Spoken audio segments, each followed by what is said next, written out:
Hoops in Schools continues to be such an empowering initiative for our Tamariki and wider communities. It's our goal to have a hoop in the heart of every community across New Zealand.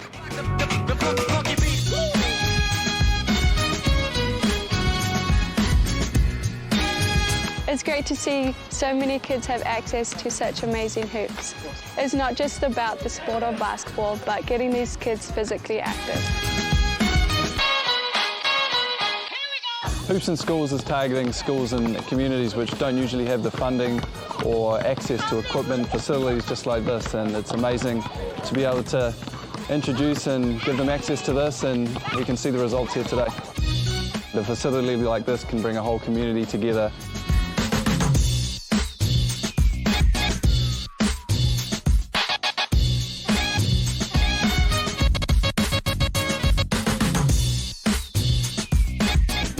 We didn't actually have a basketball hoop, so they got some ply and a bucket, and they took the bottom out of the bucket and stuck it on, and that's what we've been using.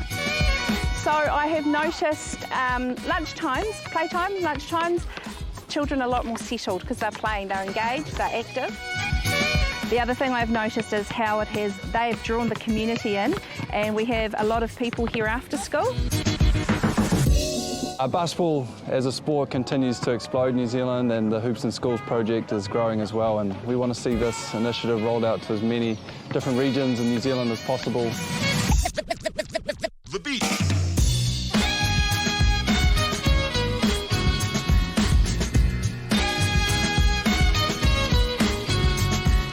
These hoops are pretty good.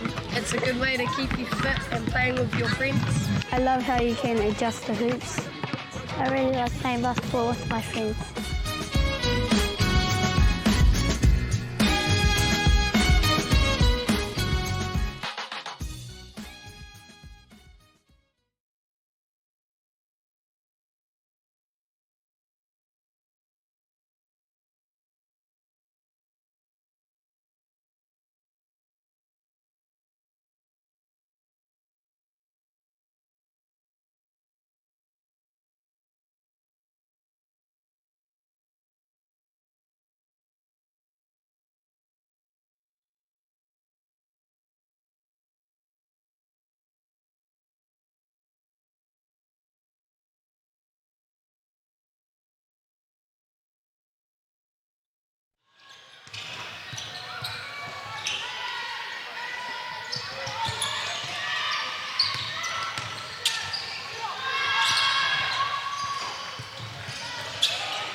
for the one time. Nah, ain't no sunshine.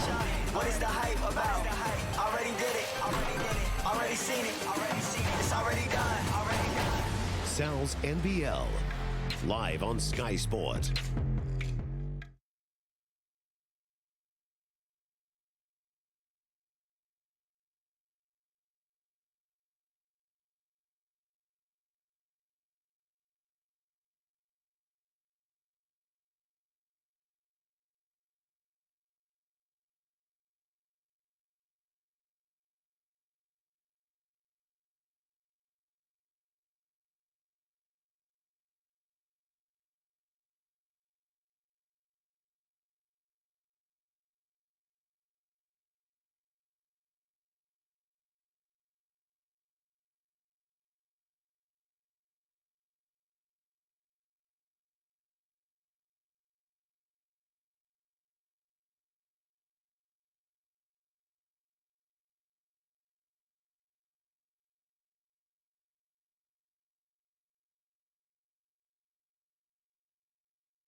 For the one time. Nah, ain't no sunshine. Looks like I'm back to my ways. Back to my ways. Back to my ways. Yeah, I'm a savage, of course. Pull up like 20 deep, bet we just might shut this thing down. For the one time. Nah, ain't no sunshine. What is the hype about? Already did it. Already seen it. It's already done. Sal's NBL, live on Sky Sport.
Hoops in Schools continues to be such an empowering initiative for our Taranaki and wider communities.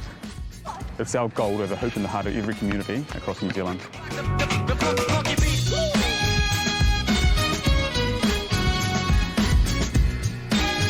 It's great to see so many kids have access to such amazing hoops. It's not just about the sport of basketball, but getting these kids physically active.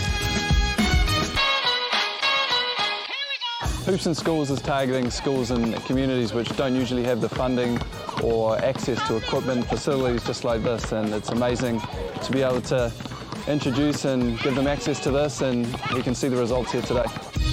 The facility like this can bring a whole community together.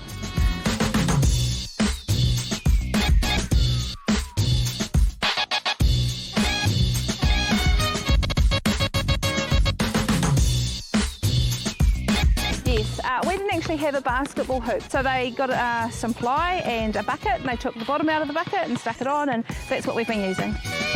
So I have noticed lunchtimes, children are a lot more settled because they're playing, they're engaged, they're active. The other thing I've noticed is how they've drawn the community in, and we have a lot of people here after school. Basketball as a sport continues to explode in New Zealand, and the Hoops in Schools project is growing as well, and we want to see this initiative rolled out to as many different regions in New Zealand as possible. The beat.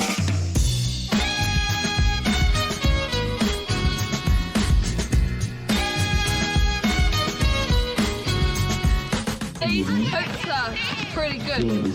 It's a good way to keep you fit and playing with your friends. I love how you can adjust the hoops. I really like playing basketball with my friends.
Hello and welcome to Event Finder Stadium for the fourth and final day of the Aon U19 Nationals.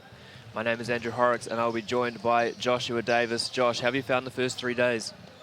Yeah, it's been a great tournament thus far, and it's exciting to see which teams have made it through to the medal rounds at this stage. And you know, there's lots to play for still today, and then we've obviously got our finals later on in the day.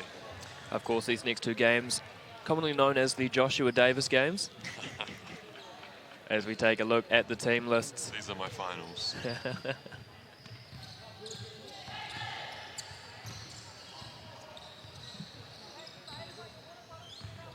Firstly for Taranaki, Lydia Barber, Opal Hardy, Lillian Cyrus, Tegan Ngatai, Raquel Sampson, Gemma Walsh, Lucy Elliott, Emily Back, Tian Owen, Al Williams, coached by Shay Hera, manager Renee Owen.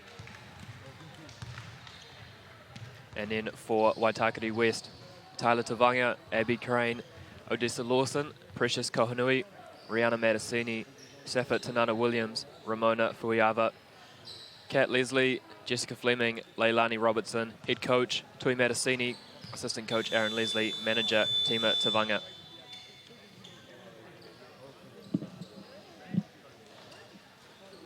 I guess that's the exciting thing, isn't it, Josh, for this game? Still something to play for.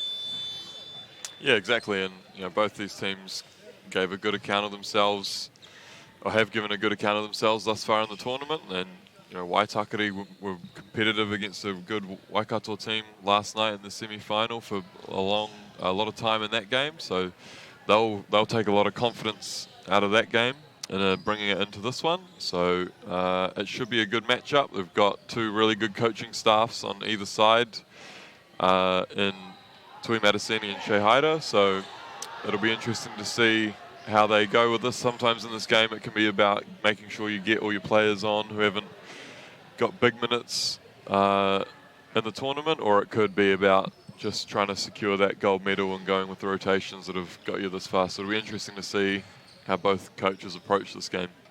Of course, for more information on the Aon Under-19 Nationals, visit the Basketball New Zealand website, www.nz.basketball. And then, of course, on all the social media platforms, follow them on Facebook, Instagram, and Twitter at BasketballNZ. Tag us in your posts. Hashtag Aon U19 Nats as we're underway, and it'll be Taranaki ball to start. In the yellow uniforms of Raquel Sampson, up, and offensive rebound, Al Williams gets the rebound again, puts it up and in, and Taranaki start the brighter of the 2-2-0. It's quite a tough one to coach these ones, isn't it, Josh? Because fatigue definitely sets in. So it's just, as you said, getting that rotation and making sure you've got bodies to get through the 40 minutes. Yeah, 100%. There's a lot of things you have to factor in. You also got to factor in that you've had bench players who have provided energy and sort of chemistry stuff throughout the year and throughout the tournament. You want to reward them as well for that kind of stuff, but you're also trying to win the medals. So it's a lot of things to think about. Great transition break there from Waitakere. You couldn't get it to go. Taranaki's bigger players struggling to get back in transition a little bit. That's probably going to be something that Waitakere can look to exploit further on in the game. Well, it'll be interesting to see how Taranaki match up against Waitakere, who like to play a lot of 5 out, whereas Taranaki's a bit more of a traditional setup. Yeah, it's an interesting sort of clash of styles, really. Taranaki will look to feed their post players quite heavily, and it'll be interesting to see how Waitakere look to defend that. I'm a bit shocked, to be honest, to get to day 4 of a tournament and not see a 2-3 zone. As we see a jump shot miss there, and away come Taranaki. But good work by Waitakere to slow that up in transition. And friendly roll there for Tegan Ngatai. Let's see, as we see a little handoff there. Good ball rotation, Waitakere working both sides, but as we saw last night in the semi-final, Josh, they really like to work down that right-hand side.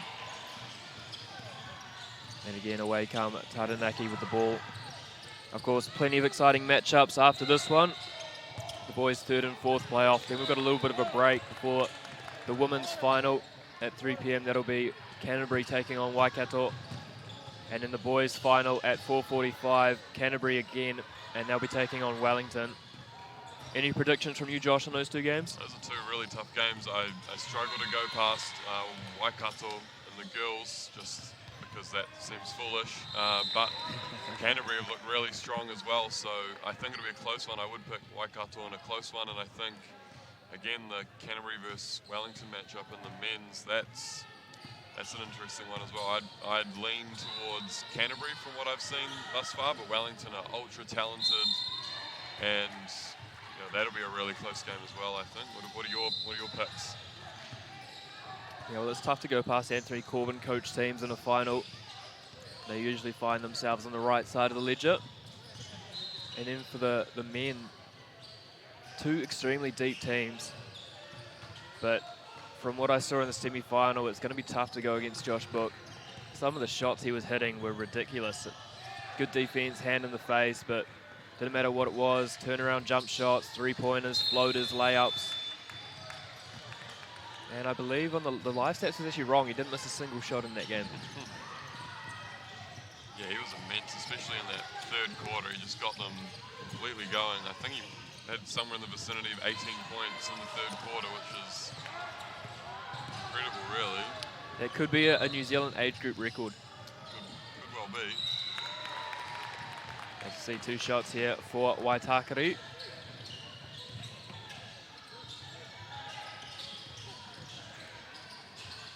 It'd be nice as well, Josh, to see some of these players potentially feature in the Women's Sales NBL later on. Of course, the Taranaki Thunder and then the Waitakere West players potentially for the Auckland Dream. As we're just having a few technical issues in the comm box. Rebound Odessa Lawson. And Saftanana Williams, great fake up and in with the left-hand finish. Beautiful work from her. And a bit of pressure as well from Waitakere as they trap the ball beautifully. A lovely little Sonny Bill pass out the back. Al Williams is blocked, but that'll be two shots. Foul there on Kat Leslie.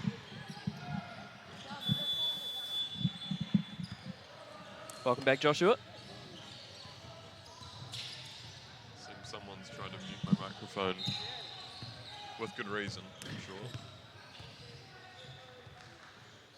No doubt someone giving us a bit of feedback on social media that they don't want to listen to Joshua Richard Davis. It's good feedback. I respect accurate, it. very It is, accurate. it is. Either way it comes. Waitakere and again Odessa Lawson. Don't know if posting up Raquel Sampson is the tactic there. You want to try and get her away from the rim. Good shot. Transition from Taranaki. Can get it to drop. And that will stay with Taranaki. Should be 14 on the shot clock.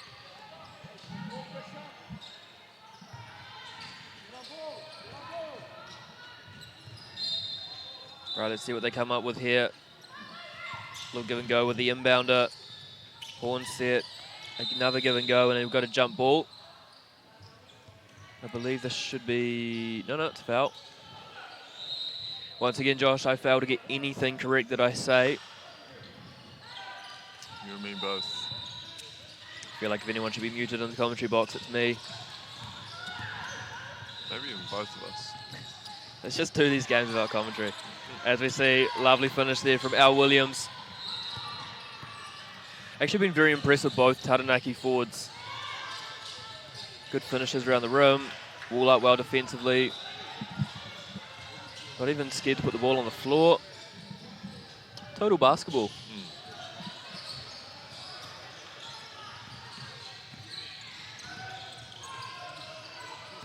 As we see Waitakere again still sitting in woman-to-woman zone, as I managed to correct Luye Murphy last night. I did hear that.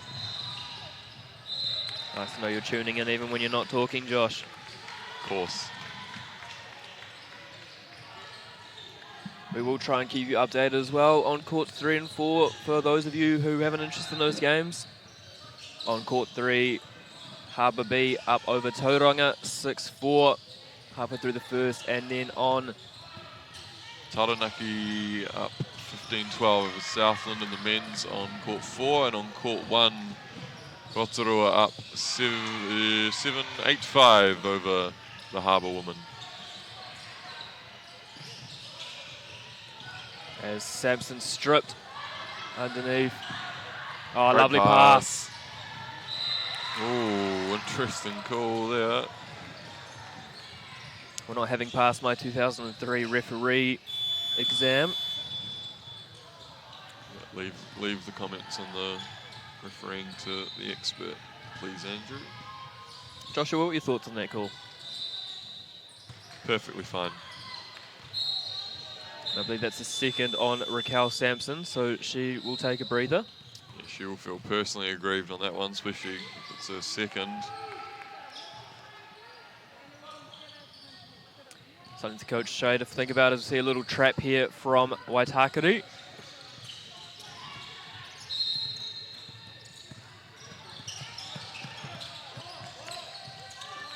As you see a nice bit of driving kick, and Ngatai with the left hand, little scoop layup, leaves that one short. And away comes Rihanna Matasini for Waitakere West. And Tanana Williams rises up mid-range, leaves that one short. Rebound Williams. And no call there. As Odessa Lawson again. She's just everywhere on the O-boards. Great rotation there on the weak side block for Taranaki, but again, Odessa Lawson ever present. She's a shoo-in for both of our imaginary tournament team votes. I thought tournament teams got cancelled, Joshua. Well, not in my imagination, they didn't. Lovely inbound there from Waitakere. Nothing but net on the shot. That's a confidence booster. Something about those left-handed shooters. Looks very athletically pleasing. She got a nice shot on her, Kat Leslie. I swear left-handers never miss. We had Phil Jones at the New Zealand Under-14 development camp, and after every training, Philly would get some shots up, and the Reefton kid still has it. He could play some minutes for the Tall Blacks right now, I reckon. Don't know how he'd feel about playing defense, but not important. Just put him in the corner, feed him the ball early in transition, and let him hit some shots. As Taranaki pull out to a 12-7 lead halfway through here in the first quarter at Event Finder Stadium. As Lawson, it's actually interesting how well that passing cuts worked for Waitakere West. Yeah, it's sort of it's not the most complicated offensive system, but it's a system that is tailored to the personnel that they have, and a lot of teams, especially the teams with sort of traditional big players, can struggle against it, just having to guard quicker players on the perimeter and deal with cuts. Very reminiscent of Inga Solifuti's record-breaking FIFA win over you, Josh. We don't talk about that. As again we see a trap there from Waitakere, and it pays off. And short there on the layup. And Lillian Cyrus has fouled off the rebound. And I have a feeling, Josh, we're going to be seeing a lot of free throws in this quarter. Yep, we're officially both teams in the bonus from now on. We've got 4 minutes, 42 seconds to go. So both teams will be looking to attack the hoop pretty aggressively.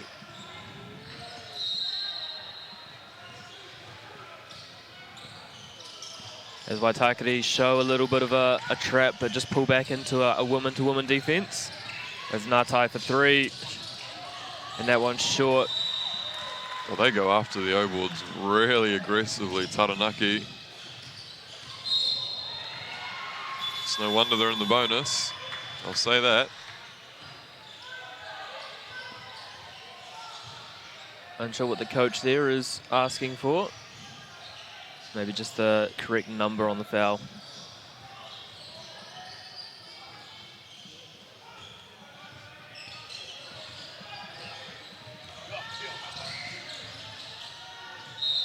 As Lawson makes the first.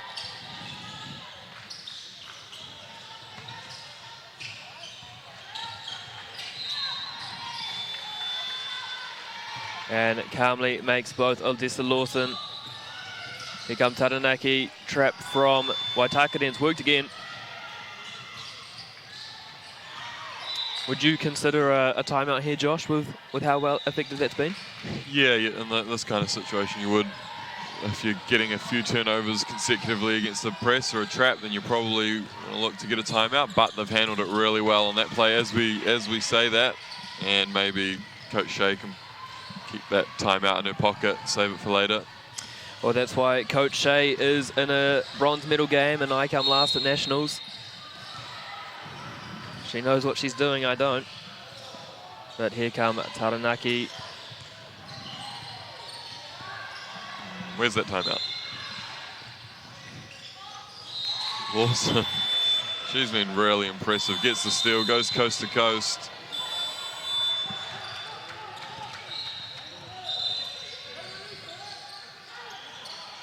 Mid-range jump shot. Great finish there from Cyrus. Cyrus gets it the drop. Good kick ahead pass. Oh, they're not matched up. Taranaki got away with one there. As Williams gets the rebound. 16-12 here at Taranaki. 3 minutes and change to play. Is coast to coast. And again, Odessa Lawson with the rebound. So many opportunities in transition. 3 players up on the ball for Taranaki. Numbers. And just passing to the wrong number there, Josh. As kick head again to Williams. Don't know if she actually got back over halfway there, but she gets the finish to go. As see a timeout taken by Tui Matasini. So what do you think, Josh, for both teams? Just transition defense? Well, especially for Taranaki, again, it's kind of like we had in a couple of games yesterday when the bigger teams would look to crash the offensive rebounds because they think they have a size mismatch. And that tends to open up transition opportunities for the other team if you're committing players to the offensive rebound. So again, Taranaki will just be weighing up whether it's worth it, whether they can get enough offensive rebounds to justify the transition opportunities they give up. And if you're Waitakere, you really want to actually make sure you're taking advantage of those. There are times where there's 3 people on the ball after the offensive rebound and they couldn't quite get the ball up the court as quick as they would have liked. So that'll be something they're working on and probably communicating to the players in this timeout. Of course, just want to give a quick shout out to our sponsors, of course. Our naming rights partner, Aon. Broadcast partner stuff. Harbour Basketball and all their staff for helping out with the school benches, especially Josh Davis, getting up early in the morning. Doing an exceptional job both on clock and shot clock. Event Finder Stadium and AUT. And then, of course, MyFM and our official ball, Moulton. You heard it from Josh Davis first. Shooters love it. Luye doesn't like it, so she's not a shooter. Officially.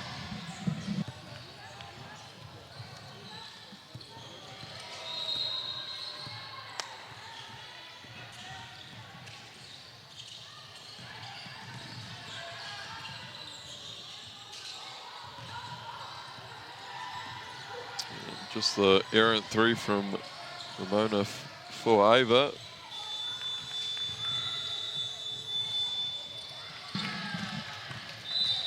One thing you got to think, Coach Shay's got to tidy up there those long Paul Scholes-esque passes. Not quite finding the target. A bit more Declan Rice to it for me.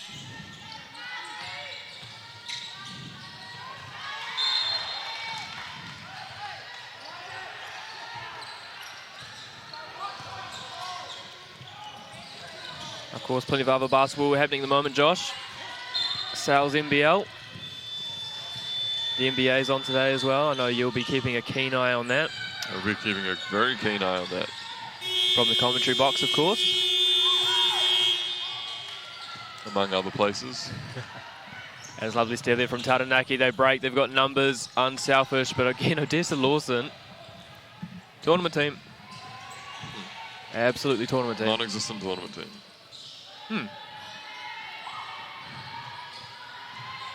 There's Leslie Fuava up top. Taranaki in a bit of a matchup zone look defensively. Well, it wouldn't be a third and fourth playoff above under 17 level if there wasn't some zone shown at some stage. As Taranaki just compose themselves here in this offensive set. It looks like we've got a bit of a... Oh, nice passing cut, couldn't get the layup to drop. Passing cut's quite effective, eh? And unsure why that was reset on the shot clock, but here we are. Nice little spin there from Opal Hardy, and she draws the foul. She'll go to the line for two.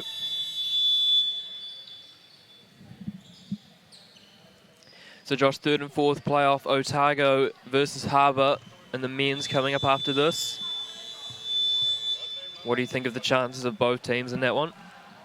Yeah, that's actually a really good and interesting matchup. Otago really impressed with their perimeter players and their ability to have multiple shooters on the court and drive and kick and create good shots that way. They've also got a big who fits that profile a bit as well, and Robbie Coleman, who can stretch the floor, but it can also operate in the post, and that could offer some matchup problems for Harbour. But Harbour also have lots of speed and skill and ability to shoot. They like to stretch the floor, so that'll be a really entertaining, fast-paced matchup coming up after this.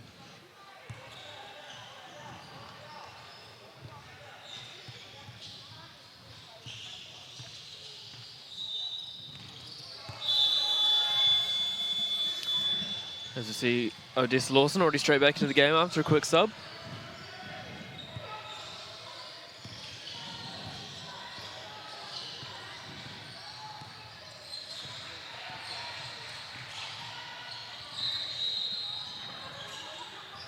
And Josh, I believe we're going to have a special guest in the commentary box for the men's final. Current Sal's NBL player for the Franklin Bulls, Jet Thompson. God help us all. So please watch that game on mute if you are going to be tuning in, of course, on Stuff and nz.basketball/TV.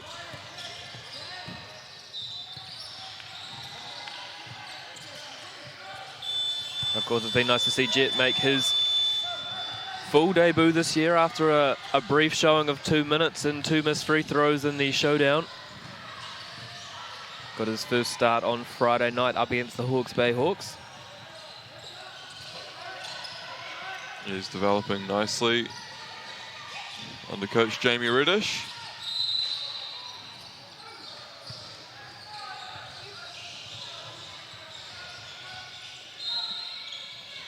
As again, any foul at the moment, 2 shots for both teams in the bonus.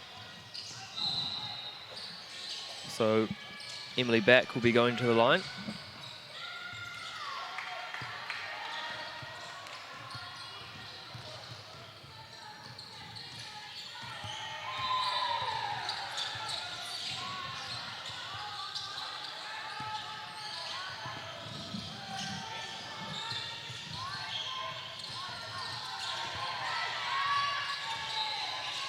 Of course, if any primary school teachers are watching today's game, there are no games tonight because of Under 19 Nationals. Hope you're not watching, hope you're getting a rock solid education. As that brings to a close the first quarter, Taranaki 22 over Waitakere 15. Josh, what are your thoughts been on this first quarter? Taranaki will be really happy with where they're sitting at the moment. Raquel Sampson went out pretty early with 2 fouls and still have been able to get a 7-point lead. So now she'll come back into the game, you presume, and see if she can help stretch this lead out. Again, like we talked about in the timeout, Waitakere really need to make sure they A, box out, and B, really get out in transition, sprint in transition, eyes up, find the open person, make sure that they take advantage of their numbers advantage, given Taranaki commit a lot of players to the offensive rebounds.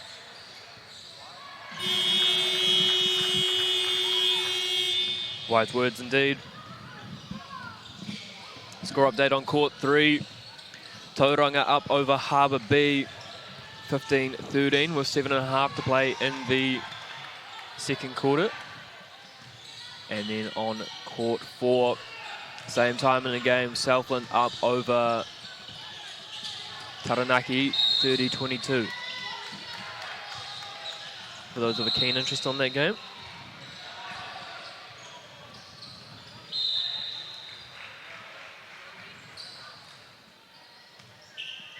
Nice to see a bit of a crowd as well developing, Josh. Yeah, it'll be good to see the stands come out for the finals later on. Hopefully we get a good crowd in. So if you're in the Auckland area, come down, check it out at Event Finder Stadium, aka the Nseka. Taumora Davis, we send you and you'll get free entry for those games. I already know what a reply to my comment will be on that one, as we see a lovely little post entry pullback from Kat Leslie. And you called it, Josh, all left-handers can shoot. They're just born to do it. Scientific fact. So if you have any left-handed children, just get them a basketball in their hands and they will not miss. They're going to the league. Absolute facts. Oh, what a pass. Miss Lawson wasn't quite ready for it. Tanana Williams hit her with a really quick no-look pass. Great ball movement there from Waitakere for Harbour. Just back iron on that three-point attempt, but nice offensive possession there from Waitakere. All players touching the ball, moving it well, and that's pleasing to see for Coach Tui Matasini.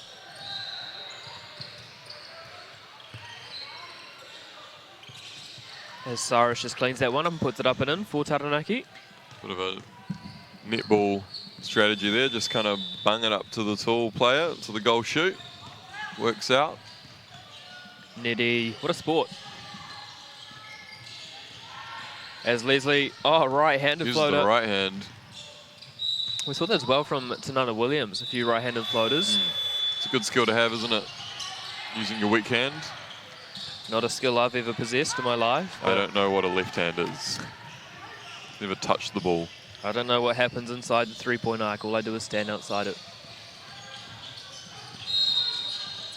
There's a lovely steal there from Tanana Williams, and the break is on. In transition, they got an easy opportunity. Tavanga misses the layup, but offensive, or it'll end up Waitakere ball still.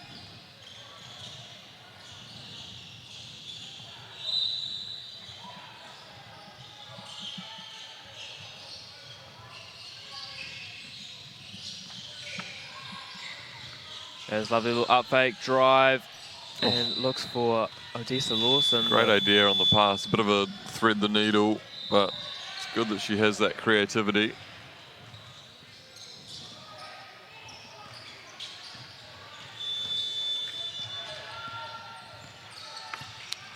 For those of you wondering if we get free food in the commentary box, we've currently got a lovely packet of high chews from the production team, so thank you to them. Much appreciated. Keeping us going. Although Josh Davis refuses to eat anything but coffee prior to 11 a.m. So, Cairo, if you're listening, that cheeky Nando's would go down a treat at 12:30 again, please. As Lawson nearly gets the steal. That will stay Taranaki ball through Emily back. Oh, lovely pass there for open corner three. Good box out from Matasini.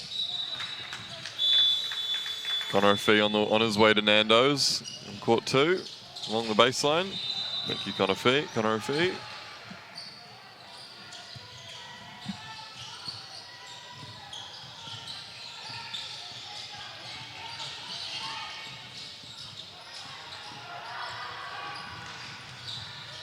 Good shot there.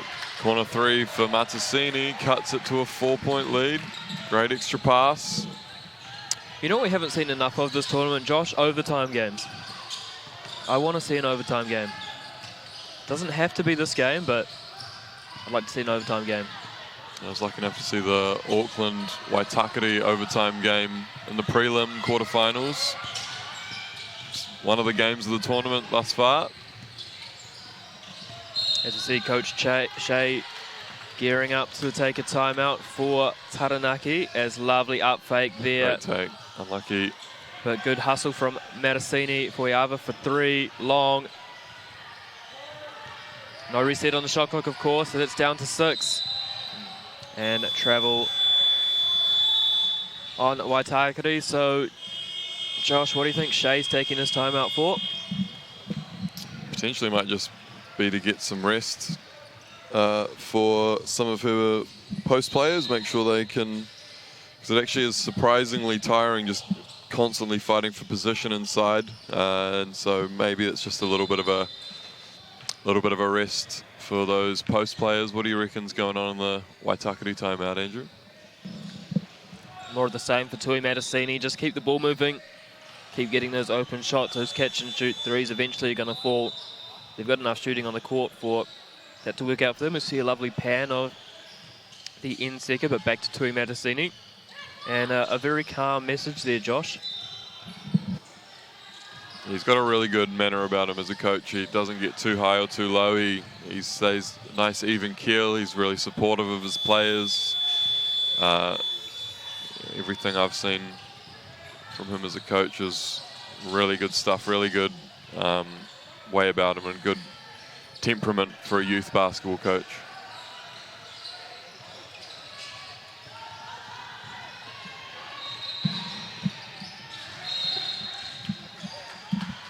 And of course, a shout out to the Auckland men's team doing the school bench for this game. Had quite a good tournament, I thought, Josh, coming 6th. Yeah, that probably would have surpassed their expectations, I would assume. That big overtime win over Waitakere in the prelim quarterfinals, that really set them up for a really good finish. I think they just met the wrong team in the quarterfinal as well. Canterbury just could not miss in that game. Yeah, that was a tough matchup, but yeah, again, Auckland will be quite happy with their week's work.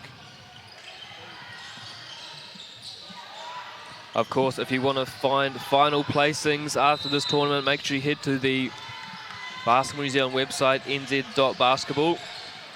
Go into the competition rep hub, and everything will be there. And of course, Josh, in a month's time, 2 wonderful tournaments coming up, 17s and 15s. You, of course, are involved with the Harbour Under 15 boys team, looking to improve on that 16th place finish from last year. Fingers crossed. Will be a tough ask, as all foul there on Taranaki. It was just that offhand on the body, and that's why that was called. And we'll see Raquel Sampson, I believe, fouled out here. Well, not fouled out, sorry. Taking us goodness. up. I was about to say, give me a heart attack. Haven't had my morning coffee yet. Shout out to my FM for the Suntory Boss coffee yesterday. I know Josh Davis was a big fan of that. Yeah, that was really quite important for my ongoing cognitive function. If anyone is listening in the Harbour office, or anyone is listening at Wellington Stadium, I am starting to feel the urge for caffeine. So if anyone wants to get me a large flat white with no sugar, bring that up to the comm box. Ideally from Coffee Lab, of course, next door. That would be marvellous. Shout out to that person. Whoever they are. Lovely pass there from Tanana Williams, sets up the 3, and another offensive rebound from Leslie. Matasini up the top, puts her head down. Oh, lovely pass. Oh, looked like there was a foul there. There's lots of contact. Great passing cut, though. I think Waitakere should get a point just for that lovely pass. Yep, style points. That's a killer down the other end. Little 5-point swing there. See Odessa Lawson getting ready to check back in.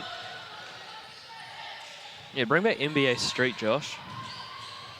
It was all about the style meter, not about the actual points in the game. All about vibes. That's what really matters. Of course, that's Luye Murphy's coaching philosophy in a nutshell. It's not about X's and O's, it's all about vibes. Steve Nash's coaching philosophy. Working out pretty well. It's working for them, isn't it? The Brooklyn Nets. Even without James Harden with his hamstring injury. I thought it was quite tactical, given that they're heading to Atlanta, for him to have a hamstring injury, but we won't comment on that any further. As Taranaki with the ball up top here.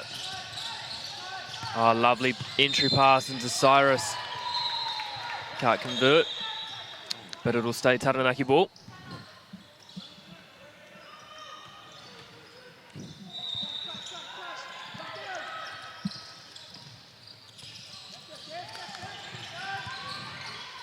There's a nice little hook shot there, leaves it short from Al Williams. Rebound, Odessa Lawson again. She's now a lock on our imaginary tournament team, is Odessa Lawson.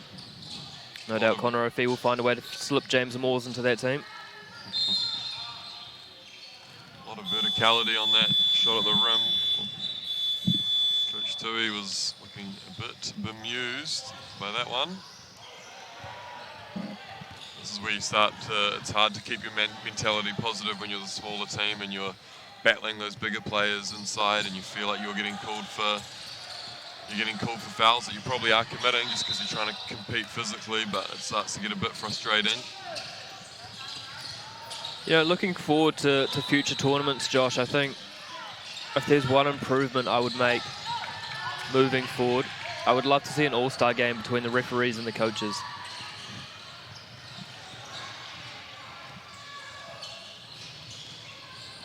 And Crickets from You just confirms that that's a terrible idea as we see Odessa Lawson with the M1. Don't know what you're hoping to achieve with that.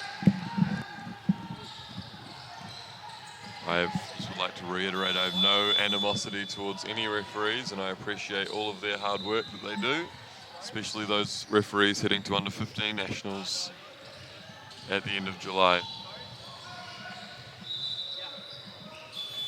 So Andrew just concludes his yarn that he's having with someone down on court 1. I was actually helping you there, Josh. I was chatting to tournament director Sue Woods, getting you a flat white. It's magnificent work. So that's a dime. Yeah, you're welcome. No need for slander, please. Oh, lovely give and go there to Tavanga, and it's now a 3-point game. Taranaki over Waitakere. That's where they need to live, out in transition. And they force the turnover. Great little swing here for Waitakere. I think, Josh, if they tie this up, timeout? You know I love a timeout. I think we need more timeouts in the game as well, as no contact there from the referee, but it'll stay Taranaki ball, all clean. About as clean as the court surface this week at Event Finder.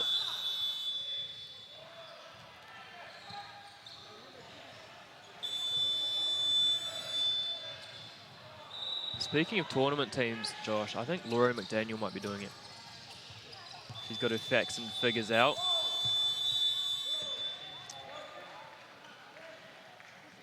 Need to go put a good word in for Odessa Lawson, don't we? Absolutely.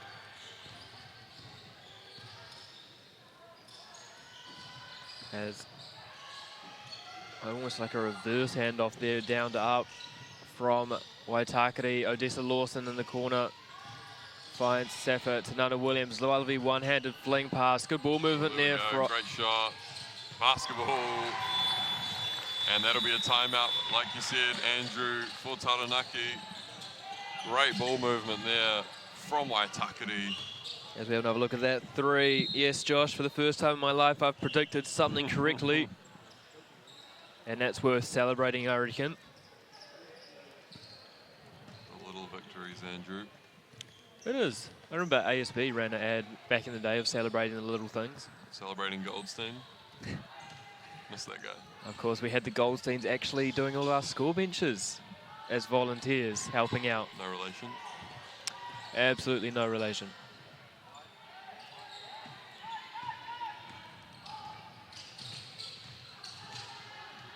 Awesome to see their young son as well, Calvin, on live stats. He's a bit of a wunderkind with the live stats. Prodigy. I have full confidence, though, Joshua, that if you were given that task, the entire tournament would collapse. I was going to say you were doing an outstanding job yourself. We all know that's not true. Someone please get this man a flat white. He's falling apart. Score updates for you. Court 1, Rotorua and Harbour are now tied 27-all with just under a minute to play in the second quarter on Court 3. We are at half-time. Harbour B up over Tauranga 34-30. And then on Court 4, Southland, they are up over Taranaki at half-time as well, 46-36. As we're back underway here on the live stream court, as Al Williams body's on the floor, and it'll be foul called on Waitakere. I thought that could have potentially been on the catch on Odessa Lawson, but I believe it's on Rihanna Matasini. Of course, if you're watching along with the live stats, as Sue Woods enters the commentary box with a flat white, and I've never seen Josh Davis so happy. God bless you, Sue. God bless you, everyone. As Waitakere now take a 32-30 lead, so I can already see Josh's skin has changed colour. He's sitting up straighter in his seat. Life is good right now for the former North Cross prodigy. Speaking of caffeine, Waitakere look like they've been hit with an injection of caffeine. Their energy levels are incredible right now as they eat into have eaten into that big Taranaki deficit and have taken a lead of their own, and they're starting to challenge Taranaki by getting to the rim and then finding shooters and making life difficult for those post players. Of course, it just shows how crucial, wasn't it, that third foul on Raquel Sampson. They've got to survive. Yeah, they've just got to hang in here, don't they? I was about to say 31 seconds, but it's 3 minutes 10. I might need a flat white myself in a minute. As we see, a rebound for Waitakere West. And they're just going to slow things down. Oh, lovely skip pass to Tavanga. Tried to open the bank on a Tuesday. Of course, no public holidays today. So if you're listening to this at school or work, hope you're having a lovely day, a good start to it. Hope you had a wonderful weekend as well. I know Josh Davis certainly didn't. And terrible weekend. Horrible. As Waitakere's in the bonus, so Taranaki will go to the line.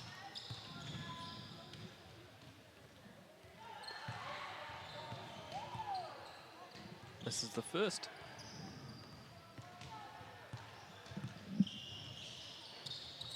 And corrects herself on the second, so 33-31, Waitakere West up over Taranaki. This the women's third and fourth playoff. Got to have a little look at the medals today, Joshua, and they're quite something. Oh, a lot of contact there. Matasini's drive. All legal according to the referees. It should be an 8-second violation, and it is. They are on fire here. Waitakere almost hotter than the Event Finder Stadium coffees. Hope Taranaki don't burn the roof of their mouth, as I may have just done. Shout out to Jackie on reception, who no doubt made that one. She's an absolute superstar. Can't feel my tongue. How was your sense of smell, Josh? It's all gone. All my senses are gone.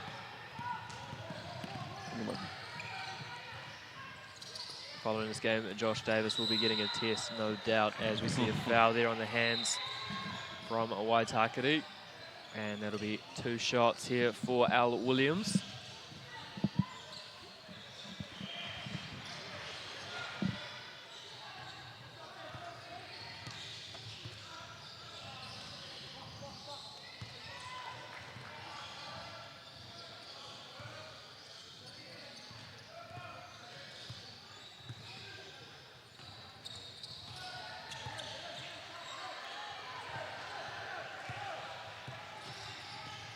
Crucial last 2 minutes here. Tie ball game.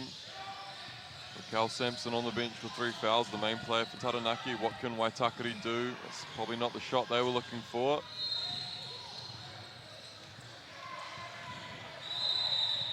Stray basketball rolling across the court, taking away Taranaki's transition opportunity. Of course, I know referee Campbell Masters is still having nightmares over a stray basketball that went onto the court in the men's quarter-final between Hawke's Bay and Otago. What an absolute barnstormer that was, Joshua. I know you were watching from the Court 2 entry. It was a great game, and Campbell and his fears were lessened a little bit. That Otago ended up getting the win after having a go-ahead basket denied by a stray basketball from another court. He's one of the great stalwarts of the New Zealand refereeing scene. Absolutely, I know as much as he loves basketball. Beautiful and one there for Waitakere. Great back cut, great one-handed shovel pass. Look at that, through the contact. Great job here from our production team getting us these instant replays. As can't convert the old-fashioned three-point play. And away come Taranaki, minute and a half to play here in the women's third and fourth playoff. Oh, what a floater. Lovely floater from Lucy Elliott. No relation to Missy. As Leslie up the top. Or Trilly.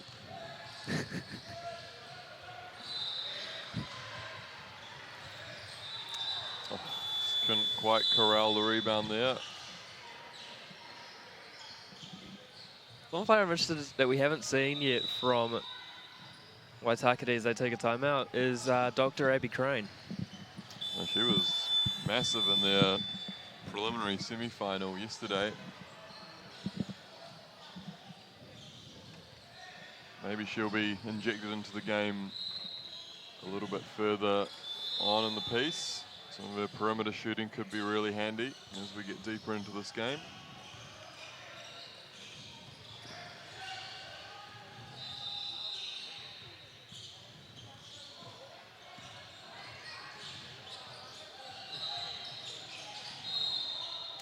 Of course, Josh, we're getting closer and closer to that lunchtime break. So if anyone at Sal's Takapuna is listening, I would love a full pepperoni, please, and a couple of garlic knots. We can deliver this to Silverfield Lane. 20 of your finest mozzarella sticks. No more, no less. That's just for me. I don't know how many you want. I'm actually good on the mozzarella sticks, although to be fair, I haven't had one yet, so... Oh, you'll change your tune. Quick, smart. Maybe let's get 40. Poured into the commentary box, a full pizza, a couple garlic knots. Make sure it doesn't touch anyone's hands before it makes its way to the commentary box. As it's nice to see Boston Schroeder. Or is it? At Event Finder Stadium. It's hard to tell with all these perms floating about the place. It is Boston Schroeder. Of course, all of these have been done in thanks to you, Josh, and your coaching of these wonderful young men through the years. And foul eventually called there on Waitakere West. Yeah, I invented curly hair, something people forget. Do you eat your crust a lot as a kid? No, not at all. Actually, I still don't really eat my crust, to the chagrin of every adult I know. Is it the saying? Is it if you don't eat your crust, your hair will go curly? Or is it if you eat your crust, your hair will go curly? It's just some random stuff that parents are saying, just so you don't waste your food, I think.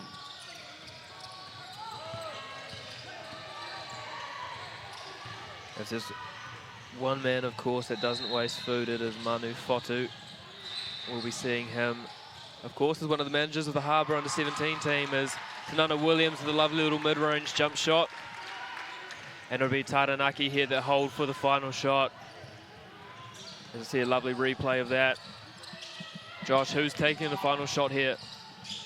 I think it was Opal Hardy. It didn't hold for the last shot. You would have expected the coach to get the girls to hold for the last shot there. As Dr. Abby Crane. Crane on cue. And that'll be half-time here in the women's third and fourth playoff. We've taken a look at that Abby Crane shot. Waitakere West up over Taranaki 39-36. We'll take a little break and we'll be back for the second half action.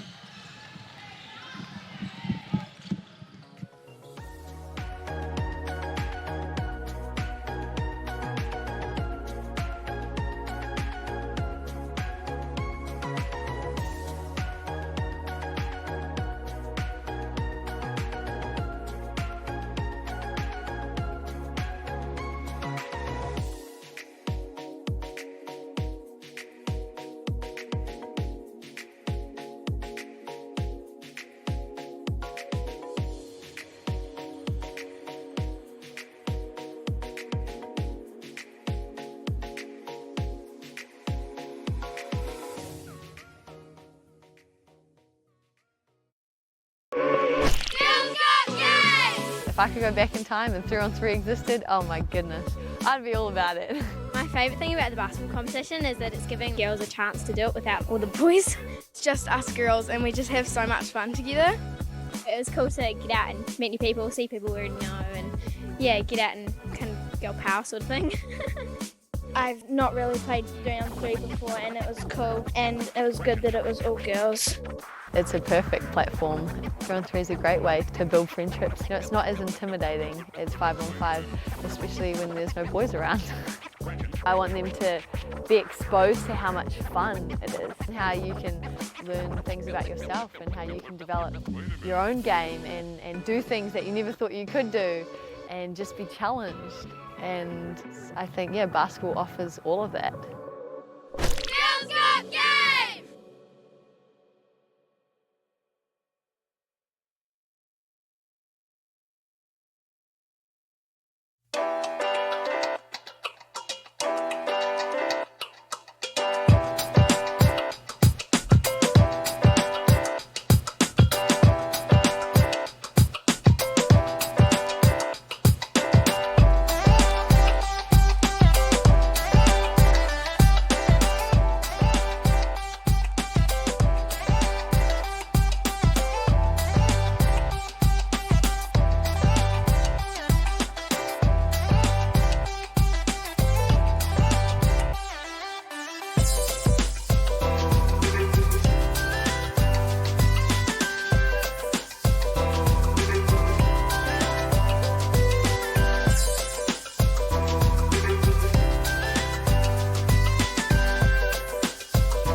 For the one time.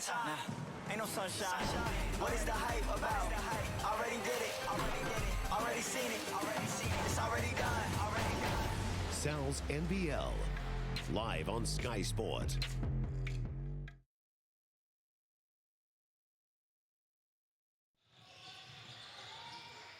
Welcome back here to Event Finder Stadium, and Josh Davis, I believe you have some exciting entertainment news before the men's third and fourth playoff between Harbour and Otago. Well, I just see local Harbour legend Lord is planning on releasing her next single, which is exciting news. It's been approximately 4 years since she's released her last critically acclaimed album, Melodrama, and so that bodes well for hopes of a new album coming out soon. No doubt Connor O'Fee will be blaring that over the Event Finder Stadium speakers. And I'll be listening in. Absolutely, of course. I heard their celebration team song is Lord. And so many great songs to choose from as Taranaki get us underway with this second half. They're doing short, but love an offensive rebound. Interestingly, no Raquel Sampson to start the quarter.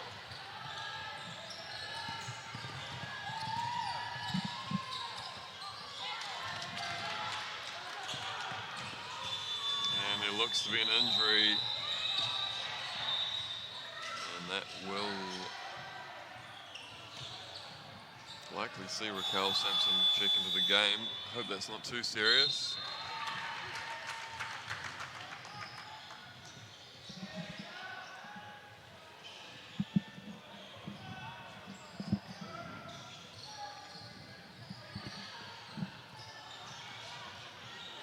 Into a little horn set, can't get that entry pass quite right, and so Waitakere look to push in the other direction.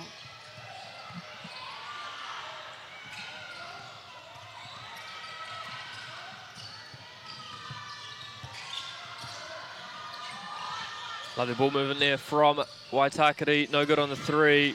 Odessa Lawson tried, but what an outlet pass there from Taranaki.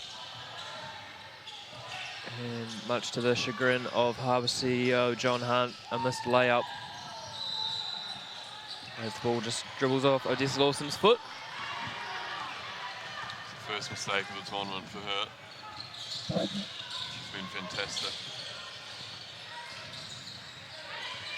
And away come Taranaki, and it looks like a 2-3 zone here, Joshua, from Waitakere. So, of course, it won't be a third and fourth playoff until both teams are playing zone. As Odessa Lawson tries to be too unselfish there. 2-on-1 break for Taranaki. And another missed layup, but we've got a foul. I believe on Ramona Foyava. And it'll be baseline ball, Taranaki. How's that flat white treating you, Josh? It's cooled down. It is now at a consumable temperature. And it's only upwards from here for the commentary. Now that caffeine can start getting in my bloodstream. As floater attempt there from Waitakere, no good. Rebound, Raquel Sampson, and away come Taranaki.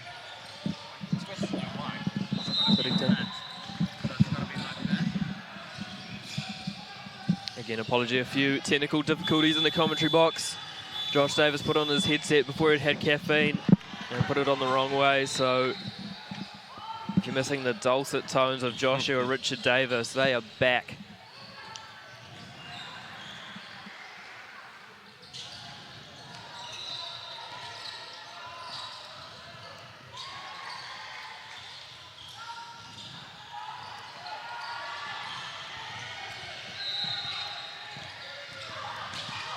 Taranaki cut the lead to 2 points. Straight away down the other end, they give up a layup. That was a tough, contested finish. Waitakere stretched the lead out to 4. Long 2 from Taranaki. And Raquel Sampson doing what she does best, finishing around the rim. Been really impressed actually with Raquel Sampson this week. She's got lovely touch around the hoop. Finishes with both hands, uses her body extremely well. So, as we talked about before, love to see her in the Women's D-League. I believe Taranaki Thunder are playing in that. Should be a nice little competition. There's 3 on the way for Taranaki, and that's good.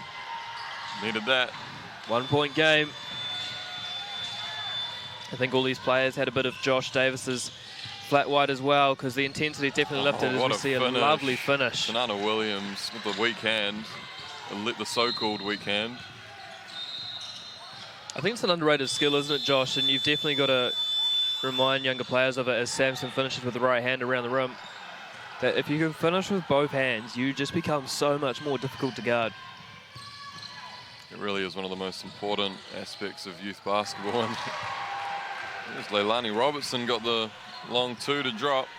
But if we talk about important abilities, the ability to knock down jump shots, there's another 3 on the way, short. And that will be Taranaki ball still. And another 3 on the way. Body's on the ground. Flying. Oh, goodness. I refuse to attribute that mistake to Odessa Lawson. She doesn't make mistakes. Williams short on that one. Rebound Robertson.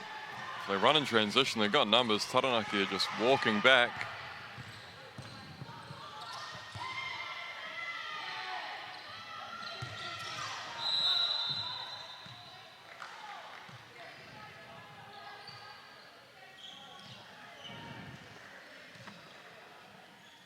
Taranaki ball after the scramble for the loose ball. Reminds me of one of those primary school scrambles, Josh, when someone would throw a lolly in the air. Scramble. Oh, yeah. Remember them fondly. Definitely lost a few brain cells in my time with those. All worth it. Absolutely. Just for that one little jelly bean. Red. Personal favourite is actually white. White. Followed by green. Oh. God. I've been cancelled. What about you, Josh? Are you definitely a red? Red, blue. I love the cheeky blue, although that wasn't an actual flavour. It was just blue. Bubble gum. It was just sugar. Blue. Just straight sugar. It's like that drink purple stuff. Sugar, water, purple. That's the good stuff.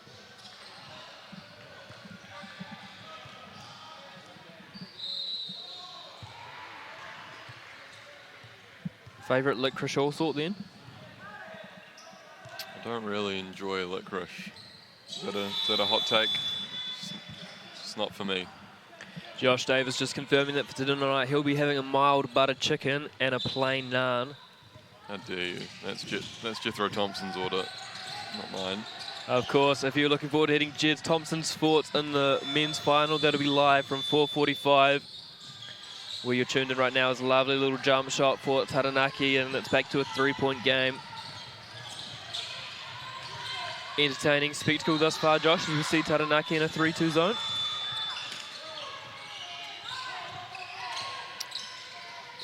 None of them couldn't quite get that finish to drop. Another turnover for Taranaki.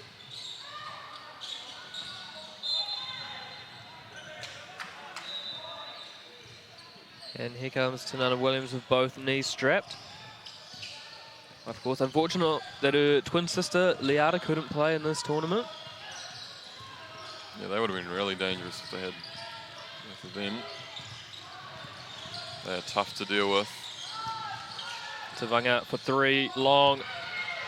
Rebound Matasini. And... Bit of a falcon. Mario Fennick, if he's watching. If he's still alive.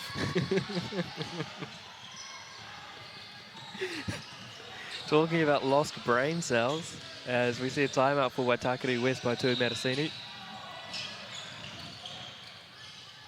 Yeah, I think it was just a game of chicken there between the two coaches as to who was going to call timeout first. That got pretty scrappy there. It's been a long tournament, lots of miles on those legs. Mental fatigue as well, so I think that might just be a let's compose ourselves, let's just limit our turnovers a little bit. Timeout from both coaches.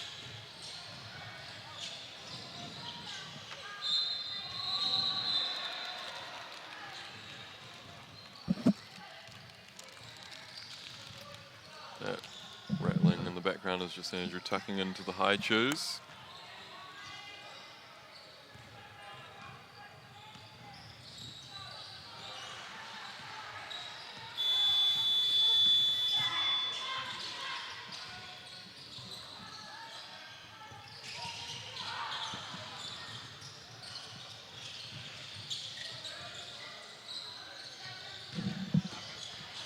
Yeah, apologies about that, viewers. Of course, we've said it once, we'll say it again.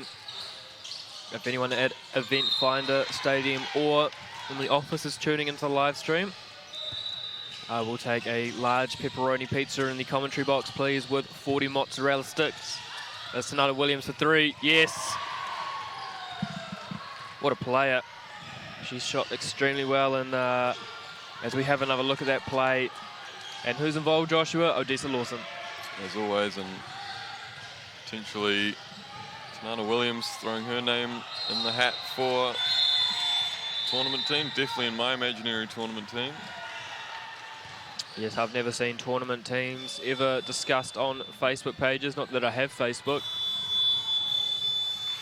But yes.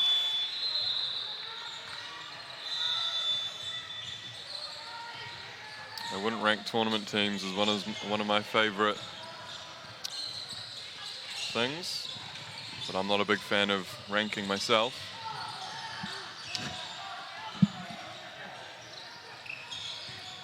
No. There's Tavanga for three. Long, and who rebounds that? No one else but Odessa Lawson. And foul called. I thought the defense was stationary, but referee disagrees with me. And that's why I'm not a referee, Joshua. Of course, I never passed my 2003 referee exam. There's always time.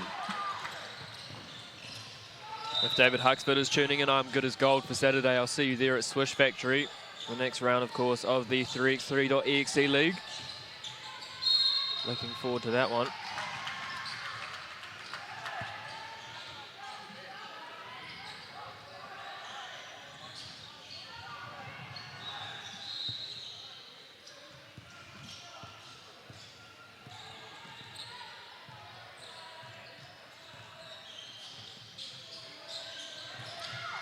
Another turnover from Taranaki.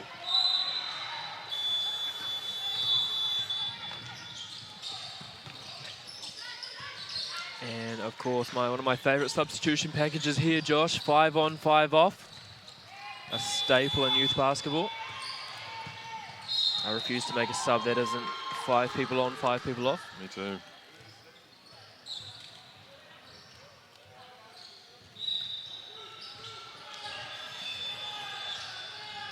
Oh, lovely pass there.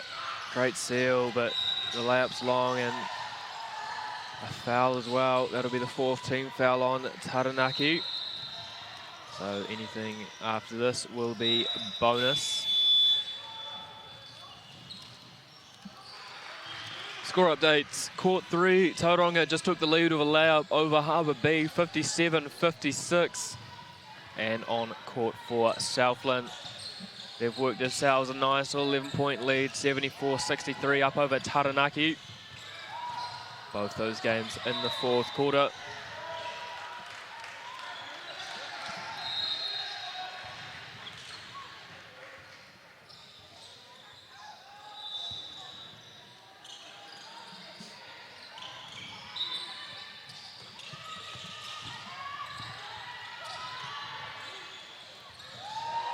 And a lovely jump shot there from Leilani Robertson. Now 54-46 Taranaki. Of course, Josh, we talked about those injuries, and if you are looking at rehabbing or just prehabbing, of course, One Up Rehab Solutions have got everything you need at this tournament. Go down to the physio office and grab yourself an absolute bargain. Would 100% recommend the 12-centimetre Dura roll for your back. Maybe if you even just need a new roller or a trigger ball, go down, see Noose and Peter, tell them I sent you, get yourself a bargain. Josh, I know you're looking forward to seeing Chris Johns at some stage this week. No, we're off to a monthly checkup now as my knee continues to rehabilitate, as everyone will be keen to keep track of. God bless my ACLs. Of course, we got a lot of positive feedback as well for my Wi-Fi issues yesterday with my laptop. Unfortunately, I have given up and not decided to bring it up in the commentary box today. But there are live stats for all these games. Follow along on the nz.basketball website. Live stats. We should have live stats for this game, but we don't. It's just pointed out for me by Joshua Davis. But for the final... Maybe Connor Fee struggling to connect to the Event Finder Stadium Wi-Fi as well. Good to know I'm not the only one having issue with it. as we take a gaze down to court 1, and Rotorua up over Harbour girls, or Harbour women I should say, 48-45. That's halfway through the 4th quarter. Luye Murphy bringing her energy from the commentary box to the sideline. I've never seen someone so excited at 8:54 in the morning, knowing that she's got a game to commentate this afternoon. Made her debut last night. I really do respect people who can be enthusiastic at 8:54 in the morning. That is incredible. As we see Christian Martin's dad, Doug, making his way into the stands, no doubt watching his son in the next game. Of course, that tips off at 12:30. Harbour men, they will be taking on Otago, as I have a phone call from Phil Henderson. So Josh, you're going to have to commentate for a second. Priorities. Waitakere have stretched this out to a 10-point lead now. And they just give away a bit of a foul call around the rim.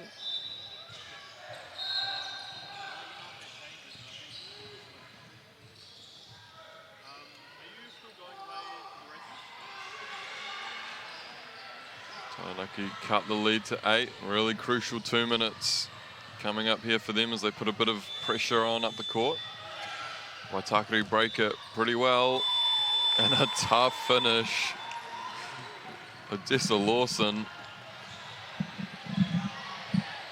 Odessa Lawson once again being a absolute machine on the boards. Apologies for that little delay. We wear many hats in the commentary box. Harbour volunteers were very kindly going to cover the school bench if Southland lost that game on court 4. But at this stage, Josh up 76-68. That looks like we might not need to. As Mattasini comes off that handoff, little floater, Emmanuel Quickly style. Oh, that is tough. Uses glass. Correction on that previous lap, that was Precious Kohanui on the finish. Doing her best Odessa Lawson impression. My apologies. His body's on the floor, but away come at Waitakere. They're going on a run here. Waitakere, they could put this game away in this last minute here.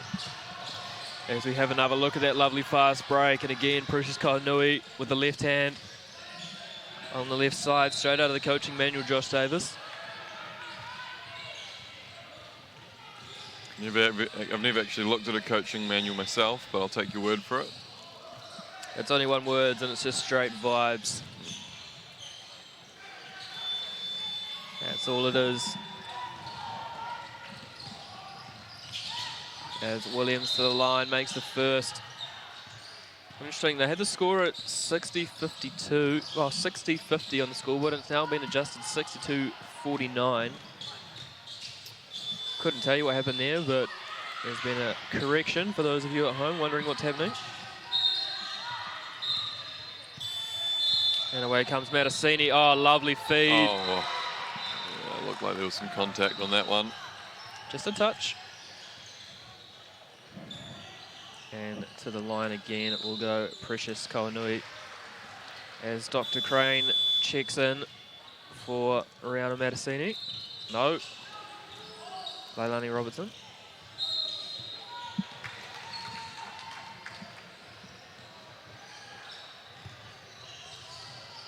Thank you for David Huxford for getting back to my email replies so quickly. Much appreciated. And I thought Waitakere might have gone early on that. His body's on the floor and a foul's called, so let's just keep extending this 3rd quarter. And Josh, I don't think we're going to get a break at this stage between this game and the Harbour vs Otago one. We currently have 35 minutes between. I know I'll be getting a break. We've still got a whole quarter to play. I was looking over the other courts. Just about done.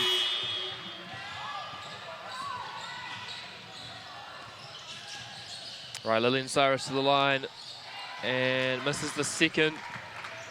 Oh my goodness, they've left 2 players wide open down the other end. Absolute coach killer for Taranaki. Unsure how Shea's so composed, actually. It's quite aggressive. And Cyrus is fouled by Matasini, so she'll go to the line. Yeah, one thing that should never happen, Joshua, should it? There's 2-on-2 outside a free throw. And if you're shooting, you've got to know where those leaking players are going to be. Just really not where you want it to be. The transition defense.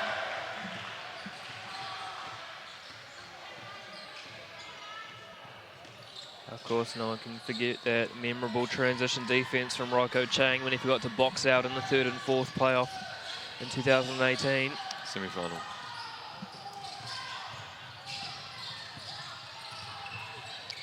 Pass from Kat Leslie. Abby Crane can't get that to drop.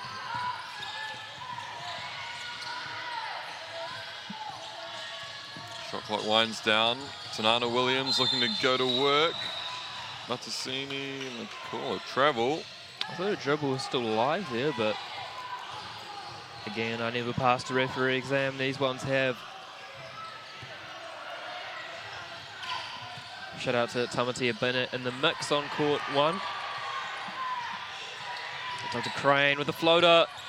She's going to claim there was a pass to Kat Leslie and Waitakere. They've blown this one open. Absolutely superb 3rd quarter. Take a 66-51 lead into the 3rd. And Josh, if you're Shea Haira, what are you talking to your troops about? Yeah, really, it's about that transition defense. It's hard for a team like Taranaki that plays so slow for them to get back into the game. When you're down 15 points, it's hard to create enough possession, so you're really just going to have to grind out a lot of stops and just incrementally eat into the lead. Again, you just have to look to roll with Raquel Sampson as much as you can. Foul trouble will be damned, and see what openings that can create. You can get some shots around the rim with her and maybe draw help defense, and that can set up your shooters as well. What are you thinking in the Waitakere huddle if you're Coach Tui, Andrew? I don't think they need to make any changes from what they did in the 3rd quarter. I thought they did a fantastic job leaking out, getting those fast break opportunities. They cleaned up those defensive rebounds and just had a little bit more legs to run and get some open opportunities. As Harbour B, disappointingly there, score a 3-pointer to take a 70-67 lead. With 30 seconds to play in that one. You can see that here on the widescreen. And Jai Patel with the dunk. Let's see what Tauranga can come up with here as the ball is tipped from a player that I've never seen before from the Harbour region, so that's good from me. Nice to know I know the player database. Tauranga for 3, short. And Mondre will clean the ball up and skip and celebrate. Can't tell you what placing that's for, unfortunately, but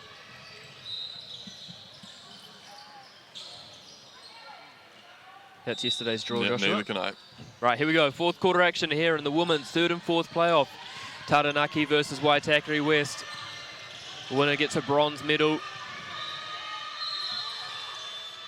These games, of course, affectionately known as the Josh Davis round.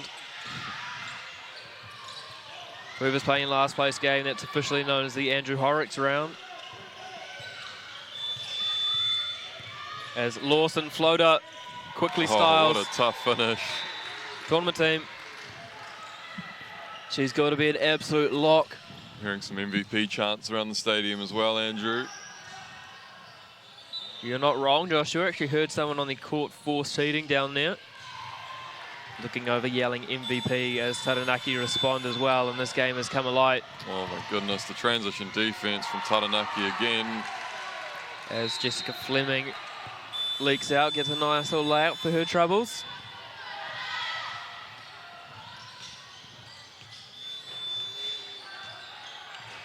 As Opal Hardy looks inside, that's tipped. Lillian Cyrus, hook shot, and gets the friendly bounce off these very kind in Seka rims. Of course, Josh, if, as we see a 320 attempt there from Saf to Nana Williams. That's a dagger. I'm calling that. That's an early dagger. Of course, if Waitakere keep leaking out and getting these fast break opportunities, we're going to start calling it Leak Finder Stadium. And for that reason only. Only for that reason, no other reason at all. And Josh Thompson, Jet Thompson will be in the stadium around 1 o'clock, so if any young fans want to get an autograph, he'll be able to do that for you. Of course, if you want discounted NZ Warriors merch as well, he's your guy.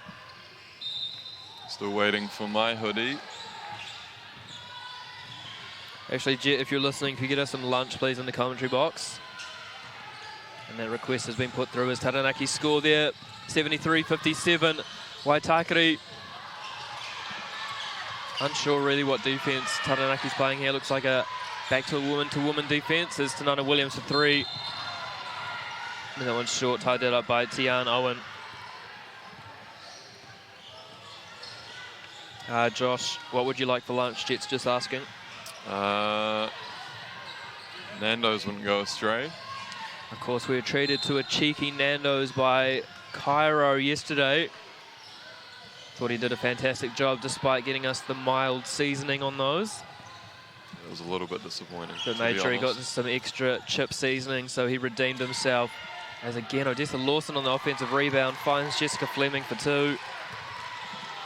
And the Gary Owen down the other end of the court. Huge Gary Owen, of course. Has a throwback to Josh Davis's favourite PlayStation 1 game, John Oloma Rugby. When you could never kick the ball off too long because they'd just call a mark straight away in the 22. Great passing cut and block there from Al Williams. Actually been really impressed with her, Joshua, in this one. Yeah, she's actually held the fort really well in Raquel Sampson's periods on the bench. As we go around the grounds, Joshua, can you give me an update, please, in the Brooklyn-Atlanta game? Kyrie Irving has broken Bryn Forbes' ankles, and I believe it is 13-10 early on to the Brooklyn Nets. Again, without James Harden, he's pulled a hammy. Of course, yes, stay here for all your updates around the grounds. We've got you covered, no need to leave or change channels. And all hammy updates as well. All your hammy updates will be from us in the commentary box. Lovely seal and finish there from Raquel Sampson. Josh, in our imaginary tournament team, I think she's going to be in as well for Taranaki. She's a lock. She's a mortal lock.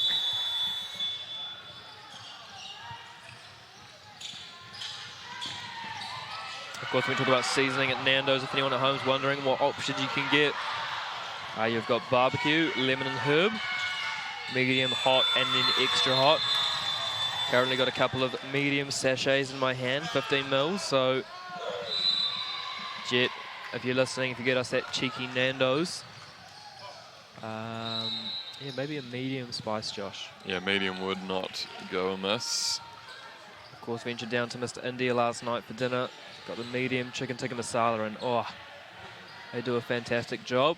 Of course, right next to the Pounamu Hotel, where our referees are staying. Brandon Campbell Masters in the car park, actually, on his way to a 9:30. People just think they just rock up, but no. As Sampson finishes the second. Down to 12 now. Waitakere need to be careful here. Limit turnovers, and they give it away straight away.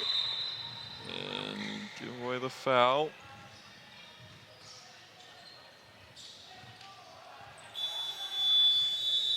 Timeout taken by Tui Matasini. Josh, he's seen what you've seen. Wants to talk about it. What's he seen? I think he's just going to be just reiterating to his players, just no need for us to be taking really quick contested shots. Make sure we're nice and patient. We're not turning the ball over, and we're creating the best possible shot and using as much clock as possible. Just to confirm, Phil Henderson, Southland have won that game on court 4, so you're not required to come back and do that 12:30 school bench. I'll even text you.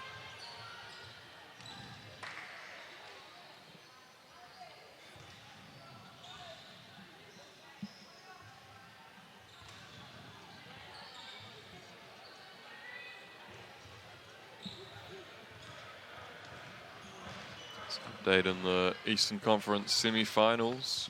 Brooklyn Nets are up 22-15 early in the first quarter. As we see Kenny Stone just checking his watch, wondering how much time he's going to get for a warm-up.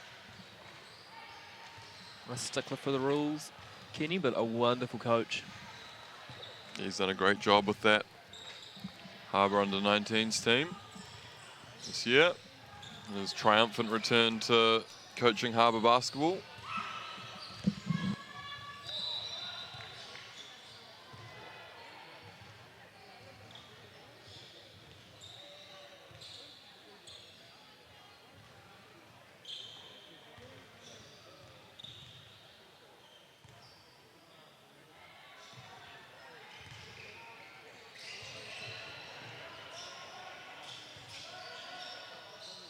That is a big three. Love that little out of bounds play there for Tegan Ngatai, and cut it down to a single figure digit lead. As Fuiava, little floater. Needed that to drop. Another quick shot. I've actually been really impressed, Josh, with the floater ability of the players across this tournament. Yeah, it's good. It's good to see that as they progress up the age groups. You know, it's not just threes and layups. It's the ability to make floaters and different finishes around the rim and in the paint. It's good to see the skill level advancing as they go up the age groups. As we see TJ Abden's dad, Chris, just set up for his great view of the game. Another lovely finish there from Kat Leslie.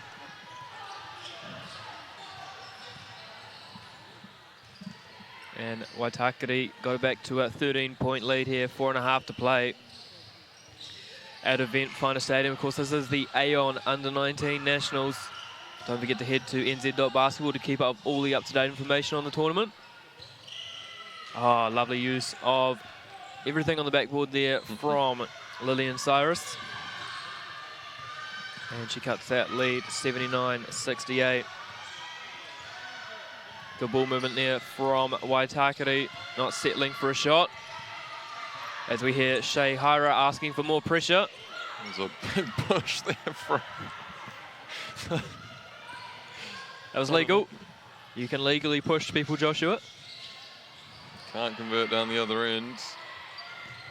And Shea is really taking the most out of those throat lozenges. Getting yourself into a defensive stance. Dr. Abby Crane wanted that one. Of course, in these situations, Josh, you wanted into the higher IQ players on your team. So Dr. Crane, definitely one of those players. As Ngatai steps around everyone up and in. Nice finish. He's been really impressive, actually has Tegan Ngatai.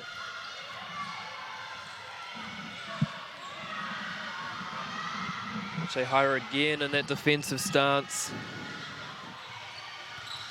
Outside her coach's box. It's great to see the passion at the end of the tournament. And they get the stop. Of course, I famously went through a whole packet of throat lozenges at 15 Nationals last year, and I was nowhere near as passionate as Shea, so don't know how she does it. As Waitakere get the steal, and foul is called there. That'll be on Lucy Elliott. And a chance for Tyler Tavanga to come back into the game for Odessa Lawson. Still in with the shout here, Taranaki, Josh, only down 9. Clock's not really their friend, but 3 stops, 3 threes, and we've got a tie ball game. Yeah, it's about getting those stops now. Chipping away at it. As they go for the steal there, but good pass and floater. Floater game. Oh, couldn't get it to go. Her first miss of the tournament. And away comes Elliott for Taranaki.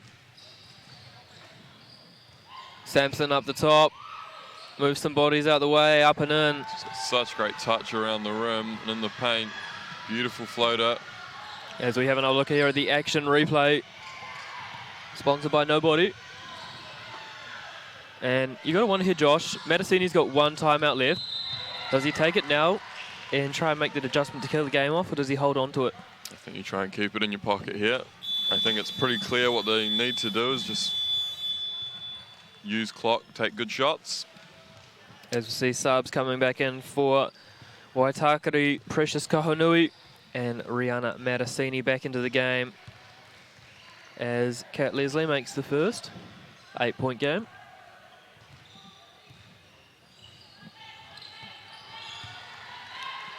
And makes the second, Joshua? Yes. Apologies, I was watching the great work from the BBN staff, getting this grandstand ready for the finals. Oh, they well done there to keep the ball, Tegan Ngatai, but there's a lot of contact on that post-entry pass, and Coach Shea wasn't best pleased. What a pass. This would kill it all, and probably a wise decision from Tanana Williams to hold it out there. Step back. Tavanga.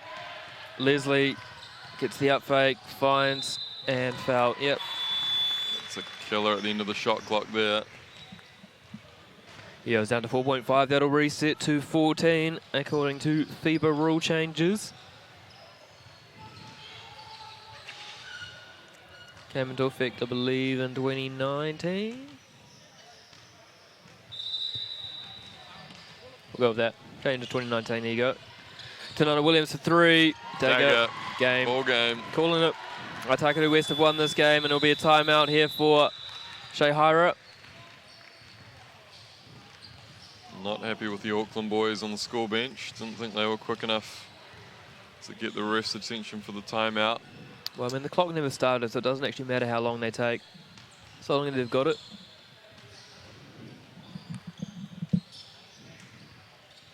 Of course, during this time, I just want to take a quick opportunity, Josh, to thank our sponsors, of course, Aon Stuff. And our host association, Harbour, have done a great job putting out some little flyers, doing all the school benches first and last round. They'll be doing it for all the finals. Of course, don't forget to follow them on Facebook, Instagram and Twitter. This is Basketball New Zealand. Apologies at the Basketball NZ. Plenty more tournaments coming up as well. We've still got 17 and 15 nationals on the school holidays. I know Joshua Davis is very excited to travel a long way for his tournament. Peak hour traffic out to Papakura can be a nightmare. Of course, I remember a famous incident a few years ago when the Westlake Boys Junior Prem team actually got caught in that traffic and missed the first 45 minutes of their game. Is Jalen Duran driving the van? No, actually. Carl Jorgensen. But I'm glad you piqued my memory of that famous Sal's NBL Blitz tournament moment. Jalen Duran drove the team van. Where did he drive? Did he drive to Palmy instead of New Plymouth, or New Plymouth instead of Palmy? One of those. It's an easy mistake to make. You can find that on Twitter, I tell you that much. As lovely little floater, short rebound from Waitakere West, and away they come. Good decision to pull it out there. Great work as well from actually Taranaki to make sure they got bodies back as we see the intentional foul. I'm not sure she made a play at the ball, so that could have come under the unsportsmanlike rule, but cooler heads prevailed as Mattasini thinks about it, gives it up to Kahonui for three. And Taranaki really need to run here now. 2-on-1, now 2-on-2, 3-on-3. Oh, lovely step through and finish from Ngatai. Great take. And almost get the turnover, can't quite get it. And Tanana Williams showing that leadership, that IQ, pulls it out. Kat Leslie will take the foul, showing off her flopping technique. She's obviously been watching a lot of Zach Riley in the Sal's NBL. One of the great defensive floppers. It's a skill, it's a talent.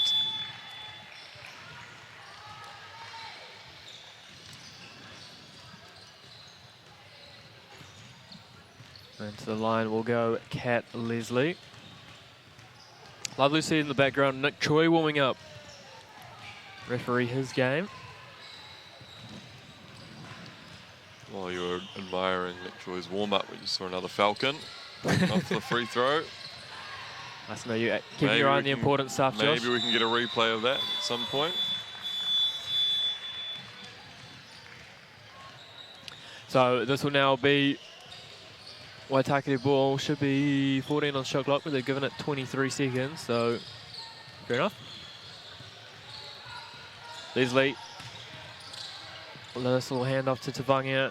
Just rolling the clock down here, Waitakere West, but love to see the shot clock in effect. And floater short. Rebound, Taranaki. One final heave potentially for them. 3 goes up, 3 goes in. Nice shot.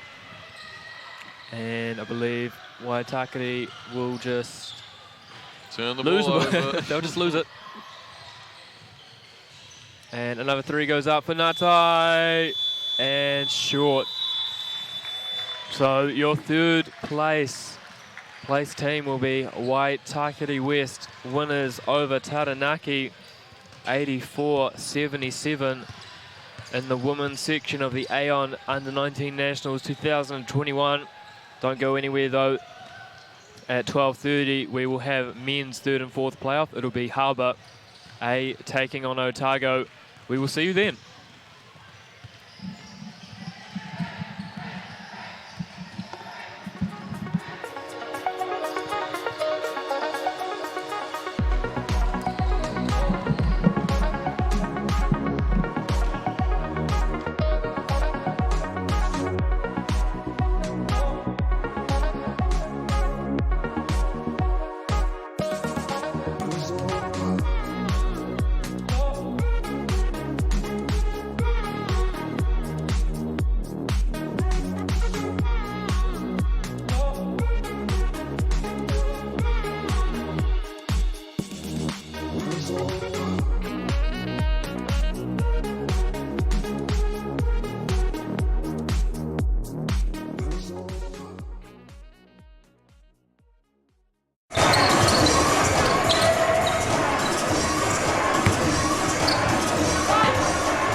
with the 2021 Rebel Sport 3x3 Senior Girls Elite Grade National Champions, Queen Margaret College. Congratulations, guys. And what a final. You guys were trailing for almost all of that game, Lily, until the end. Talk us through it. I think I'm going to give over to our captain here. So we went through a game plan before. Obviously Fraser was in our pool, so we had previous game experience against them. So we knuckled down that RDO was obviously the key. Handles, beautiful shot, as we saw because we were trailing at the beginning. But obviously you have a game plan and sometimes it just takes a couple minutes to really set in. And I'm just so proud of these girls, my juniors. They really knuckled down and actually executed it there at the end, and I'm just so proud. Big shot at the end, Lauren. That 2 ball, and then bet the last 3 points, all from your hands. You know, you stepped up there. Thank you. Well, you know, we all did it as a team, as one. We had a little team bonding before we came in here, and that brought us together, broke the ice, and out here with the team. How much fun was the whole week? The whole week of preparation? So much fun, so much fun. I know first 3-on-3 for Bria? Yes, me. Yeah, these 2 played as juniors, and then us 3 got to experience it, which was amazing. It's an Olympic sport now. This is a pathway, so you guys keen to stick with it? Yes, definitely. Maybe if I build my fitness, I go. Congratulations, guys. Good job. Thank you so much.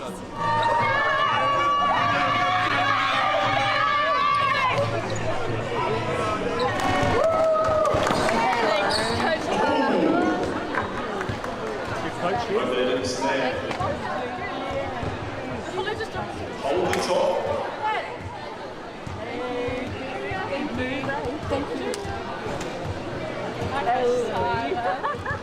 Make sure you need coach and QMC. Good cards.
Hello and welcome to Event Finder Stadium for this third and fourth men's playoff.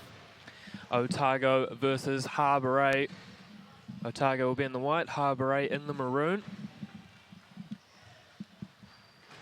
My name is Andrew Horrickton at the moment, joined by Luye Murphy. So teamless for Otago: Jordan Perez, Michael Rusk, Joshua Reeves, Shaquille Berwick, Sam Senior, Matthew Piper, Micah Shortland, Dallas Hartman, Angus Henderson, Alex Wright, Micah Tupou, Robbie Coleman, head coach Dean Rusk, assistant coach Todd Marshall, managed by Glenda Khan.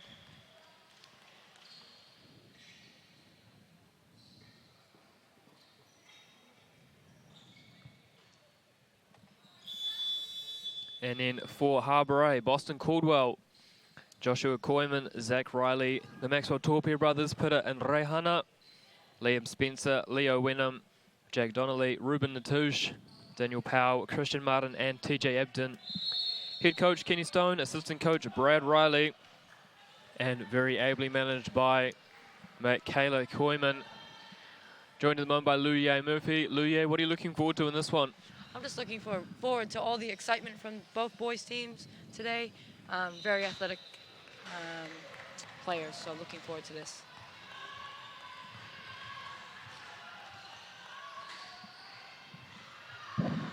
So getting set here to tip off, and it's lovely to see the grandstand coming out. That'll be available for both the men's and women's finals. Women's will be first at 3 p.m, men's at 4:45 as Michael Ross comes away with the ball for Otago, straight into a pull-up jump shot. He's been instrumental for Otago in this tournament. It was huge for them in that quarterfinal win over the Hawke's Bay. Hit the go-ahead three-pointer and was fouled. Missed the free throw, but was enough as here's TJ Abdon on the right-hand side for Harbour. Kicks it out, Zach Riley for three. Leaves that one short. And away come Otago again through Reeves, but stolen by Zach Riley. And just goes around young Mr. Rusk there. Of course, he's been instrumental for the Auckland Huskies, hasn't he, so far? Luye, Zach Riley? He sure has. He's an incredible athlete. Amazing defender. I need to take some notes. Just flop a lot. That's my instruction to you there, as Tupou leaves that one long. Hits the work as well, and away comes Zach Riley for Harbour. Koyman finds Wenham inside, gets double back out to Koyman. He likes to shoot those, and here's Riley up the top, finds Christian Martin in the high post, pulls up for the mid-range jump shot. And Leo Wenham fighting for that rebound and nearly comes up with it. But that will change over to Otago ball, 2-all apiece in this one. It's going to be a good game. Absolutely, Luye. I'm loving the pace of this one so far. This game definitely keeps us on our toes. I'm wide awake in this one. Of course, Luye's made sure that she's had her Suntory Boss coffee. As Koeman spins against Riley, gets his own rebound, tries to go up. He's met by a wall of Harbour defenders, and Leo Wenham cleans that one up for TJ Abdon. A little handoff action there with Koyman, skip past Riley. Everything seems to be going through him at the moment. Back to Koyman, thinks about it. Into Wenham, back to Riley for three. Triple. And that's a positive start for Zach Riley of all 5 Harbour points. He just shoots that so effortlessly. It's great. As Rusk makes the triple. Almost had a flashback to that one yesterday where he was fouled, but no call from the referees on that one. Play on as here's Harbour. Martin in the high post finds Abdon. Little floater, leaves that one short. And again, Leo Wenham, he's done a great job there, just disrupting that Otago defense as Reeves. And Riley did a great job of disrupting that. And away comes TJ Abdon, back to Riley. For the Harbour team, of course, the year 13 Rangitoto student. Luye, I know you'll be looking forward to watching him at the Chic Championships at the end of the year. Sure am. Lovely spin move, Christian Martin up and in, and Harbour take the lead, 7-5. Here we go again with the spin cycle. I'm surprised they're not dizzy. Looked in this commentary box for hours. Oh, lovely pass there to find the cutting Reeves. And tied up here, Otago and Harbour 7-all. As Riley again left-hand side finds Martin in the high post, kicks it over. Abden thinks about the three, drives. Lovely kick out, Martin for three. And that's off left eye and away come Otago. Of course, this round, fondly known as these parts, is the Josh Davis Memorial Round. As Long on the three there, cleaned up by Leo Wenham, and away come Harbour with the ball. Here's Abden over to Riley. Koiman up the top. Wenham in the short corner finds Martin. And a nice little 1-2 from there, lefty finish. And that's cleaned up there from Mike Tupo for Otago. Away comes Russ. Gets the ball back. Interesting there, Luye Harbour almost doubling him off that pick and roll. As the foul is called, I believe, on TJ. You can follow this live on the live. No, there's no live stats for this one. I'll correct myself on that. For the finals, if you want to watch them on live stats, keep up to date with all the makes and misses, rebounds, assists and turnovers. Head over to nz.bas. We'll go into the competitions hub. And you'll be able to track it there, of course. The Harbour Volunteers done a fantastic job in this tournament. They're on the school bench again for this one. Yes, without them, we wouldn't have a basketball tournament, would we? Absolutely not, Luye. As Tupo misses the first one. Of course, a great job by everyone. Awesome work as well from the BBNZ staff to make this one happen. Most notably Connor O'Fee and Kate Lacey. As an early sub here, and Angus Henderson will check into the game. And here's Abden on the right-hand side. Finds Riley, rotates it to Koiman. Great work on the zone there from Otago, but Zach Riley does not miss those, does he, Luye? Sure does not. He makes it look easy. As we have another look at that one, there's Riley up the top, up and in for three. Buckets for Zach Riley. Oh, lovely little stride stop. Here's Koeman. Great body use from Christian Martin to stop that, and Abden comes away with the steal. Back to Riley. Christian Martin ahead of the pack, and he's fouled there from Robbie Koeman. Just got that half step ahead of him, didn't he, Luye? He sure did. Christian is definitely a really good player to watch. I've enjoyed watching him these past few days. A standout at the moment for Westlake Boys High School. If I could, I know you haven't asked, Andrew, what you usually do, but if I had to pick someone for tournament team, it would be Christian. You heard it here first. We don't believe in tournament teams, but if me and Luye did an imaginary tournament team, Christian Martin would make his way into it. Makes you wonder, doesn't it, where his ranking would be in this tournament. But all jokes aside, away come Otago. A little bit of half-court pressure there from Harbour. Thought they might have trapped, but they haven't. And lovely find for Reeves. Steps around Martin. Rebounded, and that'll be on the ground. Despite the protest from Angus Henderson. Thought he was in the act of shooting, but referee disagrees. Luye, you and I never passed our 2003 referee course, but I think the referee got that one right as Coleman gets the inbound. Kicks it back up to Russ, spins around Martin, little floater over Wenham, short, but by dragging that extra defender over Angus Henderson was able to get that rebound. And as we have another look at here on the action replay, if any companies want to sponsor these action replays, please go for it. We've still got 17s and 15s coming up that we'll have plenty of action replays for. Great find for Martin, little floater up and over, and Luye Murphy's pick for the tournament team. Makes no mistake on that shot. No, I definitely really like watching him play. He will be my ultimate favorite, I think, and we're not supposed to have favorites, but he's one of them. We'll keep it much more neutral than Luye Murphy, as here's Riley up to Abden. Lovely kick across Koiman. Of course, it wouldn't be a 3-4 player foot at Luye without a nice little 2-3 zone. And we see another triple there from Harbour. And good to see Auckland Huskies General Manager Matthew Lacey in the building. No doubt he'll be keeping a keen eye not only on the players, but the fact that there's a lot of players from Rosmini that he's coached through the years. So lovely to see Matt Lacey. Looks like he's got a lovely meal with him as well as he takes a seat in the stand. Too bad he didn't bring us any. I know, Jet Thompson, if you're listening, don't forget that cheeky Nando's, please deliver it to the commentary box. Jet, Josh Davis doesn't deserve the one that he's got. As we see an early timeout here from Kenny Stone. Luye, what's he going to be talking about? I think Coach Kenny's just going to talk about, you know, keeping the pace on offense. Defensively, I think he just needs to keep doing what he's doing. Keep that high intensity on D.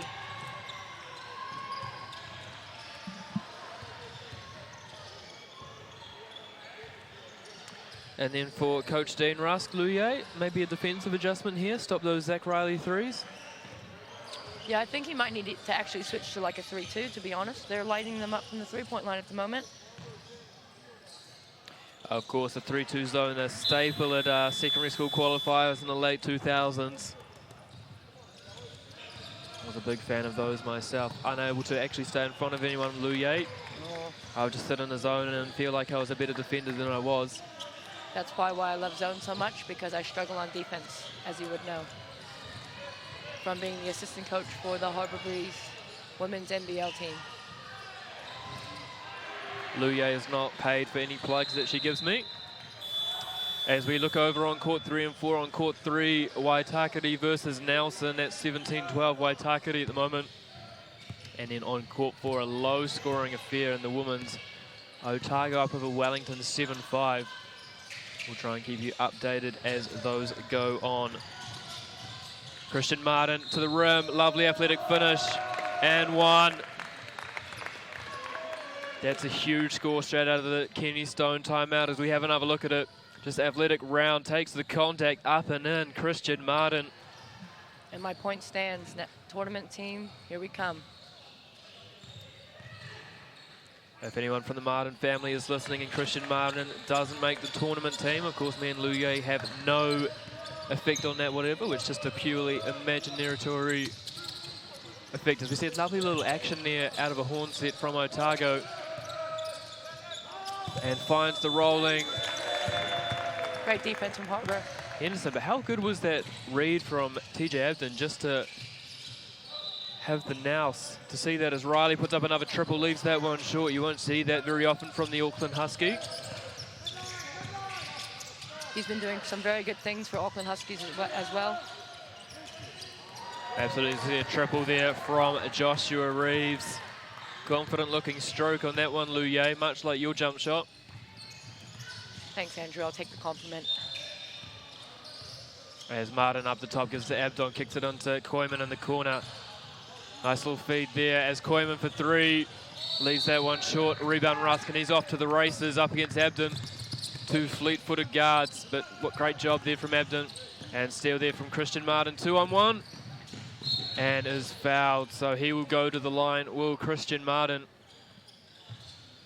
As we see subs coming in for both sides, we'll see Micah Shortland and Micah Tupou, and then for Harbour, the man affectionately known as Bozzy, Boston Caldwell, and as well the first introduction for Ruben Natush in this one. Very impressive how Christian uses his body to get to the rim. Whether he makes it or misses, he always gets to the line somehow. As he makes the first in this one. Harbour win the race to 20 points.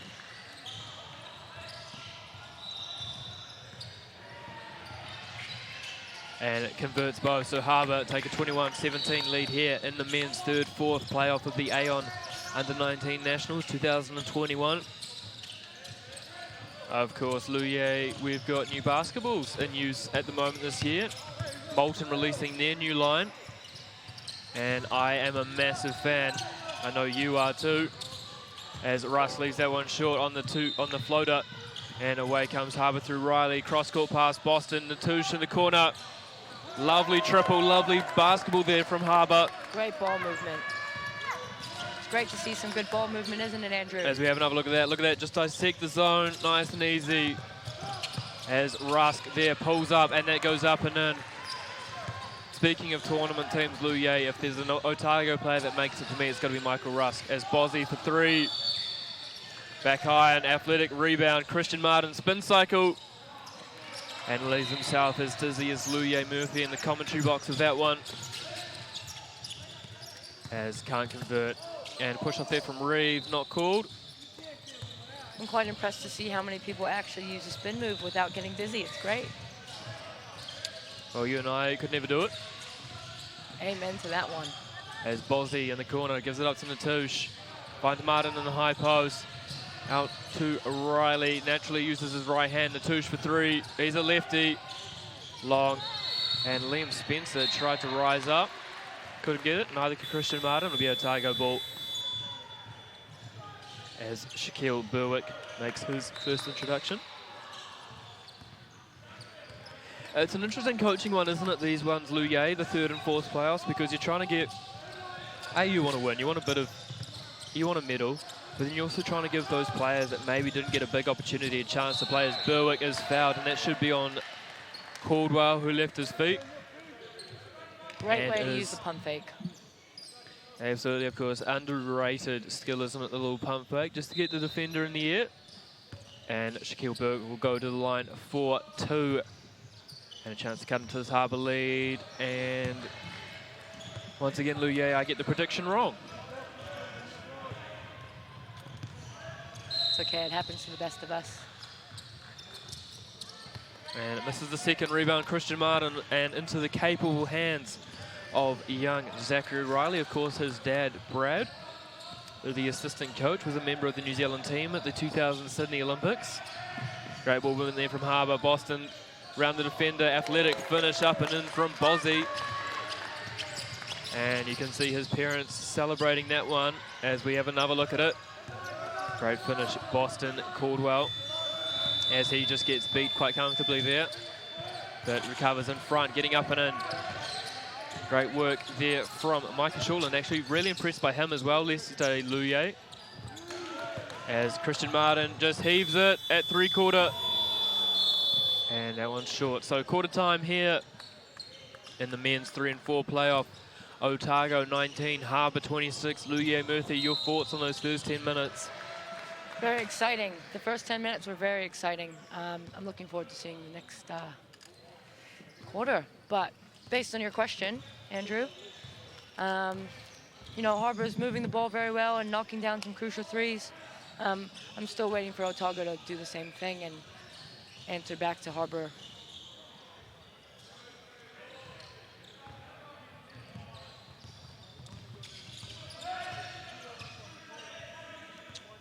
What adjustments do you think need to be made from Otago, Andrew? Well, I was just tucking into a lovely haiku that was given to me by the production staff. Very kind of them to pass on the treats. For Otago, they're getting dissected a little bit in their zone by Harbour, so potentially maybe just mix it up a little bit. I'd like to see a bit of man-to-man, and I've been calling for all tournament. If someone would like to run a 1-3-1, please, I'm calling out for it. We saw a box and one from Auckland early against Canterbury. I love these little gimmicky zones, the ones that you don't see a lot as we see Kenny Stone. How calm is he, Lu Ye? Is that a little dress jacket he's got going on as well? It sure is. He's definitely a legend, isn't he? He is. We're a big fan of fashion choices here in the commentary box. Harbour has actually a really nice coaching lineup. Head coach Kenny Stone and assistant coach Brad Riley. Absolutely, of course, we'll see those two for Rangitoto College at the Schick Championships later on this year at Fly Palmy Arena. Was lucky enough to attend in 2019. Lu Ye, my first time there, and what an event that is. Have you been before? I have not. It must have been quite exciting. Well, if anyone's got a spare couch in their accommodation in September, Lu Ye Murphy would love to be there. Of course, might be there yourself, of course, with Carmel College. Zone 1 getting 7 qualifiers, so you're in with a shout. Let's hope so. But unfortunately, it doesn't look like we'll be going to Nationals, Andrew. No, with that attitude, you won't. As it'll be Harbour ball to inbound via Ruben Tush. Production very kindly offering up some more high chews, but I've still got half the packet left, so no need for that. Different flavours, are you telling me? Every time he offers you a high chew, makes me have to talk more, which I'm pretty good at. Yes, you are. Luye Murphy, of course, making your debut in the commentary box as Zach Riley pulls back into a mid-range jump shot. Yes. I'll tell you what, if Harbour somehow get 2 players in the tournament team, Luye, I think Zach's got my vote. Of course, we know that Christian Martin's an absolute lock. Leonard King, if you're listening, we better see him place in there as tough pass. And Riley, oh, lovely pass to, oh my God, my mind escapes me. Liam Spencer, 23, of course, was a member of the under-15 tournament team at the 2017 Aon Nationals. I'm sure LK is listening to this commentary. Who isn't? I wonder what the listening numbers are at the moment, Luye. I'm sure 5,000, 6,000, do you reckon? Oh, maybe. 500,000? Yeah, I would hope so.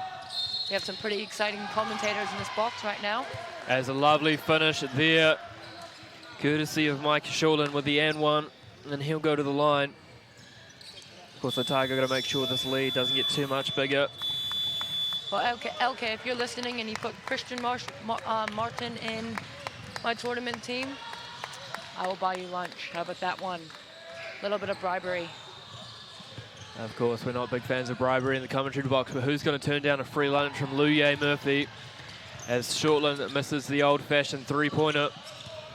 And we've had our first introduction, actually, of Reihana Maxwell-Torpia. Didn't see him in the first quarter, slightly surprising. Luye, quite a key player. He's been in the States at the moment. As we see a little hook shot there from Spencer Short.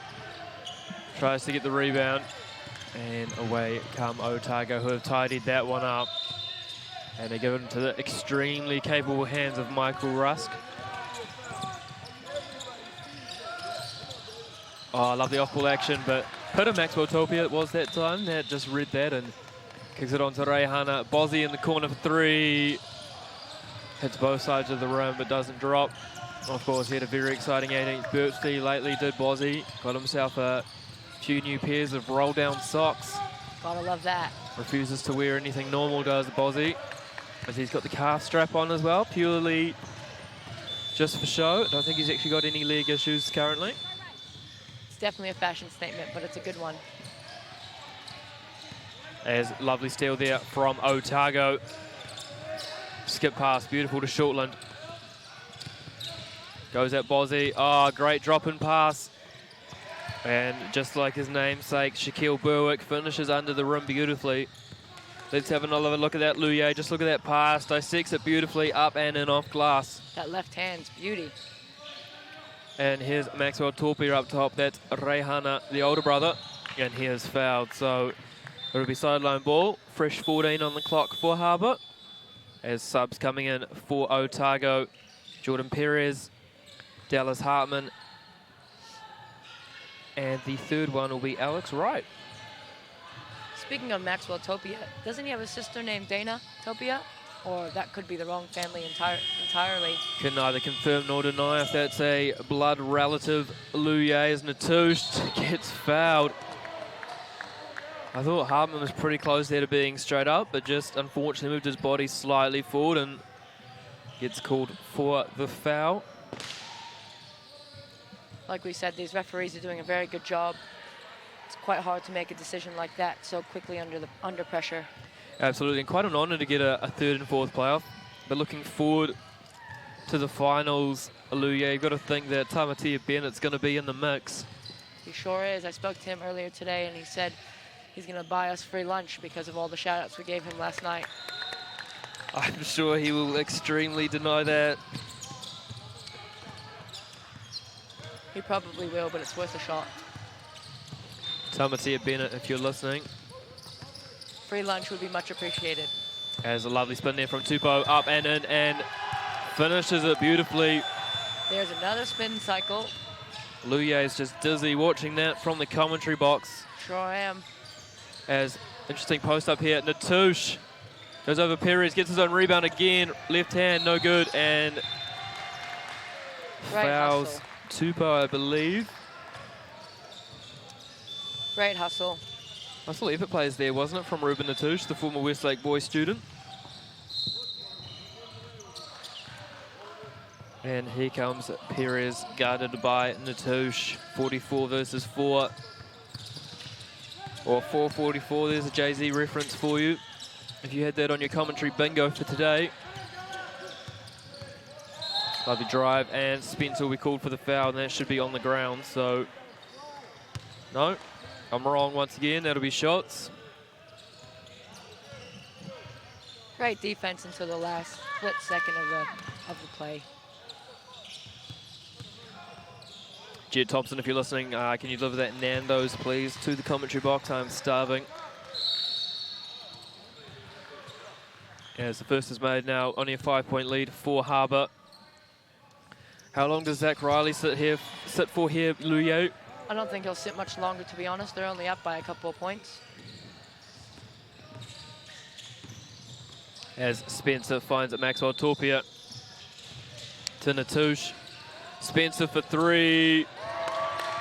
And the scout from Josh Davis has let him shoot that, and he has heard that commentary from Joshua Davis, and he is splashing threes, Luye. Great, it's great to see. It's always more entertaining when there's a 3-ball involved. It would be even more entertaining if there was a step-back 3. As Sam Senior gets pummeled on that layup, finishes it, so he tries to respond to the 3 with the old-fashioned 3, Luye. Back before the 3-point line was invented, of course. My favourite era of basketball, nothing gets me going like some 1960s grainy footage. None of this high-definition stuff as Senior finishes it off. And back into the game will come TJ Abden for Ruben Natush. You got to give these players effort too. Day 4 and they're still going. It's quite hard on the bodies. Absolutely. Maxwell Torpia, kick out to his brother. Pitta to the rim. Yes, friendly roll. The local legend, Pitta Maxwell Torpia, the Rosmini College standout. Matt Lacey, as head coach, just gave that one a little clap. As Bozzy tries to get the steal, can't. Gets back in front, contests the shot. And nearly in his face from Alex Wright, but that one's short. Here comes Abden. That was quite a difficult shot to take, but he still decided to take it. And a Bozzy to the rim, yes, off glass, and his dad, Colin, gives that one 4 claps. Doesn't quite get to 5, wasn't that excited. More of a 3-point fan is Colin Caldwell, the Leeds legend. And step back there, not quite a 3, Luye, but Hartman, he's thinking of you. Bozzy again to the rim, kick out Abden. Looking for cutters, finds Caldwell, pulls up for 3. And that one's short there from Boston Caldwell. Away come Otago, down 38-30 here in the second quarter of this, the Aon U19 Nationals 2021. Men's third place playoff as we see a timeout taken from Dean Russ, the Otago coach. Luye, what's his thought process right now? I think his thought process is really just trying to get out to the shooters because they're hitting a lot of 3s at the moment. I think he might need to switch to a man-to-man. That is my go-to saying. So I just think the 2-3 is a little bit too passive if you have a team that can shoot the lights out. What do you think, Andrew?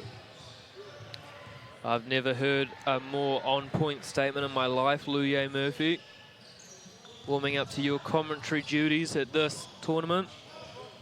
Of course, if you want more information on the Aon U19 Nationals, visit the Basketball New Zealand website, www.nz.basketball. And of course, on social media, up-to-date results, tournament information and photos. Check out the Basketball New Zealand Facebook page, Instagram, and follow them on Twitter at Basketball New Zealand. Tag us in your posts and hashtag Aon U19 Nats.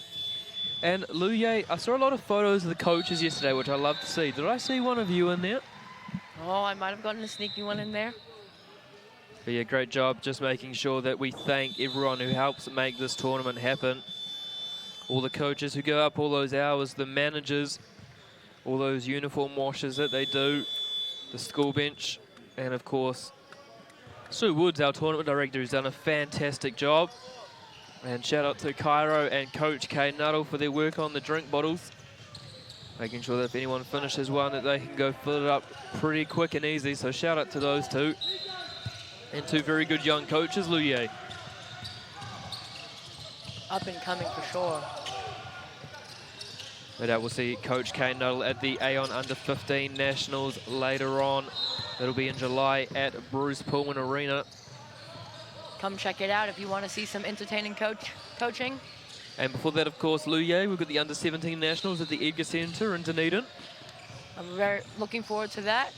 With my Under-17 B team, it's going to be great. As Abdon rolls around the rim, but no good.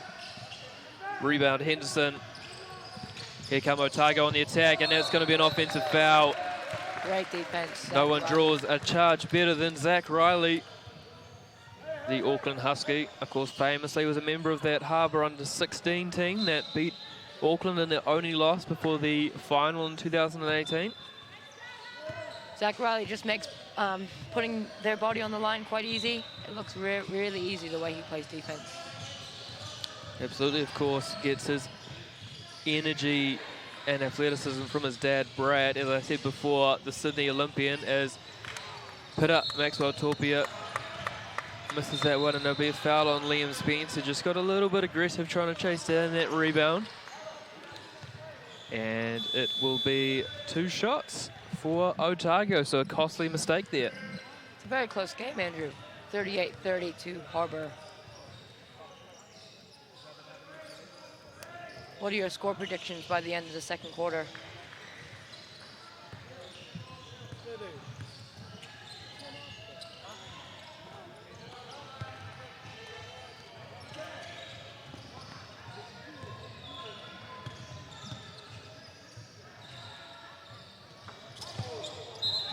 Apologies, Aluye. I've been tucking into the Haichu tropical mix. It's been on my deck, and I was tossed a lovely sweet and sour lemon Haichu from the production team. Sounds a amazing. Lovely little change up from them. And I always catch you off guard every single time you're chewing a Haichu. oh, look at that. He's thrown me another one. So maybe I'll just save that one for halftime. As a little floater there from Christian Martin, who's re-entered the game as short. Every time he does that, he puts me on the spot. And there's another one. A watermelon one as well. He's really just... The production team are just keeping us very happy in the moment in the commentary box. They're doing a great job. We've been here for 4 days. I'm still waiting for apple Haichu, though. Thrown my way, please. If anyone's listening in the production team, if there's an apple Haichu going around, Luye Murphy would be a big fan. Of course, if Haichu want to sponsor us as well, we're willing to give you free content. Oh, and there they are. And 2 apple Haichus. Bring it back to the serious stuff, Luye, of course, our naming rights partner, Aon. Staff who have done a great job as our broadcast partner. Host Association, Harbour Basketball, what a job Sue Woods has done this week. Of course, thank you to Event Finder Stadium and AUT for providing the courts, and our sponsors, MyFM, and in the official ball of this tournament, Moulton. As here we go, looks almost like a 3-2 look here, Luye. Dropping back into a 2-3, just depending on where the ball is, as Peter Maxwell Topia for 3, yes. And I think you're bang on the money, Luye. Man-to-man defense is required as a foul there on... Is that an offensive foul? No, out of bounds. I mean, you're right. A 3-2 is good, you know, for teams that can shoot, but I think it's not enough defensive pressure, especially when a team can shoot all around. Myself, a big fan of the 3-2 zone, having played it my entire high school career.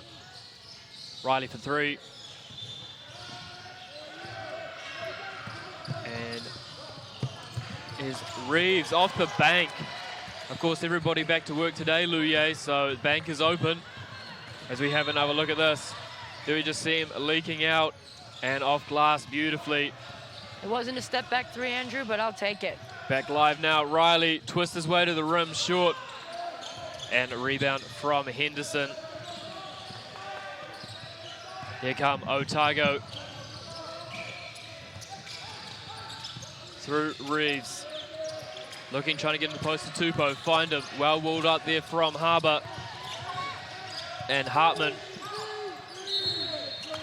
And 3 seconds is called. Could have been a travel there, I thought, Luye. But at the end of the day, a violation was called, and away come Harbour with the ball. Entertaining battle so far. Only a 6-point game with 2 minutes to play. Definitely a lot of young talent to watch out for. Absolutely, of course. Zach Riley, Robbie Coleman, both playing in the Sal's NBL this year. Would love to see a few more of these players get a go at some stage in the next few years, as Daniel Powell is long on that one. Rebound, Leo Wenham. Great ball movement from Harbour. Here's Riley, Maxwell Torpia. Thought about it, that's Pitter on the court at the moment. Tough reverse layup, but beautiful off-glass finish in the cleanup there from Leo Wenham. Seeing a lot of nice crossovers at the moment. As we have another look at him, just fight through the bodies, up and in. And rebound, Zach Riley, as Daniel Powell gets out early, trying to change the stadium's name to League Finder Stadium. Everything to do with that leak out on the play, nothing to do with anything else. As here come Otago, just looking to settle this one down in the final minute, down 8. Lou, you have to get 2 scores here, get it to a 4-point game, then it's going to be very exciting stuff in that second half. As battling tough fadeaway, but great rebound from Henderson. And trying to draw the foul there, great decision from the referees. Actually, defense was, and away to the races is Riley. And one. He makes and ones look so easy. You've got to keep a body in front of Zach Riley, especially when he's on his favoured right hand. The general manager of the Huskies, Matt Lacey, looking enthralled as he watches his young charge playing. And Zach Riley here with a chance to make it an 11-point game with 30 seconds to play in this first half. Like we said before, Zach Riley is definitely a young man to watch, doing some good things on the Husky end for the Sal's NBL, and now suiting up for the under-19 Aon Nationals. As here's Otago, this should be their final possession of the half.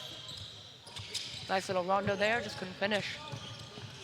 Great move indeed, Luye Murphy, and Harbour will hold it for the final shot. Naturally, it finds its way into the hands of Zach Riley. Abden to the rim, leaves that one short. And away run, Otago. Henderson wasn't expecting that, lights it up for 3 off glass, long. Unlucky. And Good that'll idea. end the first half here at Event Finder Stadium. Harbour 46, Otago 35. We'll take a quick high chew break and we'll be back with the second half right after this.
For the one time, ain't no sunshine. Looks like I'm back to my ways, back to my ways, back to my ways. Yeah, I'm a savage, of course. Pull up like 20 deep, bet we just might shut this thing down. For the one time, ain't no sunshine. What is the hype about? Already did it, already seen it, it's already done. Sal's NBL, live on Sky Sport.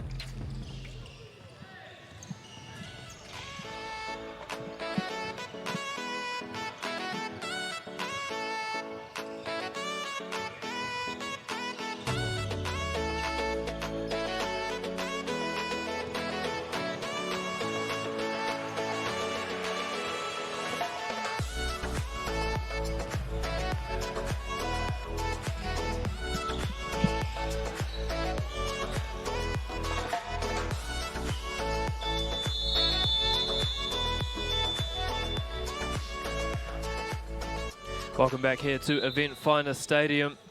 Andrew Horrocks alongside Luye Murphy for this Aon U19 Nationals 3rd and 4th playoff, known as the Joshua Davis Memorial Round.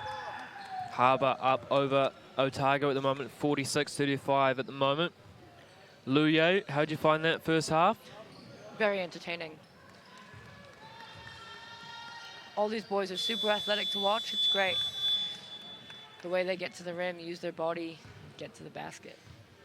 I'm quite keen to see, though, if Otago is going to switch to a man-to-man. It looks like they are. Of course, Luye using her coaching brain. Of course, we'll see you at the Aon Under-17 and Under-15 Nationals, involved in the Harbour Women's program. But Otago here to get us underway for the second half. Who's going to come home with the chocolates and the medals? As they look inside to Coleman. Oh, what a pass. Beautiful pass. We just couldn't finish on their end. Give Otago a point for that, I reckon, Luye. The effort is That was a key. delicious dime. Riley up top, still in the 2-3 zone are Otago, much to the chagrin of my partner in the commentary box, as Martin can't finish that layup through the contact of Hartman. And away comes Reeve for Otago. Finds young Mr. Rusk. Oh, Coleman, what a dive. And out to Hartman for three. All Luye Murphy wants to see in this game is one step back three. No doubt she will go absolutely bonkers for it. And if it does happen, I'll leave all the commentating to her to celebrate, as here is Christian Martin, short left corner. Finds a cutting Zach Riley out to Koima for three. And he makes his 4,003. Josh Koyman is definitely a bucket getter. Walking bucket. As we have another look at that. And a lovely up and in from Joshua Koyman. He's definitely a walking bucket. What do you think, Andrew Horrocks? He is 100%. That is an accurate way to describe him. As here's Riley. Finds the walking bucket. Back to Riley. Over to Abden for three. And doesn't hit anything. That ball's still live, but we've just given up on that, and they'll let Otago come back down the other end.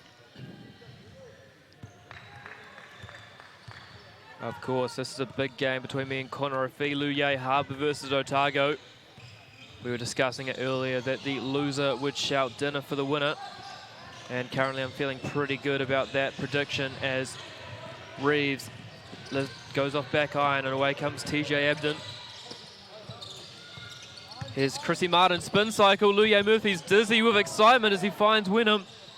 And Wenham was dizzy with that one as well, as he missed that one off left. And away comes Rusker to Abden. Lovely step through, and he's fouled. Didn't see a lot of contact personally, but I never passed my 2003 referee exam. So we'll leave that one up to the experts. Like I said before, these boys definitely love the spin cycle. After they do a spin move, I'm trying to find the ball, and I'm not even playing. Yes, I'm starting to feel a little bit dizzy as well from all these high chews that I've eaten in the commentary box. Definitely a sugar rush. They're just so tasty, Luye, as makes second does Rusk, and it's now 49-36. Harbour over Otago. The bronze medal match, and of course, Some big finals this afternoon, Lu Ye. The women's at 3 p.m, men's at 4:45. Can I get some predictions out of you? I think Waikato is going to take the women's final. Very well coached from Anthony Corbin. The discipline they have on O is just phenomenal. Lovely kip out there for Tupou, but goes long. Now the boys' final. Have to go with my hometown, Wellington. Oh, lovely 3 there from Joshua Reeves. Then it's back to a 10-point game. As we have a look at that little just kick out, beautiful, and splash. That shot was about as wet as the weather outside. Hasn't been the nicest as Koiman. Triple. There's the walking bucket again. But it's been great weather, hasn't it, to be inside Lu Ye, taking in this fantastic action over the last 4 days. Sure has been. If you're in Auckland, come out and check it out. Ben Finder Stadium. Of course, if you want to just come watch the final, tell Moira Davis that I sent you. And she'll let you in for free. Maybe not. Maybe I spoke a little bit too soon on that one.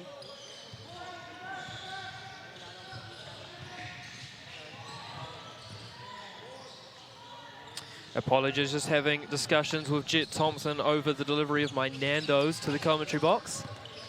As Harbour Breeze player, Asia Anderson is in the building. Lovely to see her coming down to support all the teams. Of course, a great venue controller as well. She'll be at Rosemary College tomorrow afternoon. As Rusk with the steal. Goes at Koiman, up, over and out. But lovely tidy up there. And again, unfortunately, Shortland couldn't finish it. And away comes the walking bucket for Harbour. Back to the walking bucket. Just fell short. It's a good shot though. His feet were set. Michael Rusk, tournament team, calling it tournament team. Michael Rusk also comes from a very good family. Nicole Rusk used to play for Otago Women's NBL. I'm sure she will suit up again. It's been a while since I've seen her. And away again comes Otago. Rusk again. And we're going to see a timeout taken by Kenny Stone. Lu Ye, what's he seen that's forced that? I think Kenny Stone's going to stick to what he's doing at the moment. He's a very experienced coach. I do think he needs to adjust his defense a little bit, get out of that zone and get into a man-to-man, apply a little bit more pressure for Otago. If anyone in the Harbour office is listening to this commentary, can you please bring my Nando's up from Jet Thompson? He is being lazy and refusing to.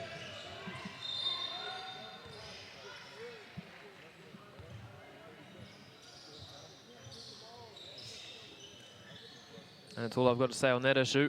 Andrew, what do you think Dean Rusk is talking about in his huddle at the moment? I think just keep pushing the ball. I mean, they're doing a great job of pushing in transition, especially through Michael Rusk and getting a few easy scores. That's got this back to a 9-point game. So no doubt, Lu Ye, I think that's going to be the call as we have a look at some of the Harbour parents taking this one in. And I believe that's Alyssa Harawani as well, Lu Ye. It is. She's suited up for the Waikato Wizards. Lucky enough to coach with her at the BBNZ Under-14 development camp in April at Tui Ridge. A fantastic experience, and it's quite exciting, isn't it, Lu Ye? The next level of teams that are coming through, as I have a phone call from Carl Neuer. 1 second, Lu Ye.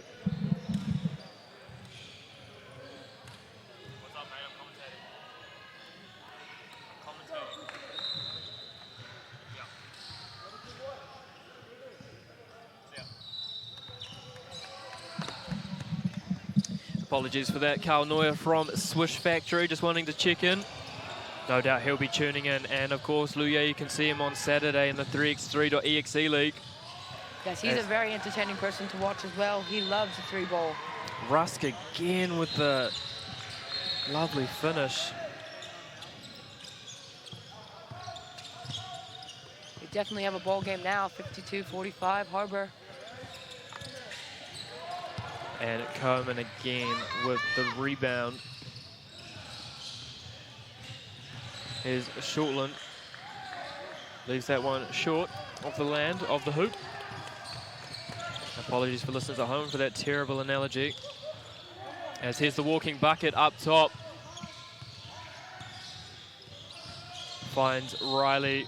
What's he going to conjure up? A handoff to Natush. Skip pass to the walking bucket.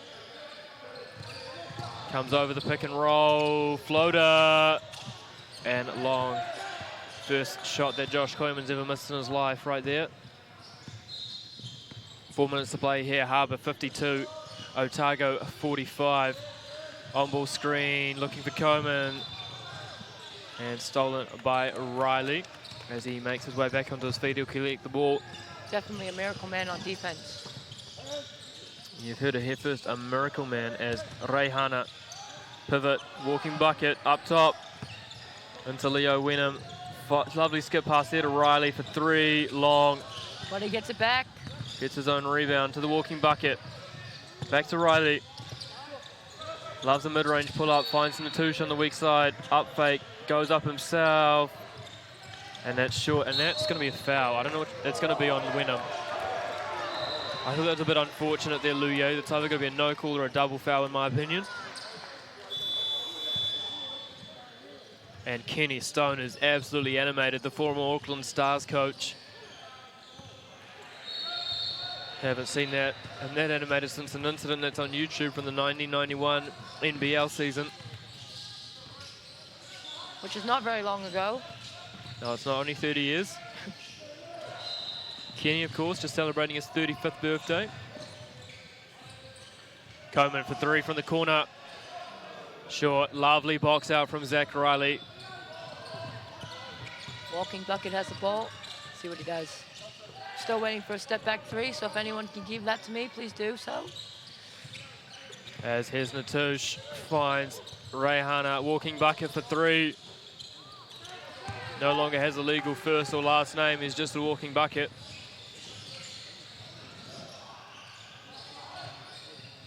Right, Otago looking to cut into the 7-point Harbour lead. Here's Rusk.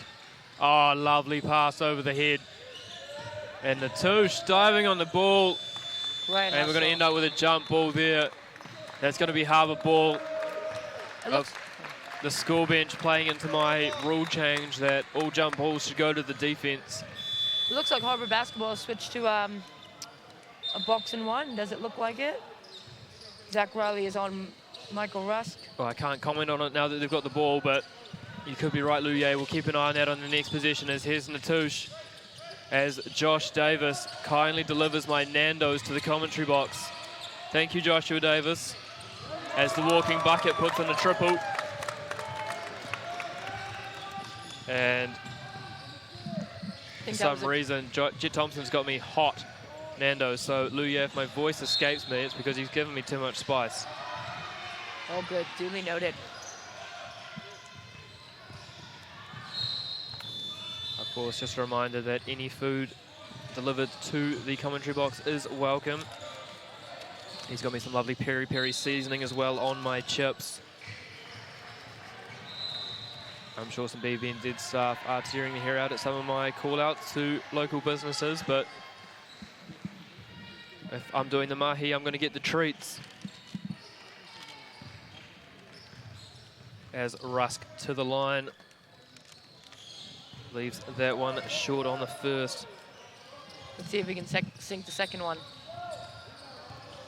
Free throws are definitely a crucial part of the game. Can either make or break a team. And he does sink it.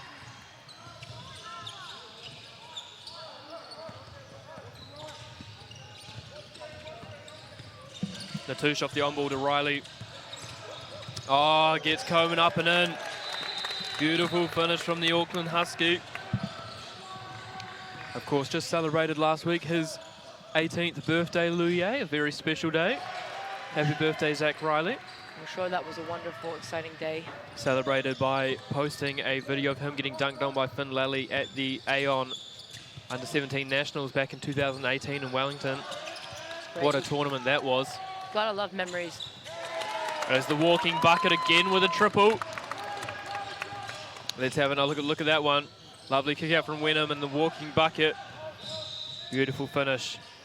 As Rusk back alive, just finished a lovely little mid-range pull-up jumper, and 50 seconds to go here in this third quarter, Luye. 10-point game still to play for. Plenty of time for a step-back three. As Perez gets a steal and leaks out here at League Finder Stadium. Does Reeves. Everything to do with that play, nothing to do with anything else. Great pass, way to use the kick ahead. I like it. As Hessen Touche back to the walking bucket. Finds Maxwell Torpia. Tries to get Coleman up in the air, can't. Walking bucket, thinks about the three. Riley doesn't think about it, he just shoots it. And it's going to be Otago here holding for the last shot. Shoot or shoot. As Perez gets an on-ball screen from Coleman, who slips it. Short roll, beautiful find in the corner to Rusk. Top of the backboard, rebound Wenham, throws it up for three. And that's short.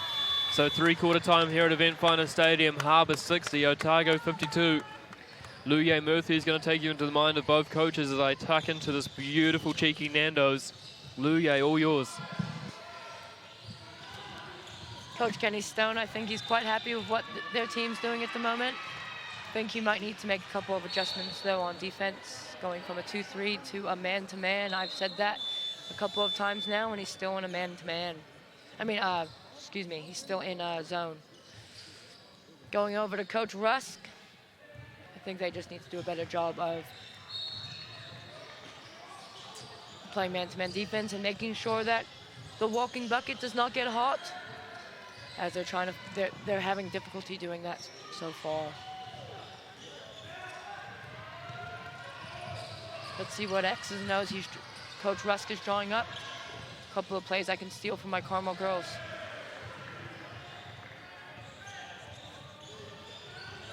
It's one thing you gotta like about coaches, right? Get to take a couple of their plays here and there and make them your own kind of thing.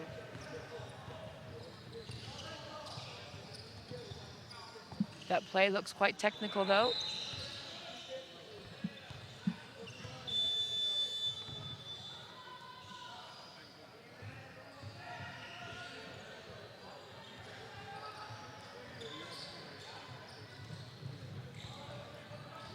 Let's see if Harbour can hold the lead for the last quarter of the game. Oh, wait, third quarter? No, fourth quarter now.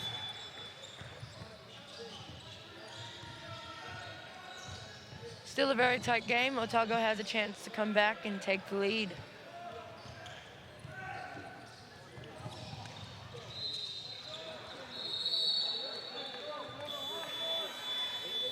If anyone from Otago or Harbour are listening to this commentary, please tell both coaches that I'm looking for a step-back three. Been waiting for the whole game. Still haven't gotten one.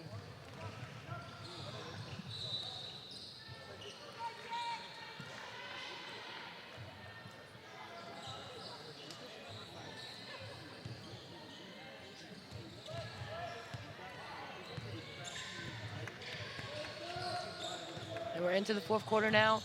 9:50 to go. Harbour up 60-52 to Otago. Three ball, and it's good.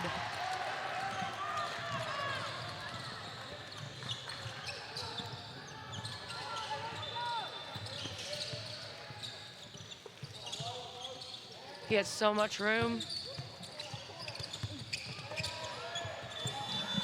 Right, I'm back. Shout out to Jet for that cheeky Nando's burger. Of course, still got those peri-peri seasoned chips to finish during free throw breaks as Christian Martin misses a three, rebound by Coleman.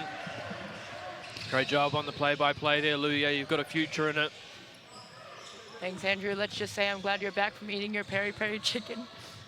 God, it was delicious. Never had hot seasoning before, but I think it's going to be a go-to from now on. Cheers, Jet Thompson. As Natouche here. Back up to Christian Martin, over to Zach Riley. Thinks about a mid-range pull-up instead, looks over to Wenham for the dunk. I mean, he's going to claim that as a dunk. It was close. The fact that he can even touch the rim is quite impressive. And we've got an and one situation never end as we took another look at that little Leo Wenham mini dunk. But it'll be Otago shooting one as Liam Spencer re-enters the game for Leo Wenham. Let's see if he can knock down these two free throws. Keyword free. Just one, I believe, Luye. It was a and one. We were both watching that beautiful play there from Harbour. Some of the live action, but here we go. 4-point game. All to play for in the third and fourth playoff. The Josh Davis Memorial game. And that'll be Otago ball. That's a big turnover there from Harbour. Just coming off a foot. I think Kenny Stone's walking over to the bench, maybe calling a timeout sooner than later. He's still got, he used one on the third. I don't know, I think he's going to hold it in the holster as Russ goes to the ground and it's going to stay their ball. Maybe a little make-up call there from the referee. Instead of giving him the foul, gave him the ball. Of course, hopefully I was hoping he'd give him some free throws. I'm looking forward to these Peri Peri season chips. Courtesy of Wairau Nando's. And of course, the deliverer was Jet Thompson, who'll be on the commentary this afternoon as Raska, sorry, I believe that was Reeves for 3, and it's a 1-point game. Let's have another look at it. Yes, my apologies, it was Rusk on the pass, Reeves on the finish. Beautiful. As rebound there, Liam Spencer, back out to Zach Riley. And turnover, Perez. I think you're right, Luye. Harbour might need a timeout here. Maybe the reintroduction of the human bucket. As Hartman for 3. Yeah, take a timeout, Kenny. Take a timeout. There you go. And Luye, talk to me. What's Kenny thinking? I think Kenny Stone's just definitely going to switch out of that zone or box and one that he's in and get into a man-to-man to prevent Otago from scoring such easy threes. Just think that defensive intensity is still there, but it's kind of dropped a little bit on the Harbour end. Otago takes the lead, 64-62. It's quite impressive to see how Coach Kenny Stone is so calm still, and he's down by 2. Still a lot of time left though, 7:45 to go. If that was me, I probably would have been throwing my clipboard by now. But I'm working on it. Of course, who can forget that memorable clipboard throw by Kairo Katuhi in the Auckland Super City Under-17 game for his Harbour team against Wabi, otherwise known as Waitakere West. I mean, just look how Coach Kenny Stone conducts himself in this timeout. His players are calm, he's calm, it's great to see. Need to take some notes on that one, I think. I don't know how he's calm. My heart rate has absolutely skyrocketed this last couple of minutes. For sure, my hands are definitely sweating. Glad I'm not holding anything in my hand at the moment.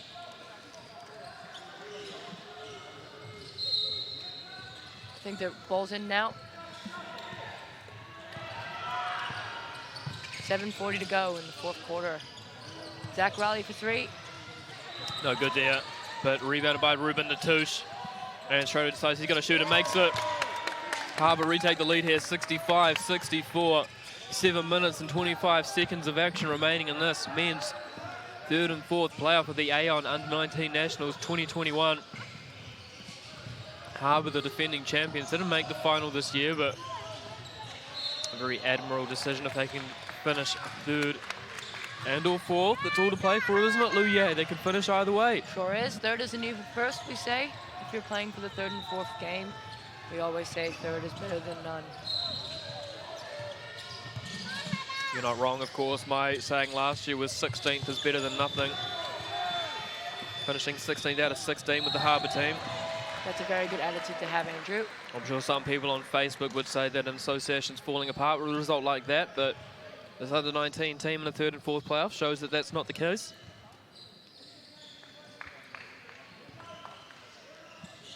It'll be interesting as well, Luye, just to keep an eye on the fouls. There's Natush with the steal to the rim, up against Rusk. And he's fouled. Crucial play for Harbour. As Rusk just walks off with his hands in the air, but as we know, Luye, it's not just your hands that are going to be straight up and down. It's got to be your body as well.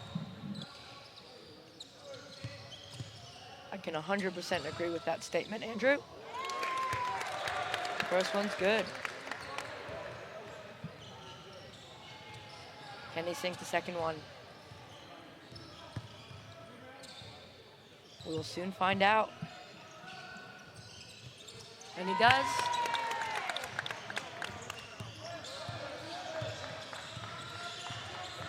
Here's Rusk for Otago, gets the on-ball screen, but rejects it from Coleman, goes behind the back again.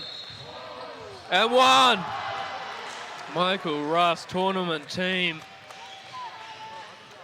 And I don't know about you, Luye, but I'm really hoping he makes this free throw. Because now we'll have a ball game. It's definitely very exciting to watch. Fast pace, love it. And Rusk calmly converts the extra. We have a tie ball game. We have a ball game, Andrew Horrocks. 67 all.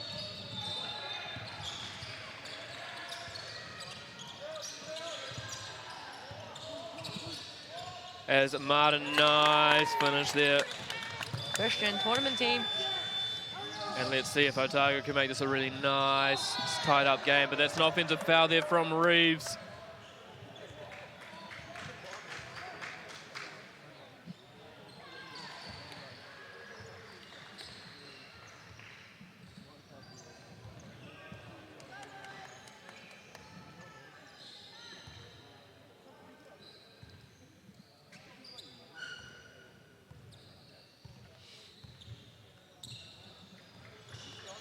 Right, here comes Harbour through Zachary Riley.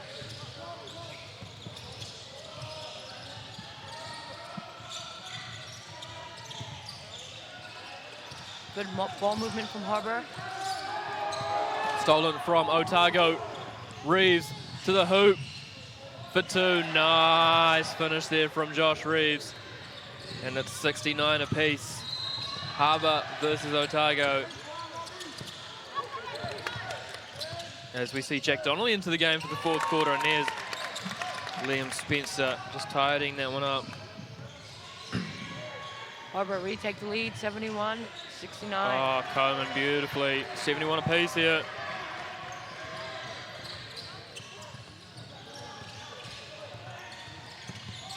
And turnover from Donnelly. Away come Harmon. That's going to be another charge. Zach Riley takes his second. Way to put his body on the line, Luye. Miracle Man himself. Defensive Miracle Man.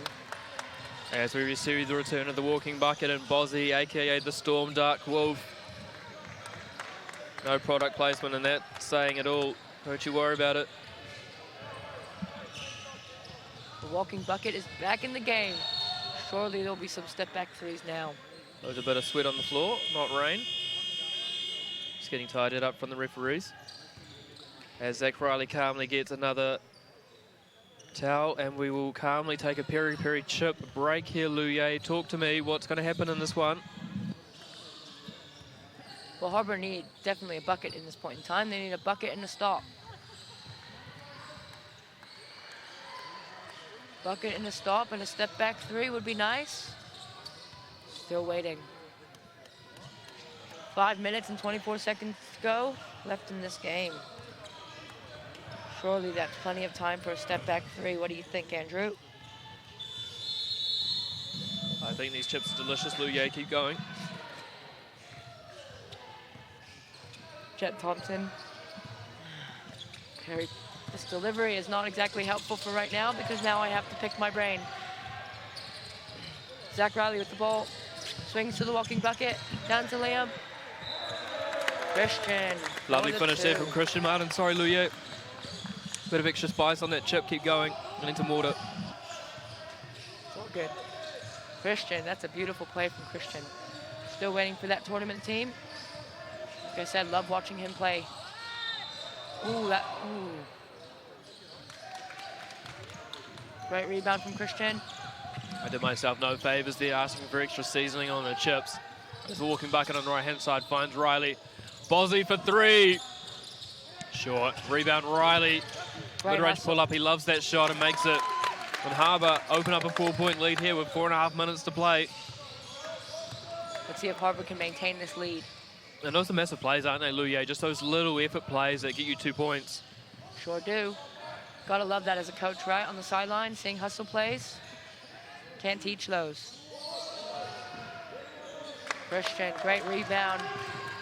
Harbour need to find a way to get a score and a stop. Zach Riley, spin cycle to the walking bucket. Oh, that's a lovely feed out of the high post. Sorry, the low post from Spencer into the cutting. Christian Martin, he'll go to the line for 2. Really a monumental play there from Harbour as we take another peri-peri chip break. Luye Murphy, what are you thinking? Harbour definitely needs to knock these 2 free throws down and then get another stop on D.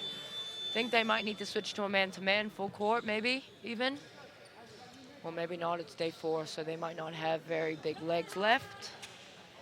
They're doing a pretty good job of it, though, getting up and down the floor. See if that... There you go, Christian. Knock down the first one. It's a crucial free throw right there. Now let's see if he can knock down the second one. In and out. Rebound through Tupou for Otago. Here is Rusk. I've been extremely impressed with this point guard. Tupou, spin cycle up. Fouled. And we'll have another free throw break brought to you by Peri Peri Chips. They're very good at using the spin cycle.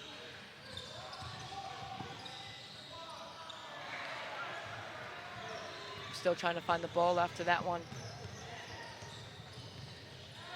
Otago need these 2 free throws to stay in the game. 3 minutes and 47 seconds to go in the 4th quarter.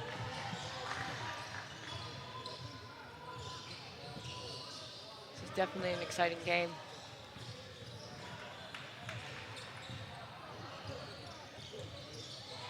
He does sink it.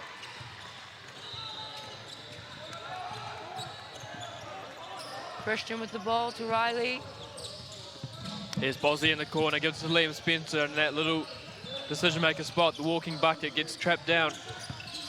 Bozzy back to Spencer, out to Bozzy, who gets doubled for 3.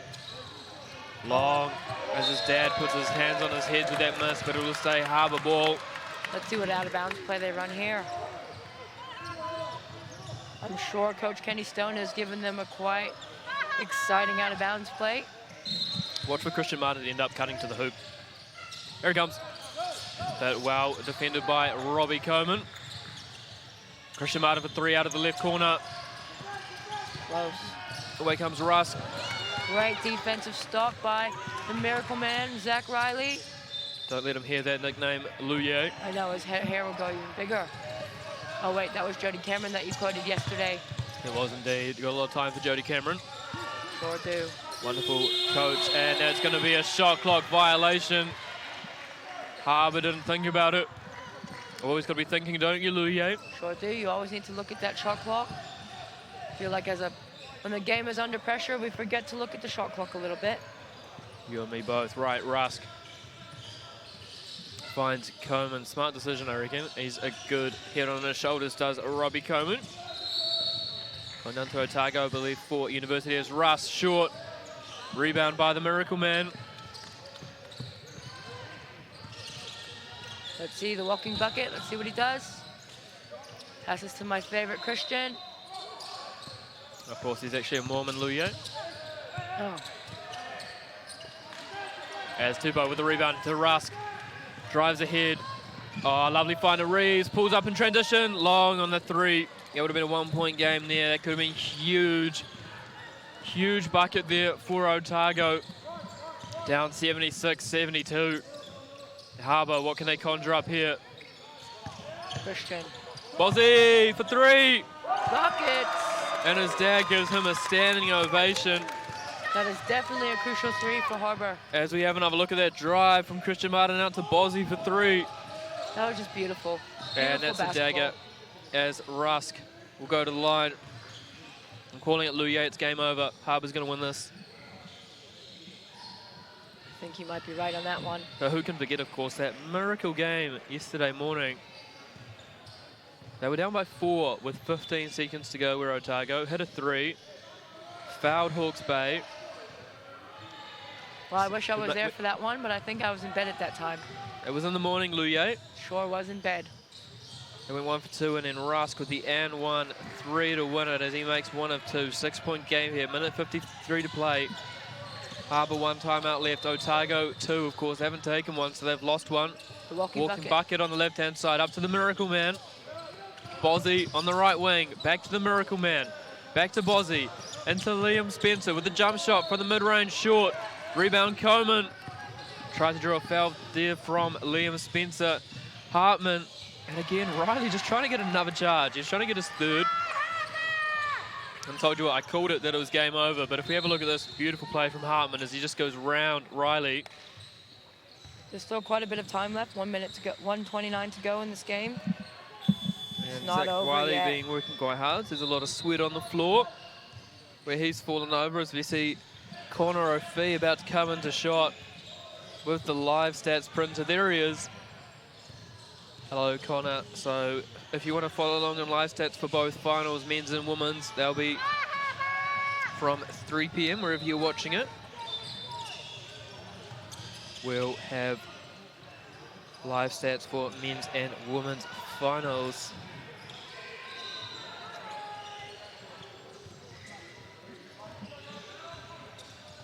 Let's see if Harbour can score on this one.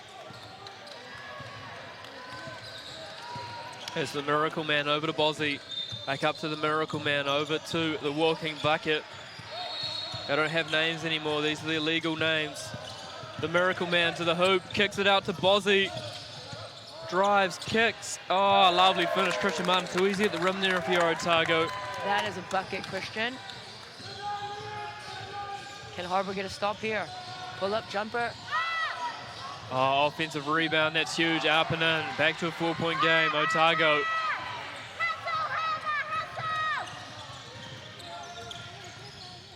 And the Miracle Man gives it back to the walking bucket. Let's see what the walking bucket does here. Walking bucket over to Riley. I don't know who this Riley guy is. I just know him as the Miracle Man as he puts it up and in. And that's going to be a timeout for Otago. They'll take their first of 2. As we have another look at this, lovely little mid-range pull-up there from the Miracle Man. Bucket, Zach Riley. And Harbour have got one hand on those third-place medals.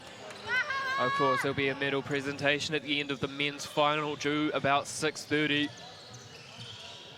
Now, Andrew, I'm going to jump the gun here because I know you're about to ask me this question. What do Otago need to do? I think they need to play a full court man-to-man to slow Harbour down a little bit. I'd like to see actually a 1-2-1-1 press.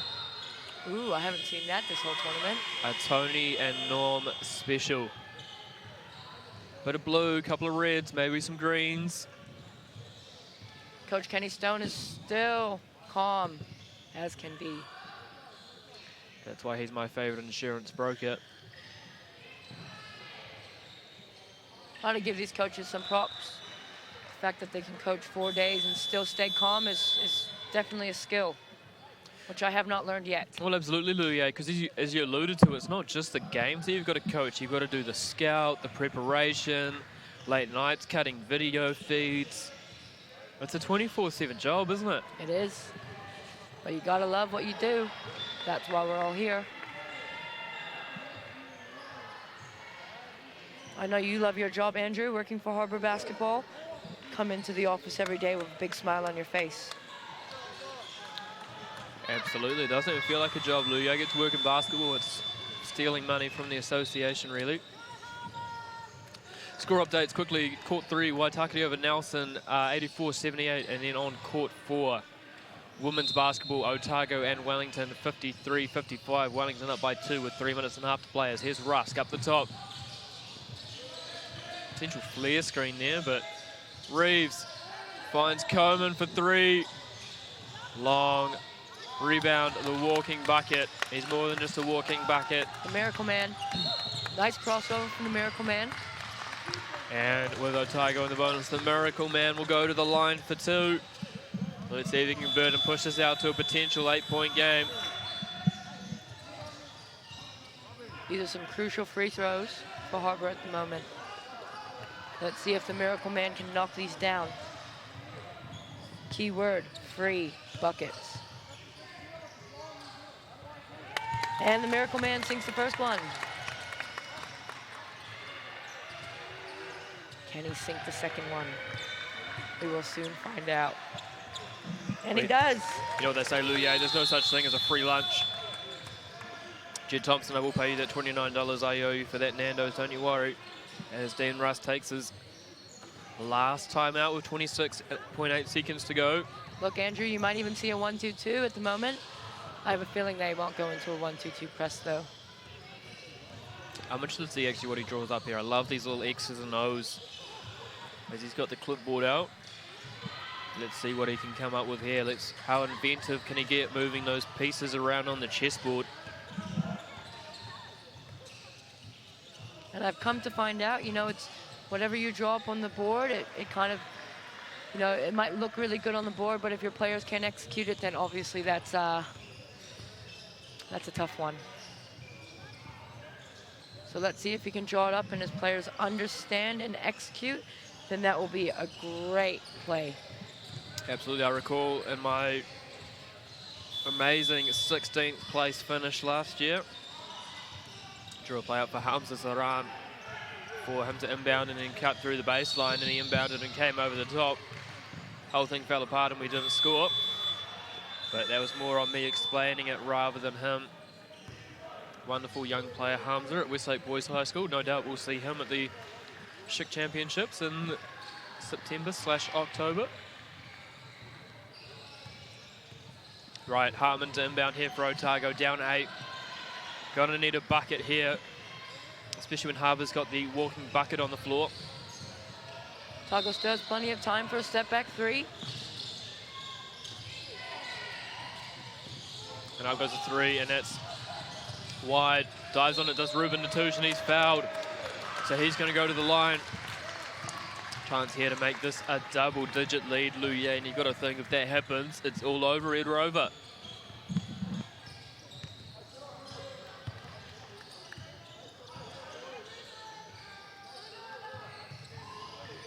Let's see if he can knock down these free throws. These are some crucial free throws at the moment. 21.8 seconds to go.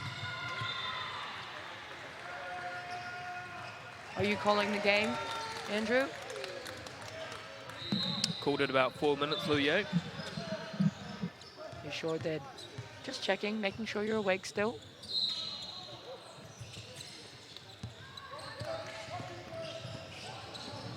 Great pace from Otago. You're gonna need a really quick bucket here as Reeves flings up a 3 off backboard and rim. And Otago, a little gentleman's agreement here. They're just gonna let the miracle man dribble us out. And so Harbour are going to end up your men's 3rd place finishers, and I think Otago's had a wonderful tournament, finishing 4th. They've been great to watch. So from Luye Murphy and myself, Andrew Horrocks, we'll be back about 2:55 for the women's final. That'll be Waikato taking on Canterbury. Really looking forward to that one. Until then, enjoy your afternoon and we'll see you shortly.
taking it all to Queen Margaret College. I'm here with the 2021 Rebel Sport 3x3 Senior Girls Elite Grade National Champions, Queen Margaret College. Congratulations, guys. And what a final. You guys were trailing for almost all of that game, Lily, until the end. Talk us through it. I think I'm going to give over to our captain here. So we went through a game plan before. Obviously Fraser was in our pool, so we had previous game experience against them. So we knuckled down there. RDL was obviously the key. Handles, beautiful shot, as we saw, because we were trailing at the beginning. But obviously you have a game plan and sometimes it just takes a couple minutes to really set in. And I'm just so proud of these girls, my juniors. They really knuckled down and actually executed it there at the end, and I'm just so proud. Big shot at the end, Lauren. That 2-ball, and then bet the last 3 points, all from your hands. You know, you stepped up there. Thank you. Well, you know, we all did it as a team, as one. We had a little team bonding before we came in here, and that brought us together, broke the ice, and out here with the team. How much fun was the whole week? The whole week of preparation? So much fun, so much fun. I know first 3 on 3 for 3 of them? Yes, me. Yeah, these 2 played as juniors, and then us 3 got to experience it, which was amazing. It's an Olympic sport now. This is a pathway, so you guys keen to stick with it? Yes, definitely. Maybe if I build my fitness tag up. Congratulations, guys. Good job. Thank you so much.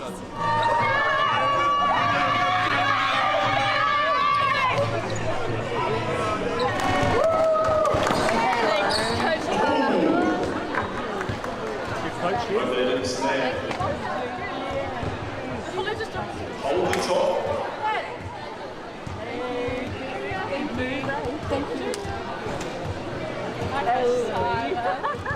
Make sure you need coach in the QMC. Good colours.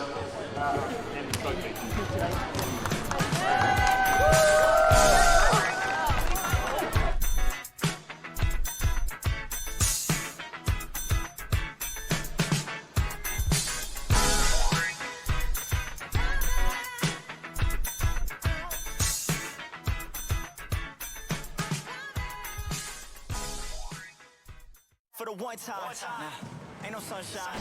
What is the hype about? Already did it, already seen it, it's already done. Sal's NBL, live on Sky Sport.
The beat.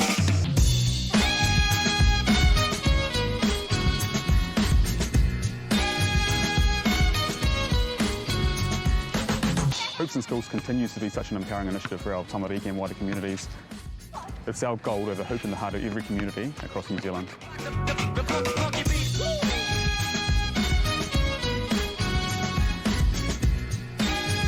It's great to see so many kids have access to such amazing hoops. It's not just about the sport of basketball, but getting these kids physically active. Hoops in Schools is targeting schools and communities which don't usually have the funding or access to equipment, facilities just like this, and it's amazing to be able to introduce and give them access to this, and you can see the results here today. The facility like this can bring a whole community together.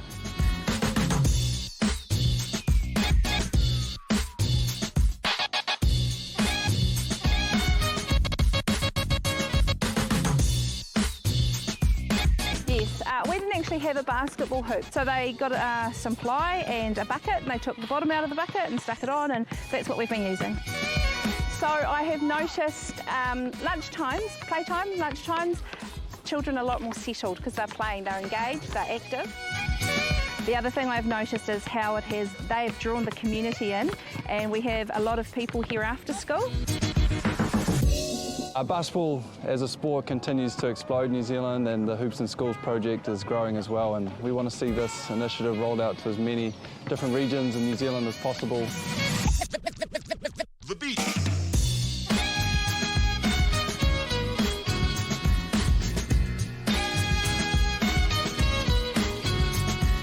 These hoops are pretty good.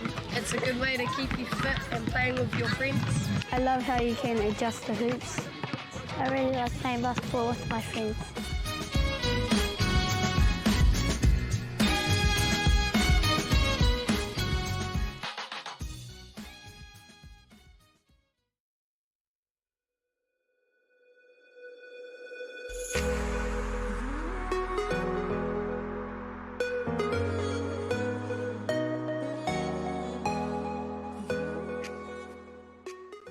For the one time, nah, ain't no sunshine. Looks like I'm back to my ways, back to my ways, back to my ways. Yeah, I'm a savage, of course. Pull up like 20 deep, and we just might shut this thing down. For the one time, nah, ain't no sunshine. What is the hype about? Already did it, already seen it, it's already done. Sal's NBL, live on Sky Sport.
Hello and welcome to Event Finder Stadium for this, the women's grand final of the Aon U19 Nationals. Andrew Horrocks alongside me will be Luye Murphy. Waikato and Canterbury squaring off in this one. Of course, both teams were top of their pools.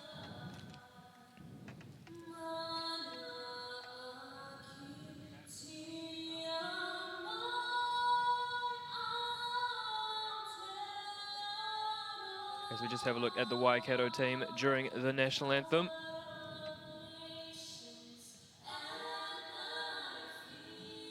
And first, our team list. First of all, Waikato, Reese Anderson, Grace McGurr, Ki Wakekatoni, Dominique Stevens, Amber Waratini, Yamaya Eastwood, Sophie Andrews, Malika Samia, Bree Schuler, Kaharangi Raharui, head coach Anthony Corbin, assistant coach Kayla Manu Irarangi, and manager Panya Tahati.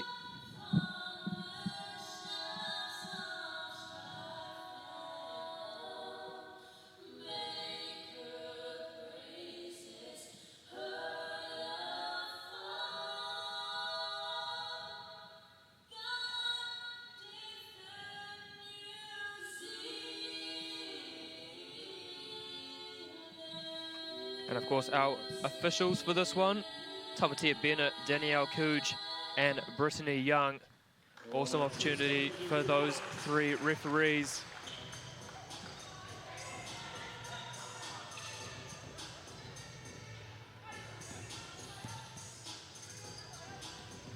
And just quickly, the Canterbury team list: Maya Williamson, Leah Powick, Ashley Strawbridge, Katie Van Bogart, Amy Lynch, Tarina Cooper, Hannah Crabtree, Molly Coburn, and Hannah Miszewski. Head coach Joshua Thompson. Manager is Paula Strawbridge. Luye Murphy, a lot of exciting talent in this one. Which players are you looking out for? Yes, heaps of talent in this one. For Canterbury, I'm looking forward to seeing Leah Powick get on the court a little bit more today. She is a shooter. If you know Leah, she's a three-point shooter. Ashley Strawbridge did a really good job yesterday for Canterbury, getting to the basket early. Quite keen to see how Waikato stops her today. Hannah Crabtree as well did a very good job last night against Taranaki. I thought the big storyline for me for Canterbury in their semi-final was the outstanding shooting of Hannah Miszewski. By three-quarter time, she already had 32 points. Luye, can you believe that this is her first ever Aon age group nationals? Really, is it? You would never know. Was indeed. I was having a good conversation with head coach Josh Thompson, and he was a little bit happy that he had this hidden weapon. But a lovely shooter is Hannah Miszewski. Right, and for Team Waikato, you know, obviously Dominique Stevens is a big presence for Coach Anthony Corbin alongside of Malika Samia, Bree Schuler. You know, you can never really get enough watching Bree Schuler bring the ball up.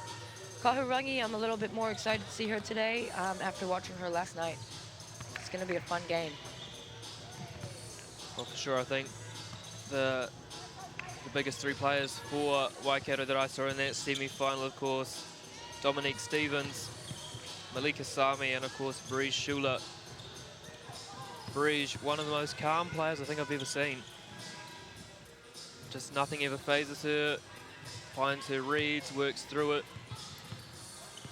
And of course, if you want more information on the Aon Under-19 Nationals, make sure you visit the Basketball New Zealand website, nz.basketball. For results, tournament information and photos, check out the Basketball New Zealand Facebook page, Instagram, and follow them on Twitter at Basketball New Zealand. Join the conversation, tag us in your posts, Aon U19 Nats. Of course, this live stream available both on nz.basketball/TV and on Stuff. As we take a quick look on screen to the medals that they're playing for Luye. You were lucky enough to get a gold one with the Harbour Breeze last year. What is going through the players' minds at this stage?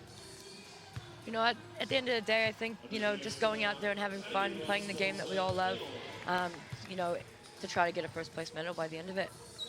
And as well, we see on screen the legend herself, Megan Compain, managed to play in the WNBA. I believe the only New Zealander to do so. So pretty exciting to have her in the house, isn't it? It is very exciting. I just had a conversation with her actually in the Harbour office. Didn't even know who she was, and now look, we're like bestest of friends. Of course, want to thank our naming rights partner, Aon, staff for our broadcast partner, and Harbour Basketball, and everything they've done to make this tournament happen. In particular, the tournament director, Sue Woods, done a fantastic job. Event Finder Stadium and AUT for their superb courts, and of course My FM and our official ball, Moulton. So Lu Ye, putting your coaching cap on for a second.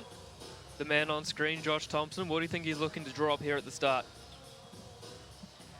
I don't think he's actually looking to draw up anything, to be honest, even though Coach Joshua Thompson is definitely known for his X's and O's. I think he's just going to tell his players to keep the pace that they had last night, push the ball because he has some quick guards. You know, I think they're going to try to get Ashley Strawbridge the ball quite a bit this game, you know, because she gets some easy buckets. Let's see if Waikato can stop Ashley Strawbridge. Both teams are well coached. A lot of experience on their ends. So Canterbury coached by Joshua Thompson, and Waikato, Anthony Corbin. Of course, speaking of Anthony Corbin, as we take a look at some of the officials from this tournament, what do you think is going through his mind, Lu Ye? What do you think he's looking to draw up to start with?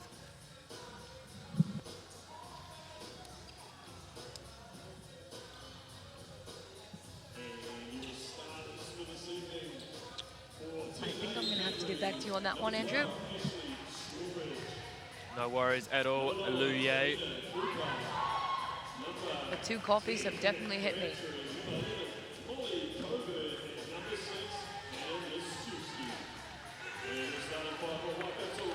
As we just see our starters announced by the MC for the evening, Connor Opie.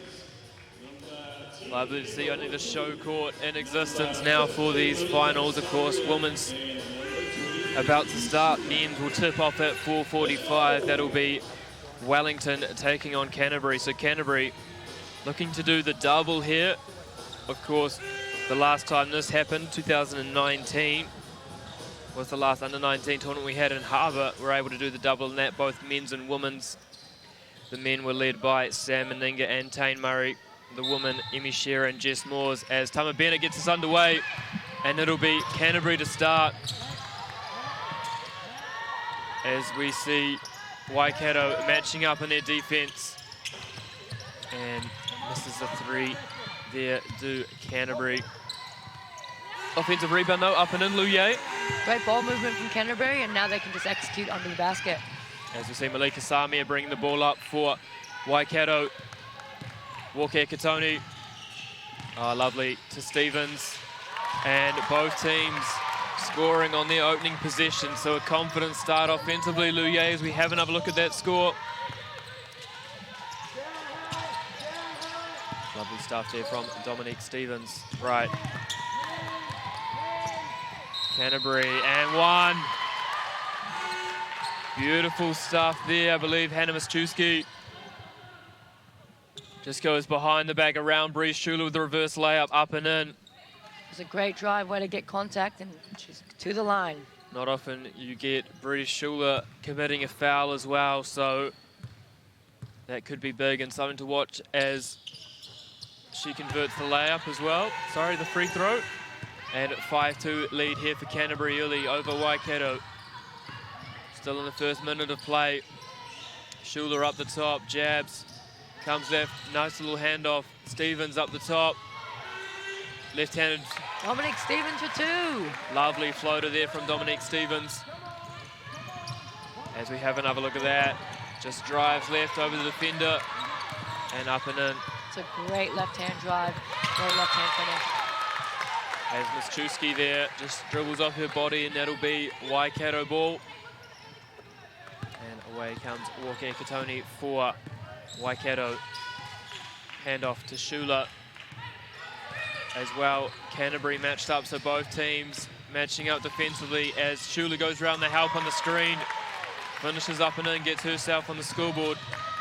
She definitely knows to get to the basket, doesn't she? Absolutely, as Strawbridge has the ball on the right wing, thinks about the 3. Again, Mischewski, that's tipped and stolen. And away through Amber Watatini come Waikato. Back into the cable, hands off of Breeze Schul. A nice little handoff there, Waikato to the rim, up, over. But Stevens can't put the tip back and is tidied up by Malika Samia into the hands of Schula. Great little hustle plays that definitely help Waikato Horn out. set there into Stevens. 4 on the shot clock, drop step. And is stolen off her and away come Canterbury through those quick guards. And Schula does well there not to commit her second foul. Malika Samia with the ball. And Kicks unable ahead. to convert the lap was Molly Coburn. Samia right wing, Stevens up the top into Walkie Katoni. Straight into a pick and roll. Nice show there, but Walkie Katoni looking to find Schula. And that's going to be a backcourt violation by Waikato. So turnovers on both sides. Luye, definitely some nerves, but that's to be expected, isn't it, in a final?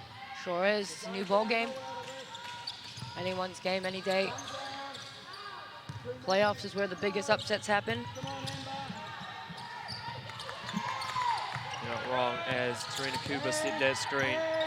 Strawbridge rolled to hoop looking for the ball, doesn't get it. To the line goes Mischewski. Malika Samia does not look happy about that one. Not at all.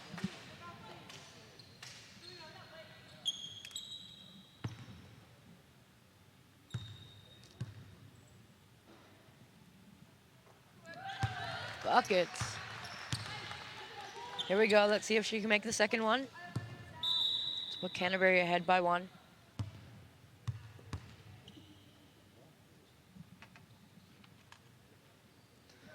We have a ball game, 6-6. We do.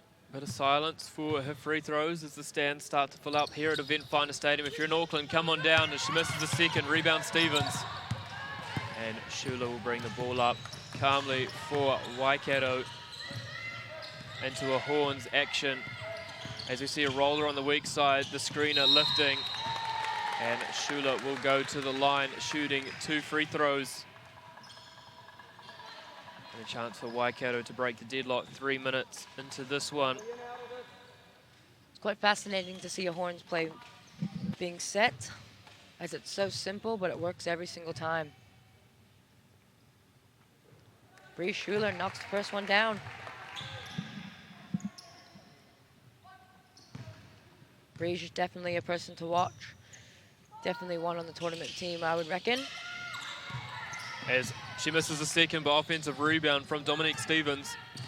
Schula finds the rolling Stevens beautifully and off every part of the rim and in. Lovely feed and finish there from Waikato.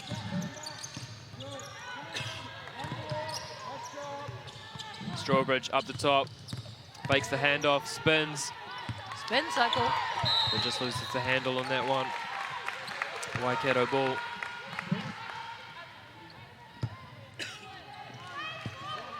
That spin cycle can be quite deadly, as we've seen in previous games. Well, it's been a bit of a go-to move, hasn't it, of this tournament, as Samia gets a screen from Stevens, hits the rolling Stevens, beautiful finish there, Dominique Stevens. Great patience from Dominique Stevens. Capitalized the basket. As we have another look at that, great pass from Samia and beautiful finish from Stevens. She's had a superb start to this one. As Canterbury reply, I believe, through Molly Coburn. Great pass. Malika Samia for 2. And we already see an early timeout here from Josh Thompson as Waikato build a 13-8 lead. Luye Murphy, talk to me. What's going through his mind at this moment? I think he's just thinking that we need to get some stops. Not Ashley Strawbridge, apologies. Malika Samia and Dominique Stevens are definitely finding their way to the basket a little bit too easy, I think. So Joshua Thompson needs to find a way to stop that. And ever the perfectionist, I'm sure Anthony Corbin's got a lot of things that he wants to adjust. I think Anthony Corbin, though, is quite happy with where they're at right now. You know, they have the lead 13-8. But I think, like you said, he just needs to make a few adjustments. And of course, while this tournament's winding down, Luye, still plenty of action to look forward to in the future, of course. Under 17 and under 15 nationals are coming up in the July school holidays.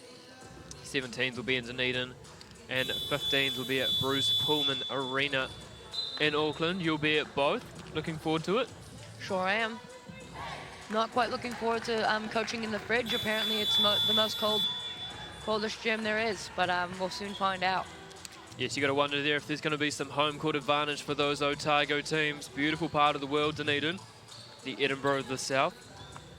I guess they're so used to the cold too, so they might, home court advantage might be a good thing for them. Absolutely. Right, let's see what Josh Thompson can draw up here. There's a bit of full court pressure and denial on the point guard. But Mischewski gets the ball, and Walker Katoni doing a beautiful job as back into the hands of Ashley Strawbridge. And fakes the handoff to Coburn. Gives it back to her. Up fake spin, left-handed hook. No good, rebound Stevens. To Walker Katoni, and here come Waikato running up ahead. Great idea, but they just lost it. Couldn't quite connect on the pass to Amber Waitatini. And you've got to think, if you're Canterbury here, you've got to bring a second ball handler to help bring the ball up if they're going to keep denying Hannah Mischewski.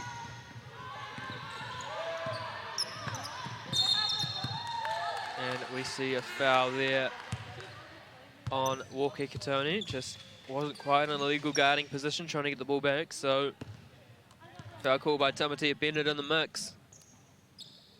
And it'll be Molly Coburn to inbound for Canterbury. Into Mischewski. Horns action, comes off the screen from Strawbridge, who posts up Walker Katoni. But again, that pass can't quite connect, and Stevens cleans it up off to Walker Katoni. Waitatini, Shula, and nice little ball rotation as Waikato just find their spacing. Malika Samia rips and drives the left hand. She's fouled. Into the line will go Malika Samia. It's great to see how patient Waikato is. They really wait to see their openings to get to the basket. They're never rushing.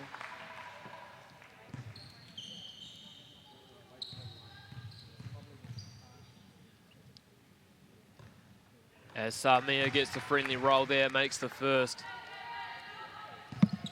Can she convert the second one?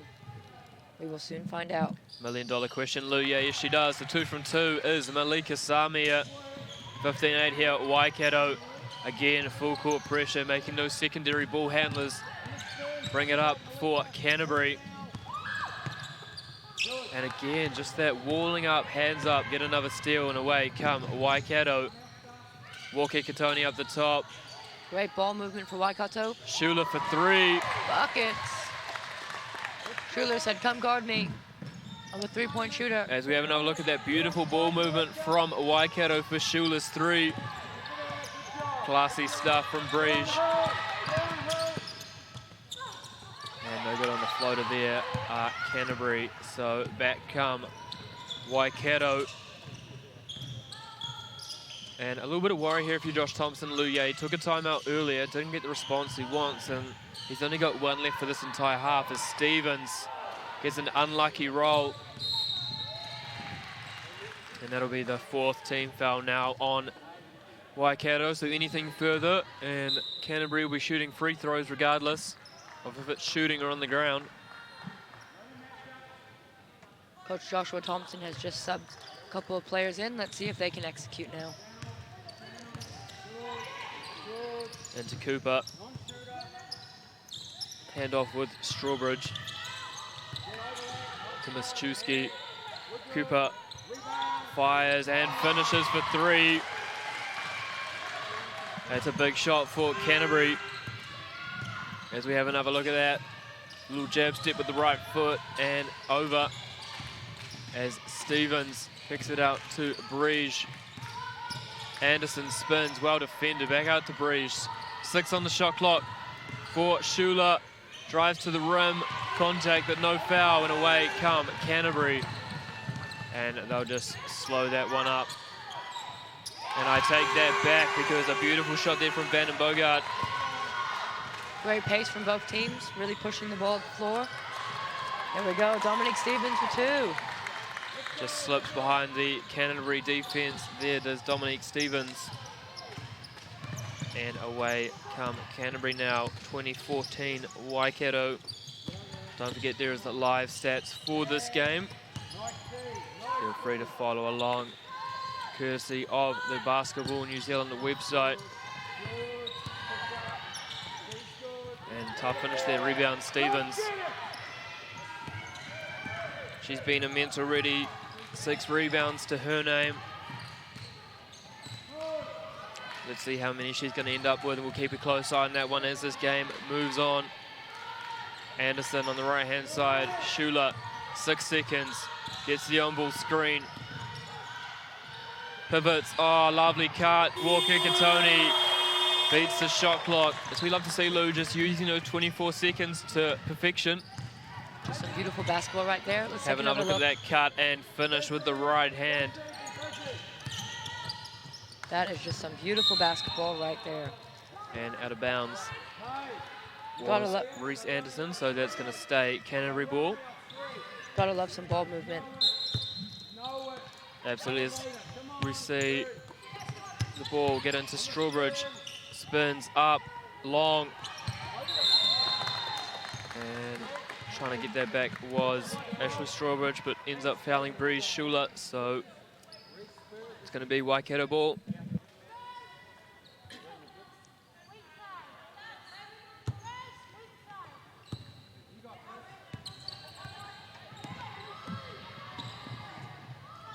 Anderson, a little shovel pass there to Waitakere.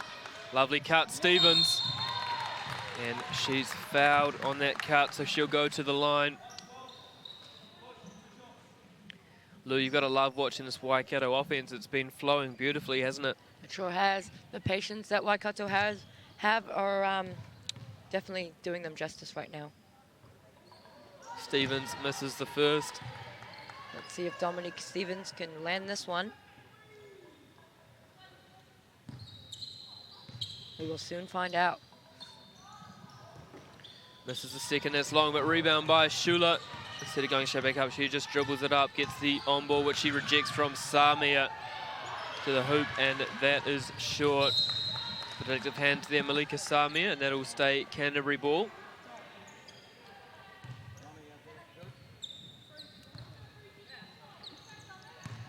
Gotta love the hustle that both teams are doing right now. Absolutely, back into the hands of Hannah Miszczewski. Behind the back, beautiful to the rim, left, no. And she stood out of bounds there trying to save it, so it's going to be a Waikato ball. A little bit of full court pressure coming from Canterbury at the moment.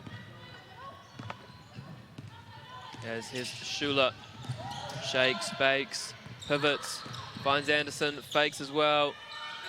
Into the hands of Stevens. Don't know what happened with the shot clock there, but it ends up Canterbury ball. Miszczewski, lovely kick out to the corner. Off iron, but well rebounded there from Cooper. And her little floater is good. Confidence booster there for Canterbury. Gets us back to a 6-point game. As we have another look at that little drive up, scoop in. Beautiful. These friendly rims here at the end second, now known as Event Finder Stadium. Samia to the hoop. Beautiful finish. Wouldn't want to be in front of her on D. She makes it look too easy. Absolutely great player, Malika Samia. It's Cooper again for 3, feeling it. And it's going to be Waikato that hold the ball. And you'd expect that we're going to see Breeze Schuler taking the final shot here. Luye Murphy. Andrew, we might get a step back 3. I've been waiting for 2 days. And in fact, it's Malika Samia the ball. 5 seconds, step back 3. Oh, long. Malika Samia. And Anderson, did she beat the buzzer? No. So, end of the first quarter here at Event Finder Stadium. Waikato 24, Canterbury 16. Luye Murphy, what's been your impression of this game so far? Well, I think Canterbury need to find a way to stop Malika Samia and Bree Schuler and Dominic Stevens from getting to the rim. I think they might need to change up their defense a little bit. Go to a man-to-man maybe even. Full court man-to-man. I know it's day 4 and their legs are tired. Props to these athletes for running all the way through to day 4 and making it to the finals. I think Coach Anthony Corbin is quite happy still. You know, 24-16 to Waikato, so, you know, I think he's just going to make a few adjustments, maybe. That's probably the calmest I think I've seen Anthony Corbin at this stage of the game, of course. Extremely experienced. Not often you see an age group tournament that he's coaching at where he's not in the final.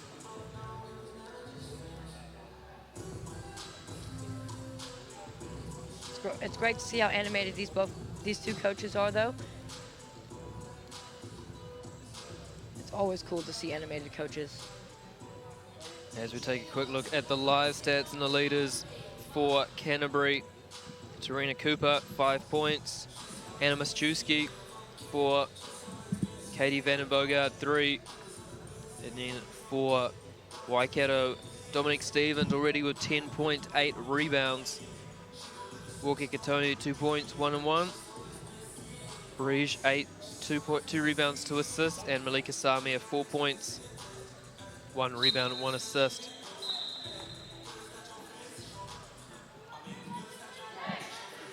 From a shooting perspective, Canterbury, they're at 40%, and then at Waikato are shooting 55%, Luye. Oh, that's a great percentage right there. If they can keep that up, you have a feeling that they're going to be, or come very close to being Aon U19 National Champions in 2021. As it'll be Waikato ball to start the second quarter, inbound to Malika Samia. And a little horn set, as again we see that weak side roll, and Brige lifted. A lot beautiful turnaround jump shot there, Luye. Let's have another look at that one. Schuler, beautiful stride stop, turnaround jump shot. And great pressure there from Anderson.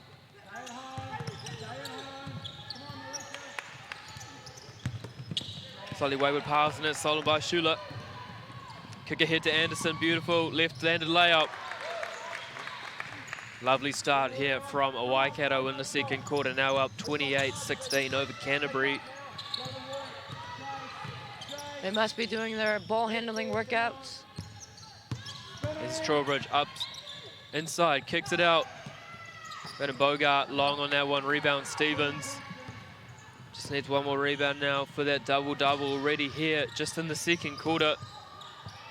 As she finds the ball, little jump shot, up and in. Very, very impressive start here for Dominique Stevens.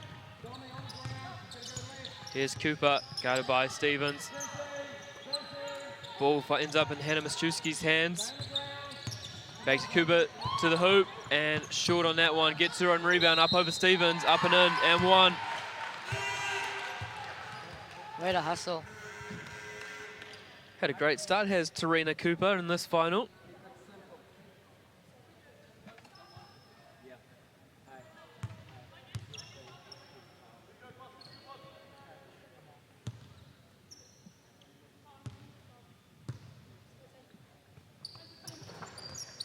In and out on the three-point play, but chased down there in the corner from Canterbury. And tied it up by Tarina Cooper. 7 seconds on the shot clock. Ball Strawbridge. Brennan Bogart with the floater. No good. Followed up by Strawbridge again. No good. Another rebound there from Cooper. Great hustle though from Canterbury. They definitely want to score on this one. Oh, no good. And eventually, Ashley Strawbridge it is that tidies that up and finishes it. Bree Schuler, the facilitator, moves it to Malika Samia. Let's see which, oh, step through. And she's fouled on that one as Malika Samia. She'll go to the line.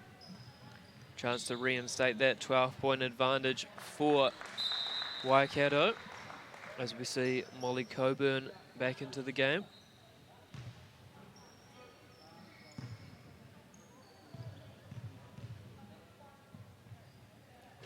And Samir gets a friendly roll, finishes the first. It's great watching Malika Samir. She reminds me of the movie Happy Feet. Quick on her feet. And it misses the second rebound for Canterbury by Van Bogart. Great defense from the facilitator, aka Breege.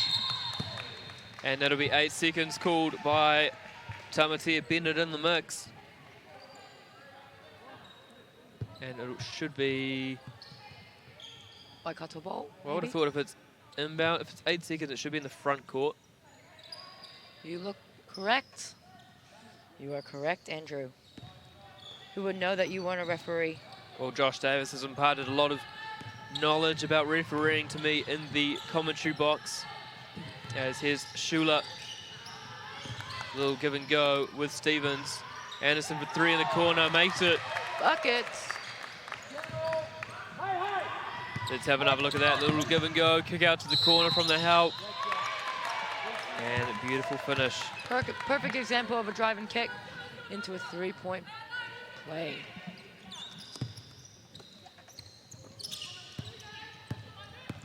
And Anderson will bring the ball up here for Waikato. Finds Stevens over to Waitakere. Lovely screen there from Stevens, and that'll be travel.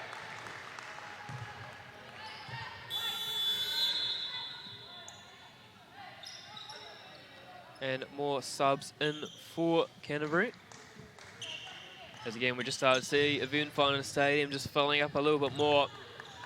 If you're in the Auckland area, come on down and watch. It's free entry. Still more than half of this game, and then a fantastic men's game coming up. And a special treat in that one on the commentary, Luye. Franklin Bulls guard, Jethro Thompson, will be on the mic. Oh, you guys are in for a treat. Jet Thompson, if you're listening, please grow your mullet back. Please Definitely have a great style when it comes to that. Please do not. As we see a beautiful 3 there from Hannah Crabtree. Hannah Crabtree has definitely had a very good tournament so far in the last 2 days that I've been watching. Look at that over the hand of Stevens. As here's Shula. To the rim with ease, up and in. The facilitator, Breege, makes it look so easy. And there we go, Andrew. We have the first nickname of the day. Here's Coburn, little floater, off glass, no good, rebound. Stevens, she's got a double-double already, Luye. Very impressive, but not surprised there. The facilitator has the ball. Anderson. Dominic Stevens, nice screen.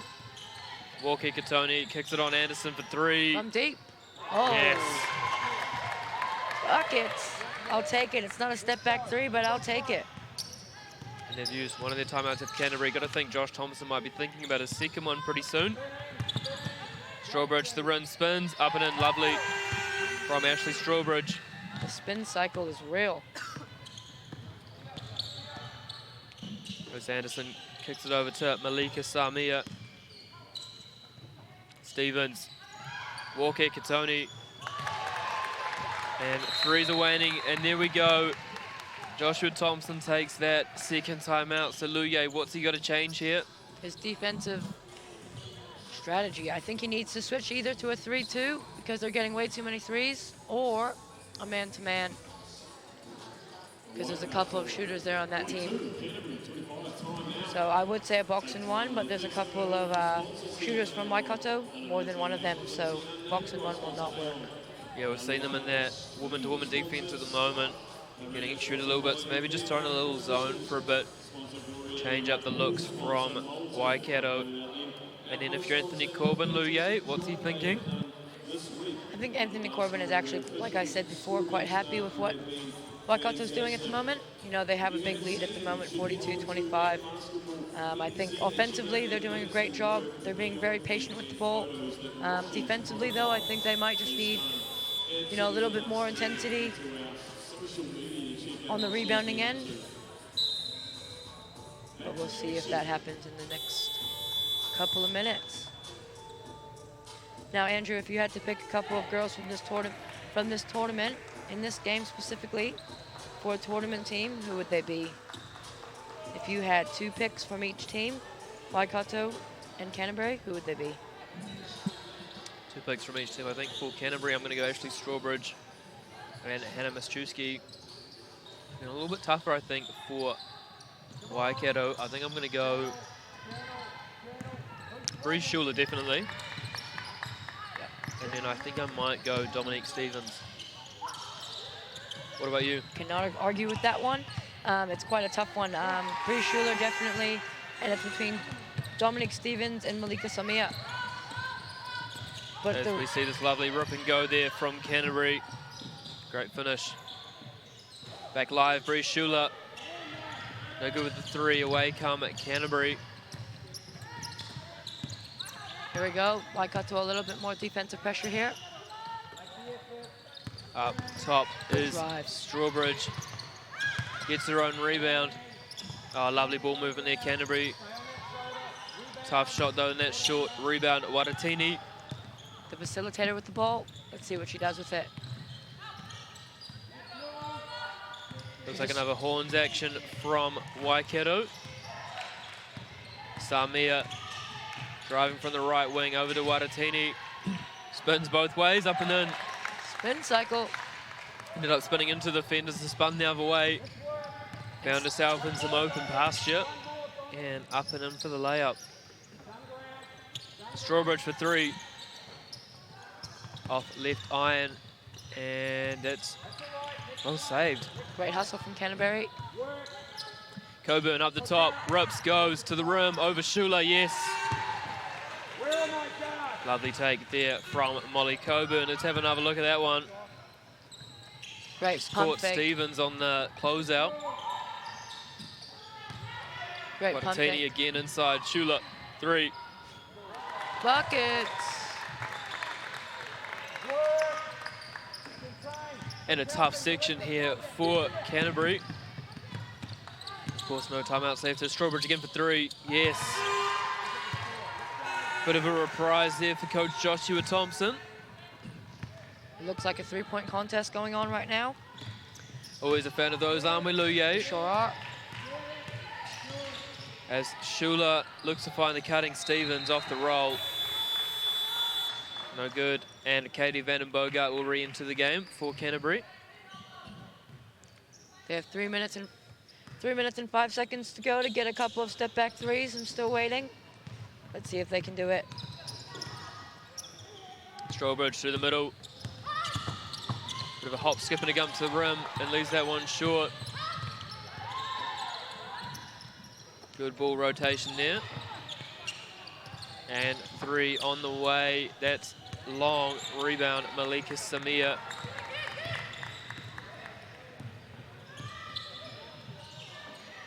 And here go Waikato through Bree Schuler.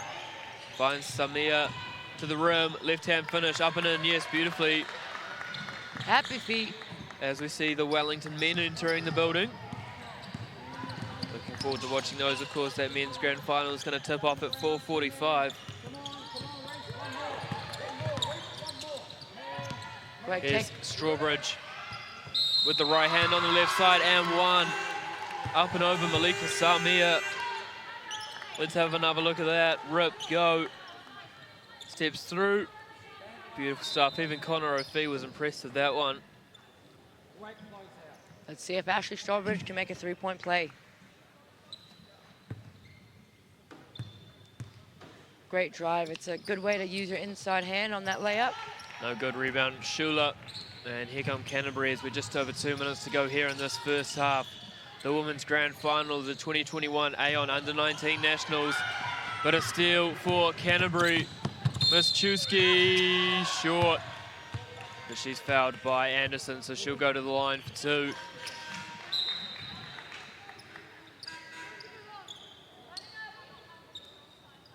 see a few more lights turned on in the stadium.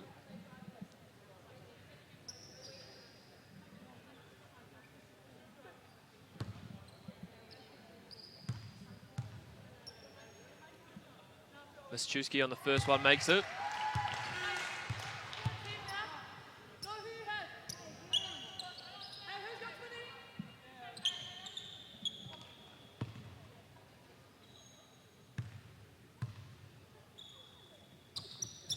And makes the second, does Hannah Mischewski, so she converts both. 49-36, Waikato up over Canterbury. Shula, kick out. Good ball rotation, Walker Katoni behind the back, step through, scoop, but she's fouled. See those handles though. Great control behind the back, gets to the basket, draws the foul. Love to see it. There's so much more skill now in the youth basketball game, Luye. A lot of the kids now watching a lot of NBA basketball.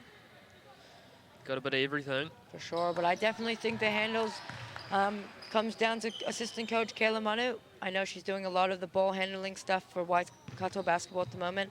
Doing a good job there with the youngsters. And she knocks it down.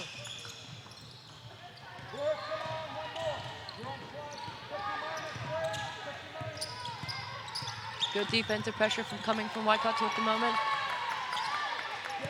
Let's see what Canterbury can do.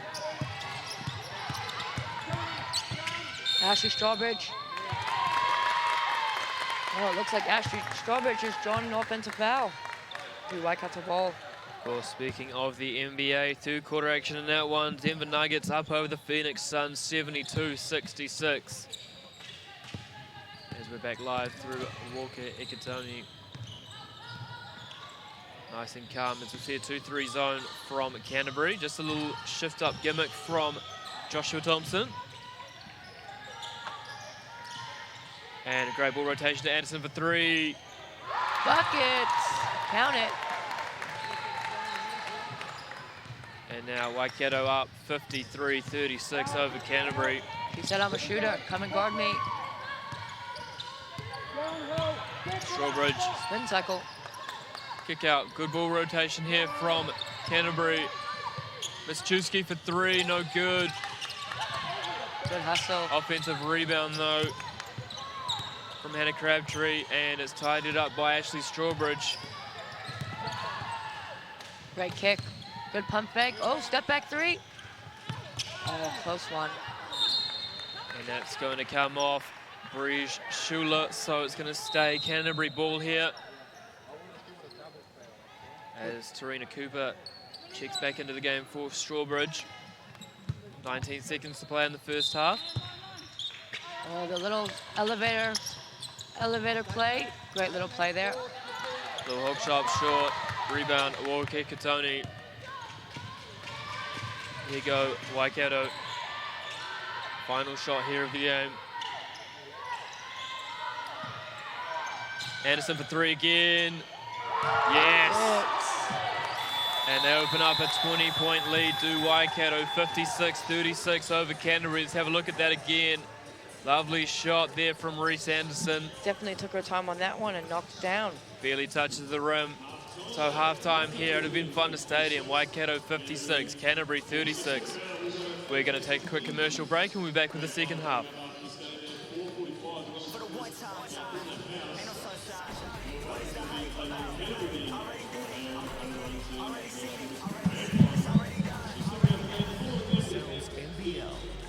Live on Sky Sport.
I could go back in time and 3-on-3 existed, oh my goodness, I'd be all about it.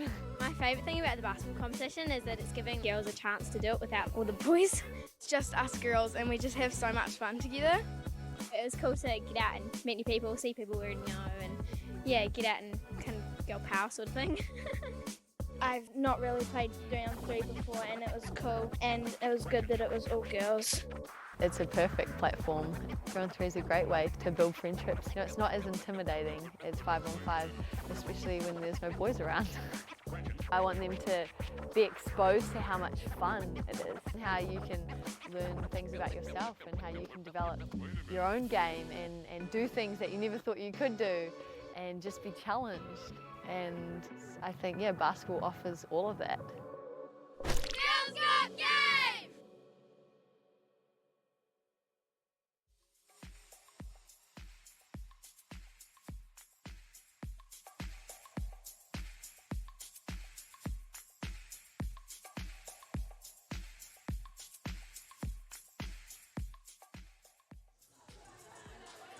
Welcome back here to Event Finder Stadium, half-time in the Women's Grand Final of the Aon U19 Nationals. Waikato up over Canterbury, 56-36.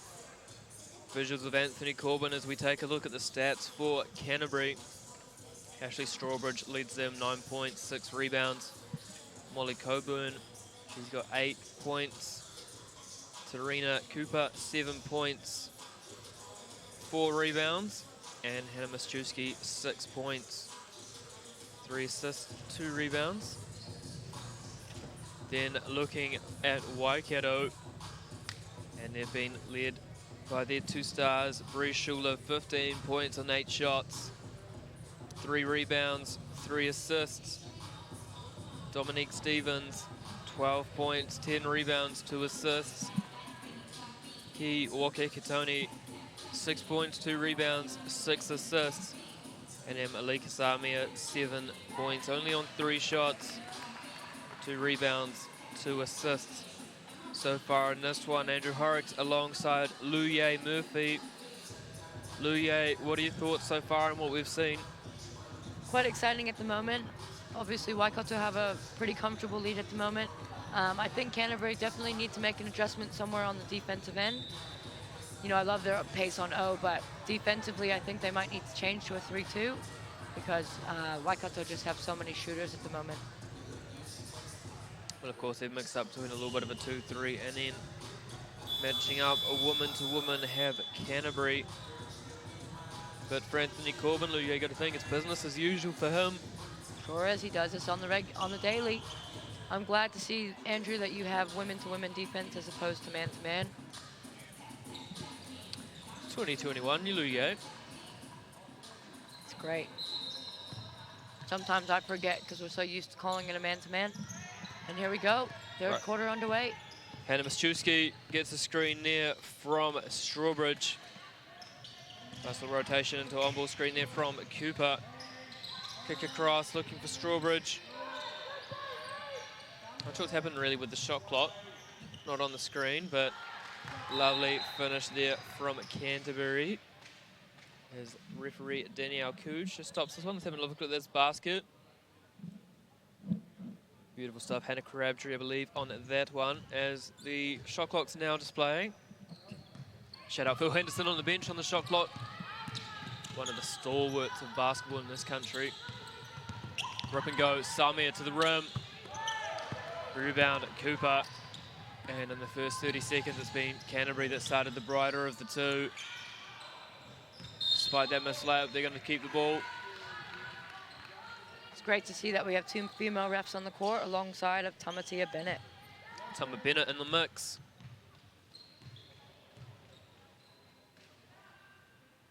As we just query the scoreboard. Should be 56-38 from my reckoning. And look at that, adjustment made. Finally got a prediction correct here, Lou Yeo. Well done. It's only taken 4 days. Better late than never, we say. Absolutely. Right, back underway here at Event Finder Stadium on Auckland's North Shore, the spiritual home of basketball. As Strawbridge loses it on the spin, steal by Anderson. And the ball into the hands of Waitakere. Stevens over to Samir. Nice little down screen from Anderson. Great kick by Breach. And another rebound there from Dominique Stevens. And she's fouled, so she'll shoot 2.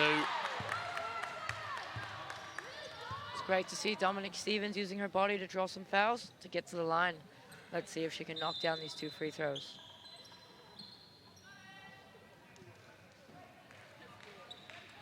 And time will see if she knocks it down, Andrew. Misses the first, does Dominique Stevens. See if she can make the correction, finish it. And she does. Does indeed. Dominique Stevens finishes the second, and here come Canterbury. Amazing to me, Luye. Waikato is still having the legs to play full court man-to-man here on day 4. Never easy. From deep. Wow. Good. Molly Coburn there with the deep 3 from the inset car park. Shooter, shoot, right? Have another look at that one. Lovely little... What a beautiful shot. Absolutely. Here's Stevens. Give and go with Anderson. Inside Schuler. Stevens. Free throw line jumper. This is that left and tied it up once again. Breach gets it back. Breach. Schuler. Oh, Dominic Stevens. Oh, spin cycle. I think she got a little bit dizzy there. Great save from Sami. They hit the rim, so that'll be a reset. Here's Schuler. Handles. The rim with ease, but just leaves that one left. I've been watching assistant coach Kayla Manuirarangi's dribbling videos. Check it out at Waikato Basketball Instagram page. You can see the master at her craft. How to break ankles 101.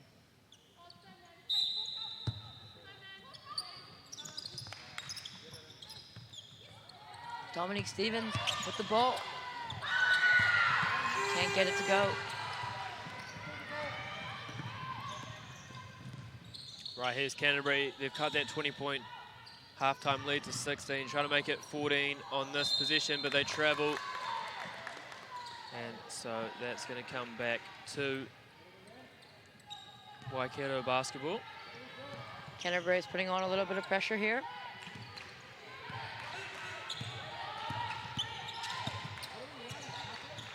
Good ball movement, Stevens for 2. She makes it look so easy. I guess that's what happens when you're like 9 feet tall. Can't teach height.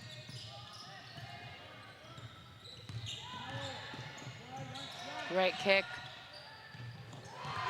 Buckets. Love to see it. Great drive. Good kick and 3 ball.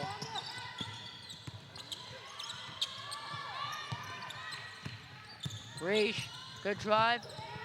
Can't get it to drop. But Waikato managed to draw the foul somehow. Coach Anthony Corbin will be happy with that one. Happy but never satisfied is Anthony Corbin, such as his thirst for titles. He's seen a lot of nationals. And international tournaments, of course. Winner of the Under-18 World Championship in Rimini in 2011. Ty Webster, Isaac Fotu, James Ashby, Ruben Taranaki. What a lineup right there. You just mentioned 4 legends right there. Here comes Miss Chusky.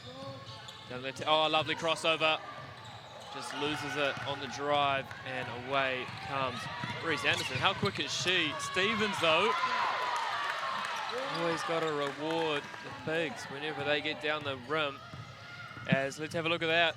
2-on-1, beautiful feed from Reese Anderson. Both teams are definitely showing a good change of pace. From fast to slow or slow to fast. It's great stuff. And with 4 minutes gone in this third quarter of action, Waikato have brought that lead back out to 19. Of course, 20 at halftime. 16 minutes of action still to play. Tough pass there, and that's going to be a Waikato ball. Chance to extend this lead as we see Mike Lacey of the Lacey Lowdown in the background. He does a great job with his Lacey Lowdown write-ups.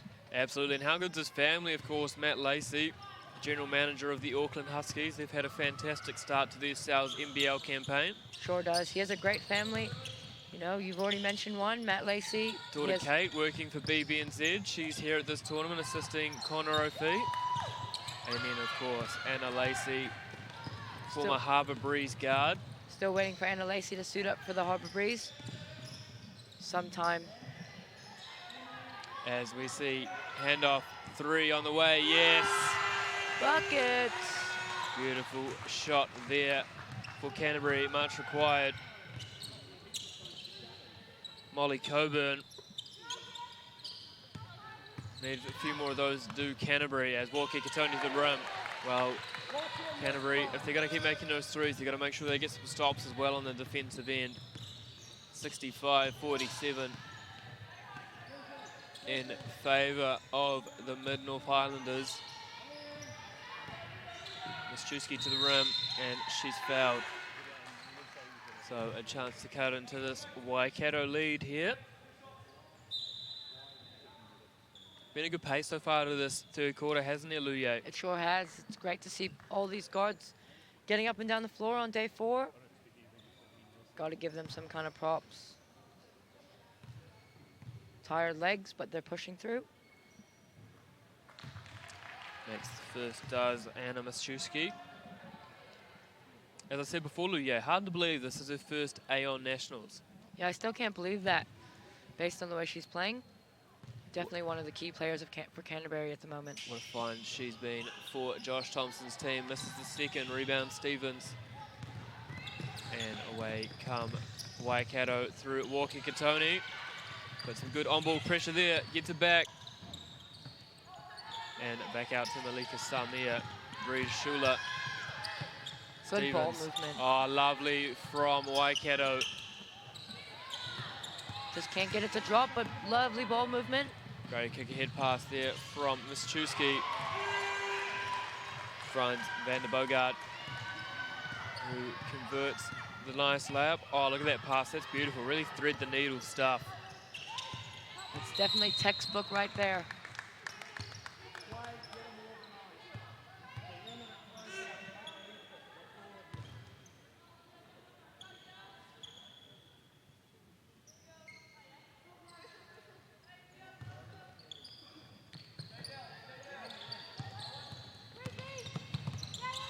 Lovely find. Corner, Stevens, free throw line jump shot is short. Rebound, Shula goes straight to the rim, adjusts, and leaves that one short as well, but gets her own rebound, does Breeze Shula. The hustle plays are definitely helping Waikato at the moment. Let's see if they can capitalize on it now. 4 seconds on the shot clock. Stevens over left shoulder. Long, and away comes Hannah Crabtree for Canterbury.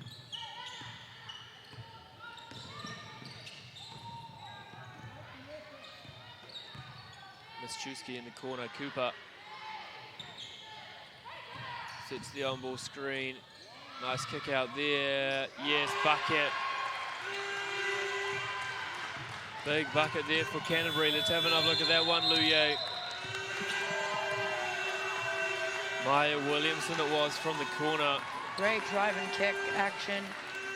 And a big enough bucket there to force Anthony Corbin to take a timeout.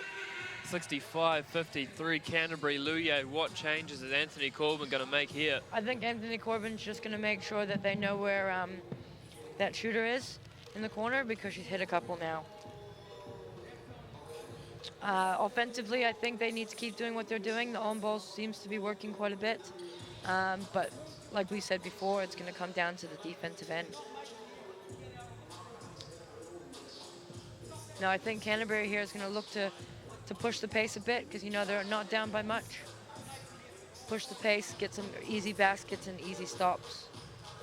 It's not going to be that easy, though, because Waikato are doing a very good job at the moment. Well, we've found, haven't they, Luye, the couple of times that Canterbury can get out and run with a woman advantage and they can score, they've made them pay. So you got to think, got to try and get bodies back and do Waikato.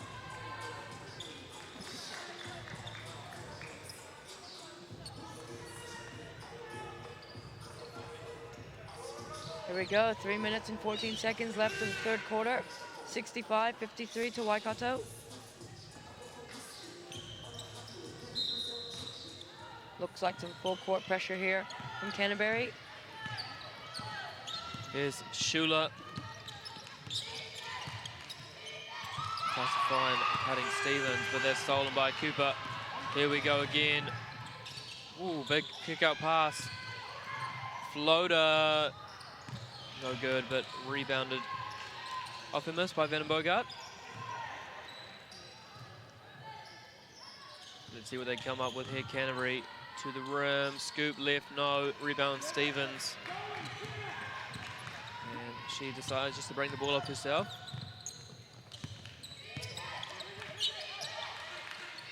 Dominic Stevens in the post. Buckets. Easy two. Great finish there, Dominic Stevens. As Canterbury now in the building, their men's team looking forward to their grand finals and one. Hannah Mischewski just went round Bree Shula, and Malika Sami are trying to wall up. Has been adjudged just to move slightly forward into Mischewski, so starting up Luye, 12-point game. Sure is, it's a ball game. It's a great change of pace. And it makes it there. Hannah Mischewski, 67-56 Waikato. 12 minutes and change here, hit play at Eventfinder Stadium. And out of bounds, Canterbury ball. What do you think, Lou Yates? Could be a single-point game here. It is heating up.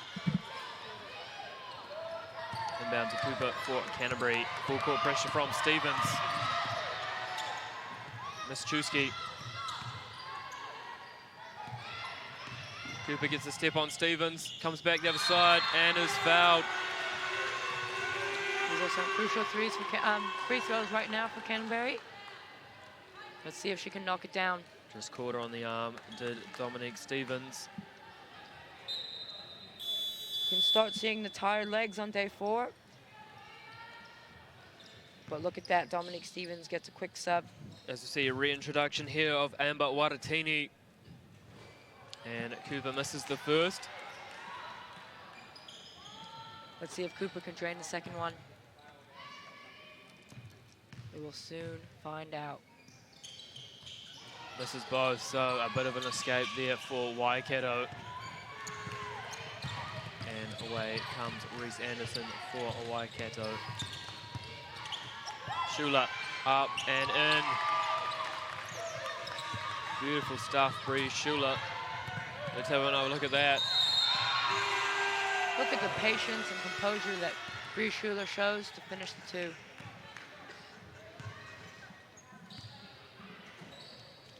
And just while we're looking at replays of the foul there on Waikato, so Canterbury ball. Great pump fake. Mischewski to the hoop, yes. She's such a threat from the outside, isn't she, Luya? You've got to bite on that ump fake, and as soon as that happened, she's gone to the rim. And then Shula, just using all her experience there, puts her head down to the rim, gets fouled, and she will shoot to Will Breege Shula. Gotta love having someone like Bree Schuler on your team. Coach Anthony Corbin must be very happy with her at the moment. Absolutely, she makes the first. Bree, she's just so calm. Just so calm the way she plays. Calmer than me, just checking my heart rate, it has skyrocketed. as Shula makes the second. Still full court pressure here from Waikato. And they forced the mistake out of Hannah Miszczewski, so great decision from Anthony Corbin just to keep that going.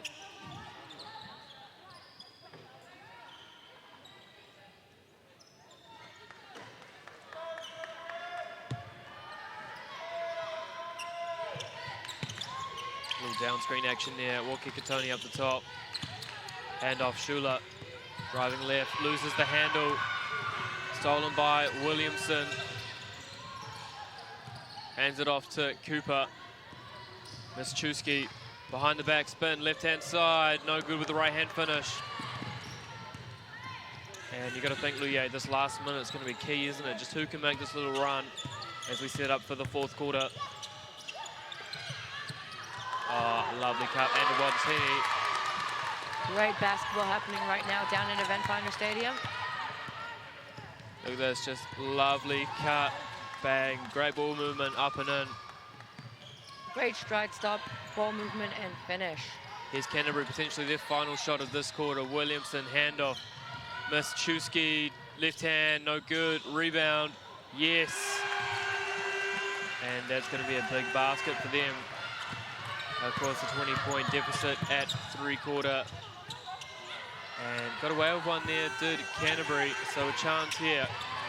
They can hit a three to make it a 10-point game, but stolen by Shula. She's going to get all the way to the hoopers. Bree Shula turns around, up and in, and count it. That spin cycle is real, Bree Shula. So three-quarter time here at Event Finder Stadium.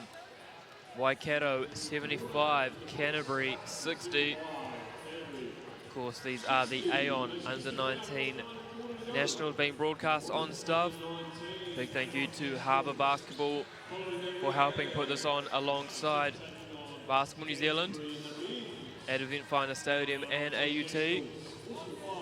6 fantastic courts that we've been able to use, and of course a big thank you to MyFM and our official ball, Moulton.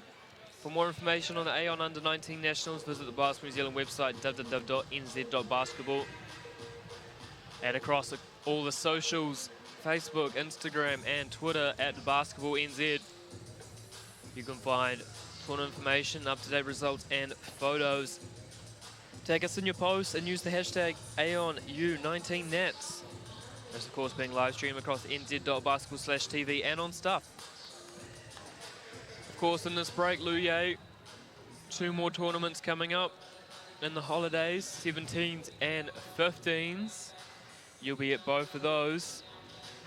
How are you feeling for the 15 Nationals? Quite excited to be able to assistant coach with Bronwyn Davidson. Quite an experienced coach, and really looking forward to being a part again of another national.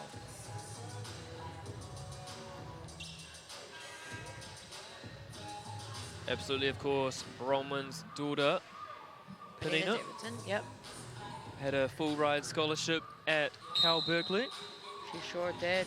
What a fantastic athlete she is. As we wave to Jody Cameron just down to our left, Luye. Jody Cameron is definitely a legend.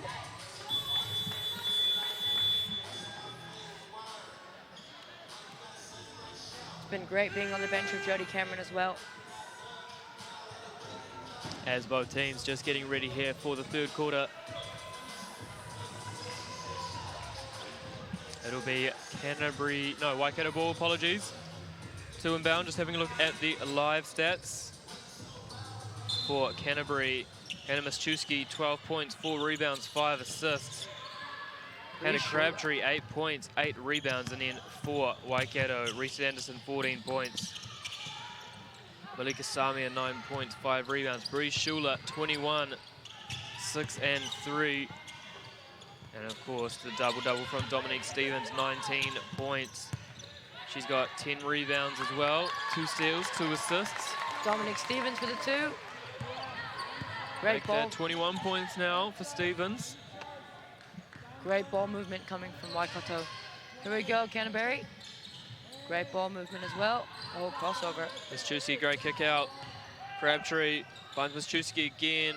Adjusts on the three, leaves that one short, but rebound Crabtree, spin, up and in. Crucial basketball there for Canterbury. You got to think, Luye, they've got to score nearly every time they bring the ball down the court. For sure do. They need to get a score and a stop to stay in this game. Great drive. Dominique Stevens kicks out to Breach.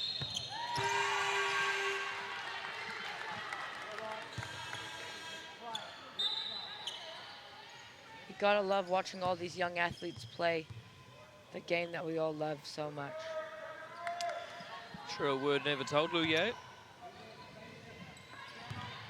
As here we see Crabtree bringing the ball up for Canterbury. Strawbridge back into the game. Crabtree left hand up, long, rebound Stevens. Superb work from her. Great kick ahead, Steve to Anderson, apologies. And couldn't connect with Malika Sami, a jump ball, and that will be Canterbury ball. Great hustle from both teams. I'd like to think they're using my rule change that the defense should get every jump ball. Unfortunately, we're still using the position arrow. Strawbridge spins, finds Van der Bogart. Floater, and she's called for a travel. Was Katie Van der Bogart. Let's see if Waikato can score on this one. Up 15 here, Waikato over Canterbury, 77-62. 8 minutes and change. Dominique Stevens, spin. Oh, lovely cut, Walker Katoni, up and in. That's beautiful stuff, Luye, just simple basketball, isn't it? It's great ball movement, yep. Sometimes simple is better. As Miszewski just catches her body on the behind the back. Double crossover, kick out. No good there on the three attempt. Was Van der Bogart. And Waikato just to bring this one down. Interesting to note, Luye, Canterbury haven't taken a timeout yet in this second half. So still 3 for Josh Thompson as they start pushing it 3-on-2. Advantage, one more pass, beautiful stuff. And no good on the three-point attempt. Breach gets the rebound, pushes the ball.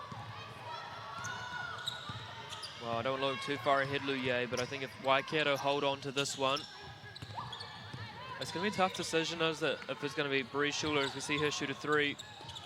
Rebound Stevens. Who gets the MVP, Stevens or Schuler? And Stevens is called for the offensive foul by referee Tamatia Bennett in the mix. Dominique Stevens and Bree Schuler are definitely playing some very good basketball at the moment. And that'll be Stevens' 4th foul. Coach Anthony Corbin might have to make an adjustment here soon enough. And just like that was Amber Waitatini off to check in. Great pass. Malika to Bree. Great pass. Dominique Stevens.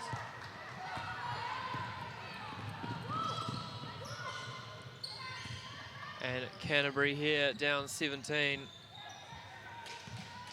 That's tough, Luye, because they've got to score and they've got to make sure they get stops in every position as well. Inside, Strawbridge up against Samia, over the left shoulder, up and in, beautiful. And they've gotten their score. Now let's see if they can get a stop.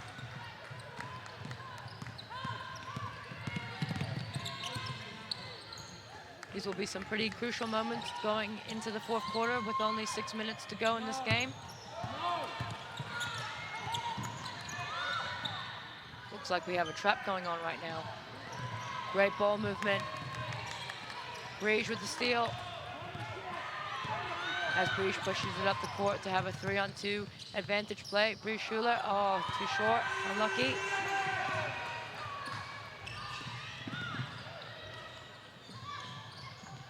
As Strawbridge just calms things down up the top. Miszewski. Oh, lovely rip there from Coburn, up and in. Beautiful finish there, Molly Coburn. And back to a 13-point game, 79-66. Waikato in the lead here at the Aon Under-19 Nationals 2021. Of course, we didn't get a 2020 edition. And Samia, just too easy, unfortunately, for Canterbury. As here's Cooper. Spins again. Spins one more time for fun. Mischewski for 3. In and out. Nice little tip there from Samia to Stevens. And it finds a way into the hands of Anderson via Schuler. Not often all 4 players touch the ball in the backcourt, Luye. It's great ball movement coming from Waikato at the moment.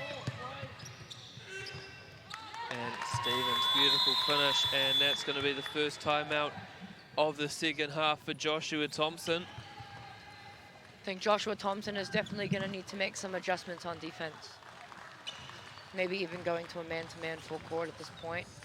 Look, it's day 4. You have nothing to lose now. 4 minutes and 32 seconds to go.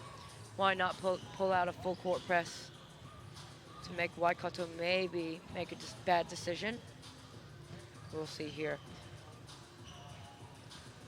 Let's see if Coach Anthony Corbin can draw up some spectacular play to keep Waikato still in it.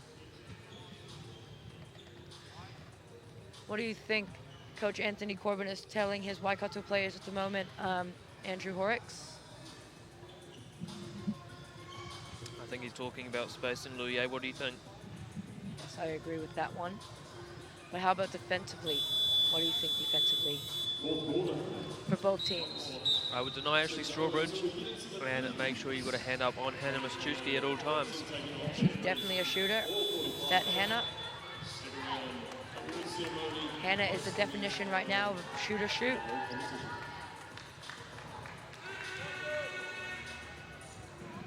Well, she had a green light in the semi-final. You got to think that green light has become even greener. I think Canterbury need to find a way to stop Dominic Stevens, as she scored a couple of easy under the basket points.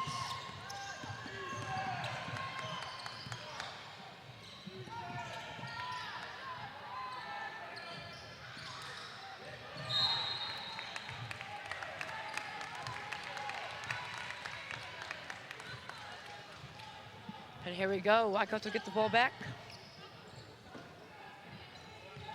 Let's see what they come up with here. Great kick ahead. Over to Bree Schuler. Nice from Walker Katoni. Finds Malika Samia. And gets fouled in her effort to finish that one off. So she'll go to the line with Malika Samia, and that's a good tactic there from Waikato. Luye just keep putting points on the board, makes it tough for Canterbury to come back. Sure does. I'm going to call it now, I think. Still, 3 minutes and 59 seconds to go, but I think Waikato are going to pull away with this one. As Malika Samia hits the first one.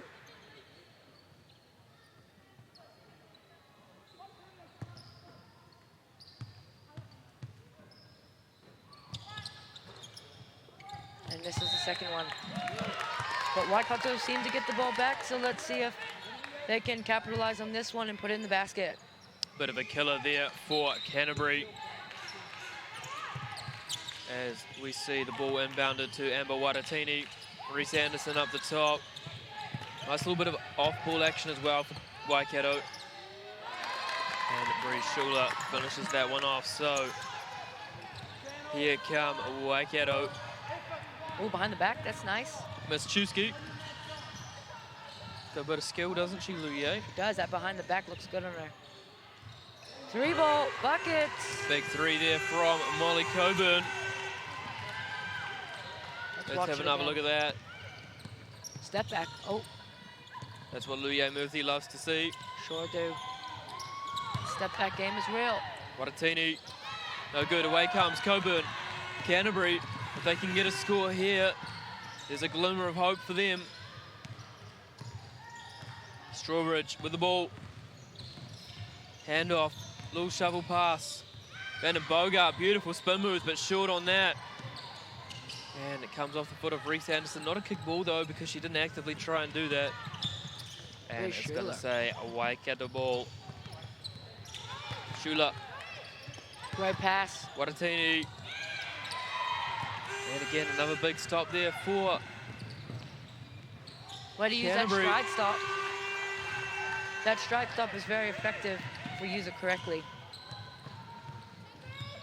That was a great kick-ahead pass into a stride stop. Absolutely. Let's have another look at that little replay. But beautiful ball moving there to Malika Samia. Now it's 88-71. 2 minutes, 19 seconds to go. Luya, I think I've got to agree with you. I think we're going to see Waikato end up winning this one as Coburn misses a 3. Rebound at Vandenbogart. And tip there. Great defensive stop here for Waikato. As Walker Katoni leaves the game, and back into it comes Grace McGurr.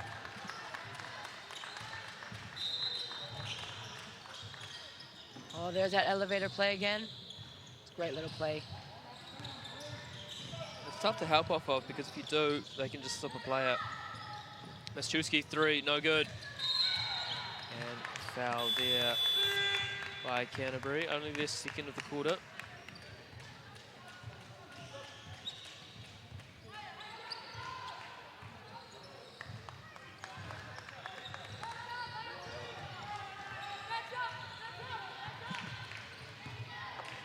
So, Breege Shula to bring the ball up here for Waikato. Looks like a horn set going on. Seems to work every single time. Simple is sometimes better. Oh, offensive foul called by Tamatia Bennett. Tamatia Bennett in the mix. Tamatia, alongside of all these referees, have done a very good job this tournament. You've got a lot of time, actually, for young Tamatia Bennett. Great young man, completing his tertiary study at the moment at Otago University. Always has a smile on his face. Great chat with Tamatia Bennett. Great chat indeed. Oh, spin move, Strawbridge, yes. Like I said, Strawbridge definitely makes that spin cycle look easy.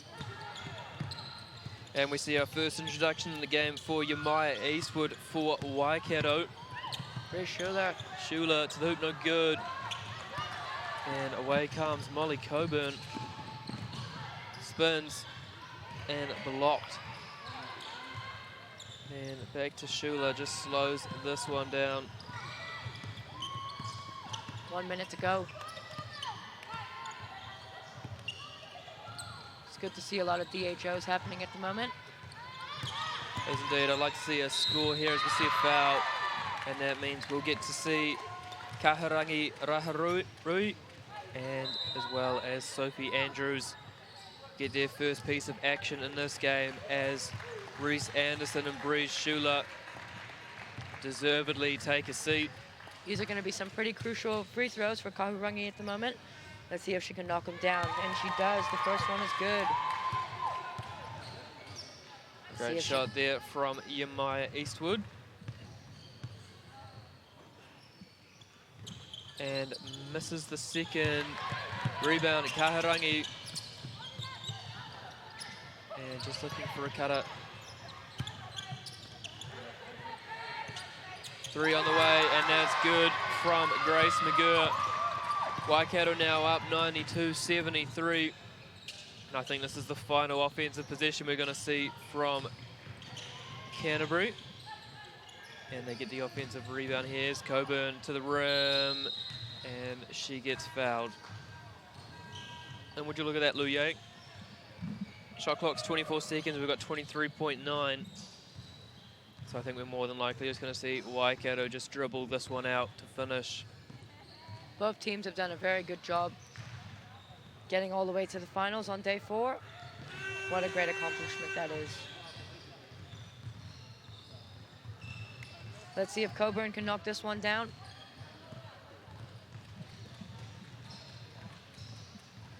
And makes the second. So Waikato. And they're just going to not dribble this one out. Oh, spin move. Eastwood to hoop, and that's going to be Canterbury ball. Ashley Strawbridge has the ball. Let's see what she does in the last 6 seconds of the game. And she's just going to dribble that one out. So, final score here in the Aon Under-19 Women's National Final. Waikato are your champions over Canterbury, 92-75. A fantastic game of basketball. Thoroughly enjoyed this one, Luye Murphy. So we're going to take a little break. We'll be back for the men's final, which will be at 4:45. And then after that, stick around, we'll have the prize giving for both teams.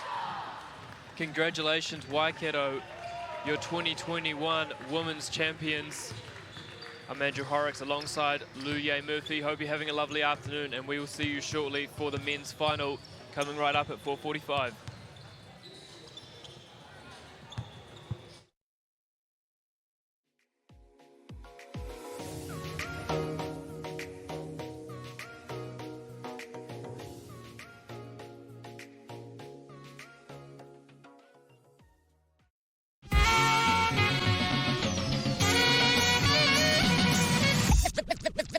The beat.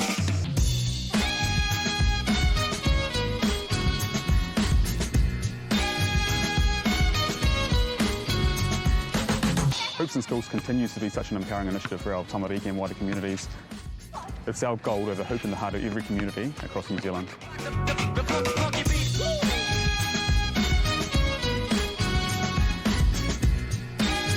It's great to see so many kids have access to such amazing hoops.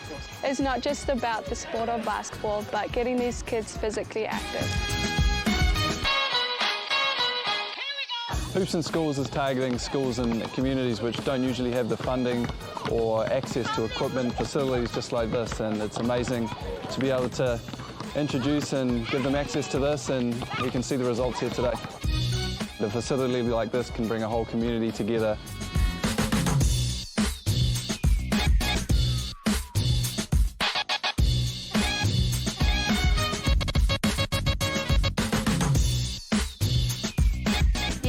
We didn't actually have a basketball hoop, so they got some ply and a bucket, and they took the bottom out of the bucket and stuck it on, and that's what we've been using.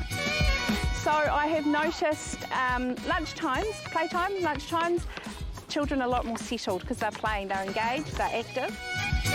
The other thing I've noticed is how they've drawn the community in, and we have a lot of people here after school. Basketball as a sport continues to explode in New Zealand, and the Hoops in Schools project is growing as well, and we want to see this initiative rolled out to as many different regions in New Zealand as possible. The beat.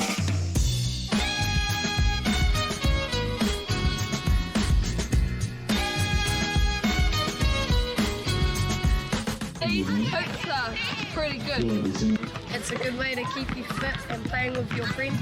I love how you can adjust the hoops. I really like playing basketball with my friends.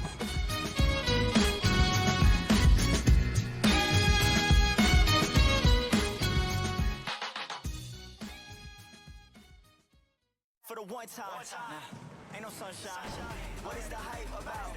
Already did it, already seen it, it's already done. Sal's NBL, live on Sky Sport.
If I could go back in time and 3-on-3 existed, oh my goodness, I'd be all about it. My favourite thing about the basketball competition is that it's giving girls a chance to do it without all the boys. It's just us girls and we just have so much fun together. It was cool to get out and meet new people, see people we already know, and yeah, get out and kind of girl power sort of thing. I've not really played 3-on-3 before and it was cool and it was good that it was all girls. It's a perfect platform. 3-on-3 is a great way to build friendships. You know, it's not as intimidating as 5-on-5, especially when there's no boys around. I want them to be exposed to how much fun it is and how you can learn things about yourself and how you can develop your own game and do things that you never thought you could do and just be challenged. And I think, yeah, basketball offers all of that. Girls Got Game!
Hello and welcome to Event Finder Stadium for the men's grand final of the Aon U19 National Championships in 2021. We are live and exclusive from Event Finder Stadium on Auckland's North Shore. Wellington will be taking on Canterbury. My name is Andrew Horrocks alongside Jet Thompson. Jet, you've battled alongside many of these players throughout the age groups. Who are you looking out for today? I feel like Wellington, their strong players are Ezra Vaiafa and Kale Robinson, who are also playing for the Wellington Saints, so they'll be looking to lead their team to victory. And of course, in Canterbury, they have Josh Book, who had 33 points in their semi-final yesterday. So, as we have a look at the Wellington team list, Thomas Johnson, Harley Troke, Ezra Vaiafa, Kobe Lolasio, Kane Abdulmahan, Antonio Lutic, Aston Inwood, Ahmed Esahati, Jacob Carr, Dallas Clayton, Josh Tutangaliwo, Kale Robinson, head coach Terry Stallworth and manager Maria Stallworth.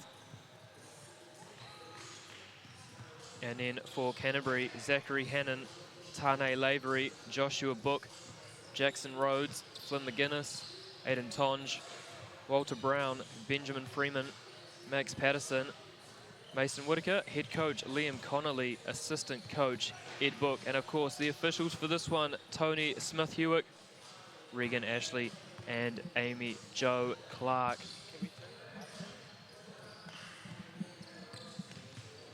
So Jet, of course, playing for the Franklin Bulls this year in the Sal's NBL. How are you finding that so far? yeah, no, I'm really enjoying it actually.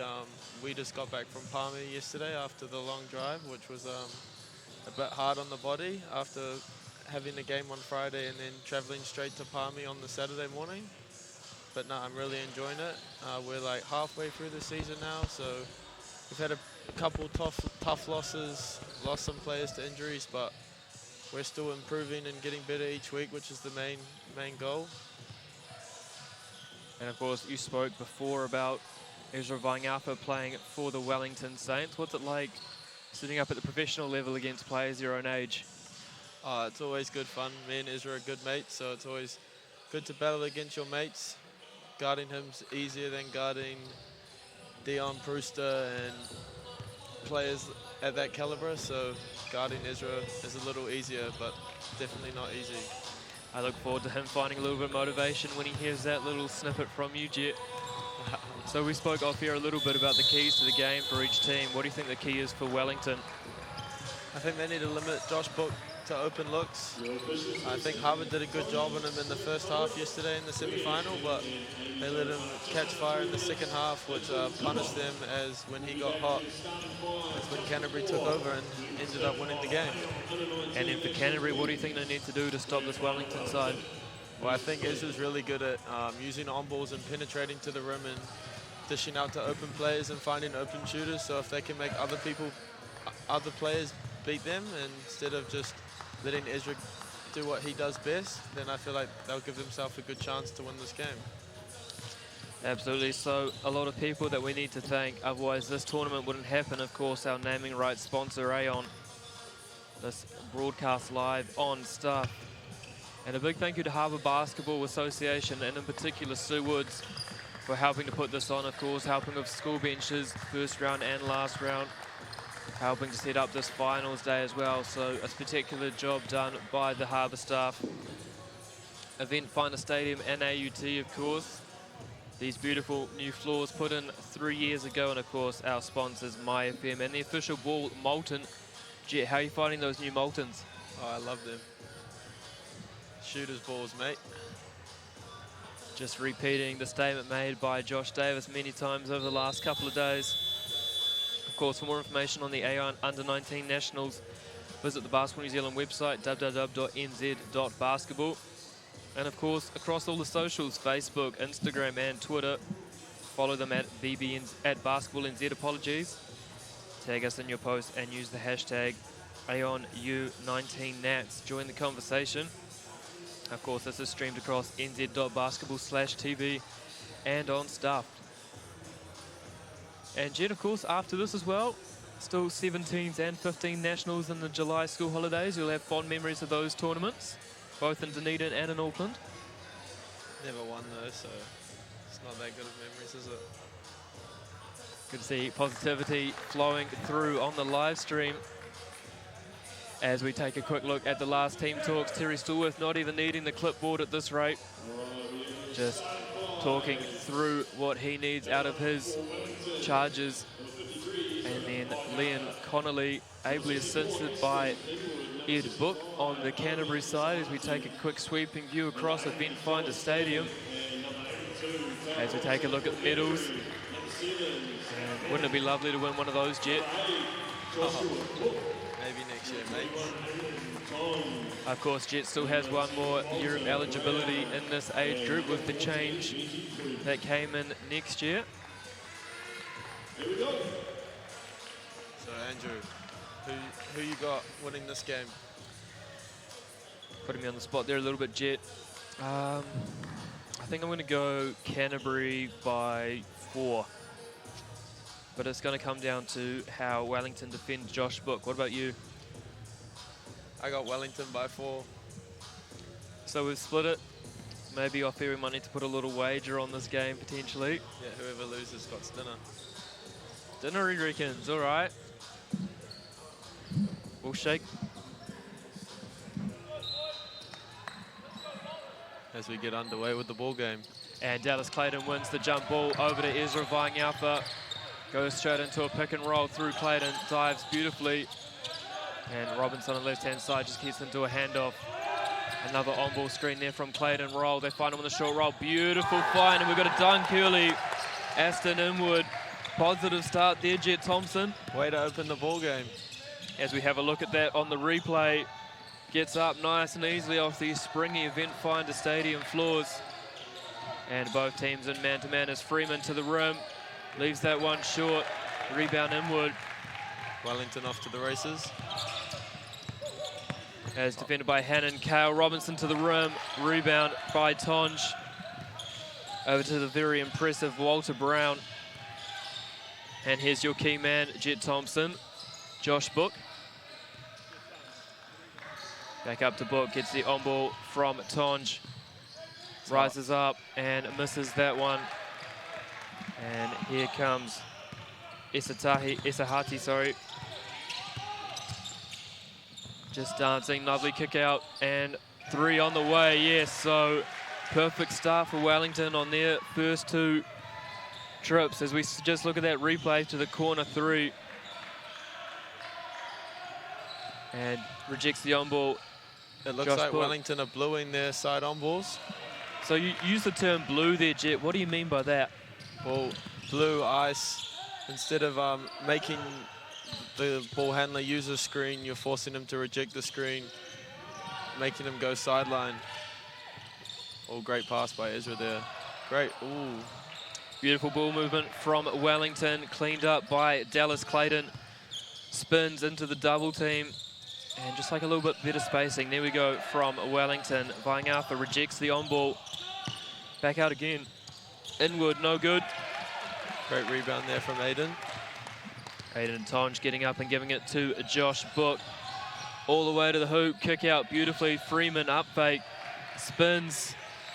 Great drop-off pass, and 1.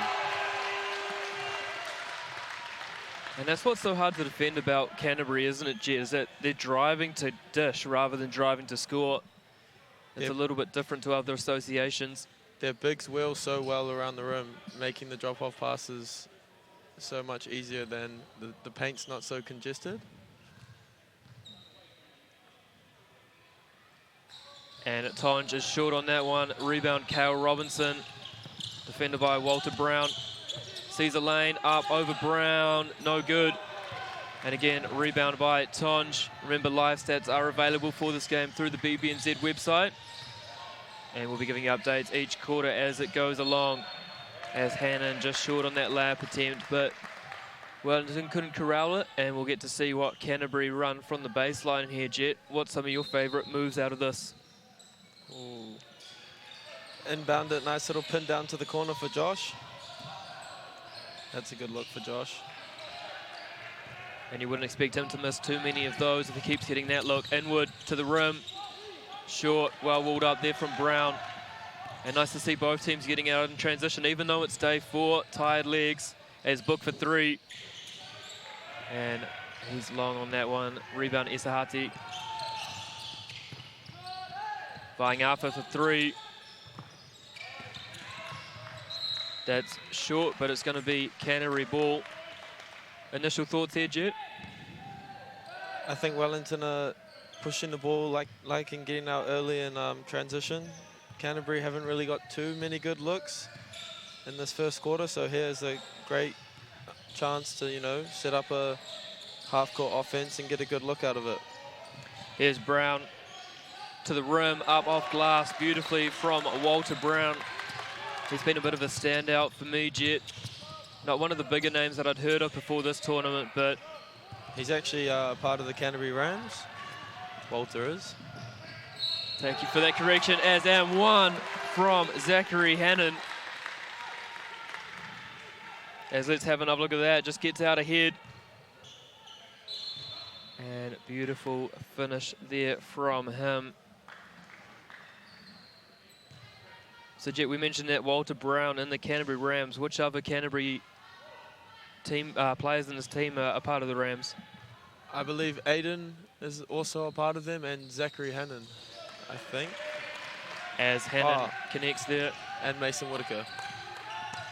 Yeah, Mason Whitaker just on the bench at the moment. As Isahati gets another screen there from Clayton. And Robinson up fakes. Great defense. Great drop off. Oh, Clayton with the big dunk. Couple dunks there early. Let's have another look at that one. Just again, drawing that help defense, opening the lane up for Dallas Clayton. Old Westlake boy until he ditched us and went to Rangitoto. Great look for Benjamin. Benji Freeman with the 3. As we have another look at that one, just never hesitated, up and in, nothing but net. Here's Vaiangapa. Gets stripped and that'll stay Wellington ball. As subs in for Wellington. Harley Troke enters the game. Great steal there from Freeman. Spins to the rim, right hand. Doesn't get the friendly roll, but Walter Brown's there to pick it up. Yeah, Walter's looking, that one. Walter's looking good early here. Nice little show there from Canterbury on the pick and roll. Robinson up fakes. Troke in the corner for 3. Great look.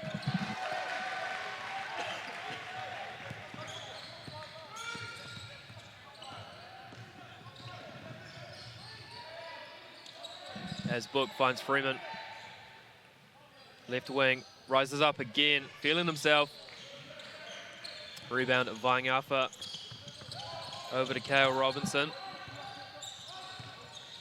Comes over, rejects the on-ball. And gets fouled, and he'll shoot 2, will Kale Robinson.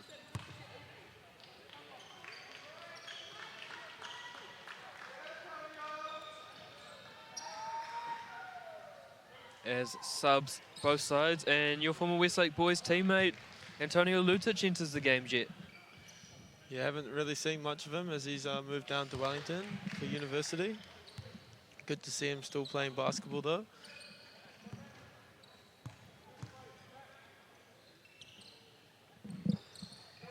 Robinson misses the second rebound, Tonge, and away comes Tane Lavery with her first touch of the ball for Canterbury.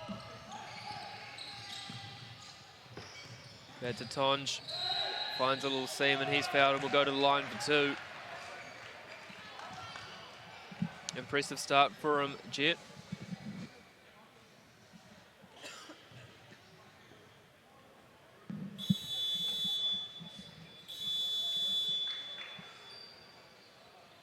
As the score bench is asking who that foul was on.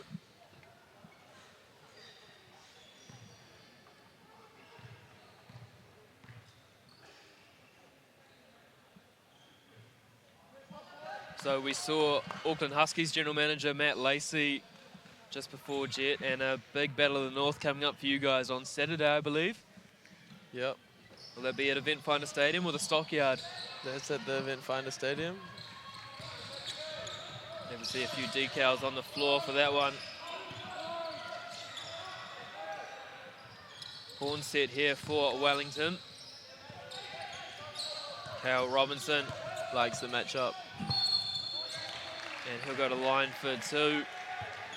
Both teams getting to the line quite often early in this first quarter. As you can see from the tournament, making free throws is very important in a game like this. Absolutely.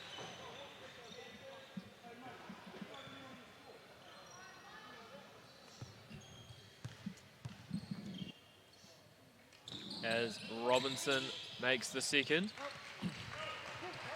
And inbound to Lavery. Here you go, Canterbury really looking to push the ball here in their early offense. Whitaker spins out near double team. Walter Brown spins as well. Whitaker. 6 on the shot clock. Lavery, tough turnaround jump shot. That goes long. Wellington will be happy with that defensive position. And cleaned up by Lutic. Lovely outlet pass here to Harley Troke. Nice hesitation. But stolen by Walter Brown. And potential kick ball, not called.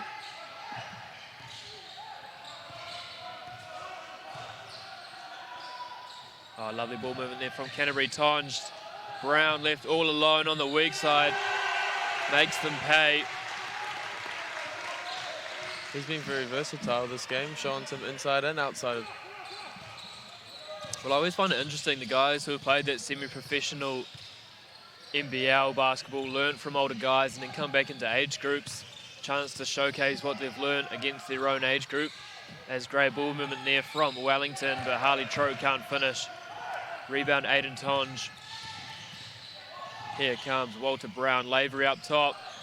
Goes through 3 players and travels.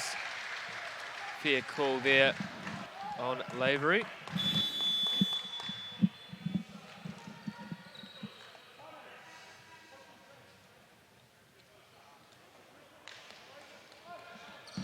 As Thomas Johnson enters the game here for Wellington.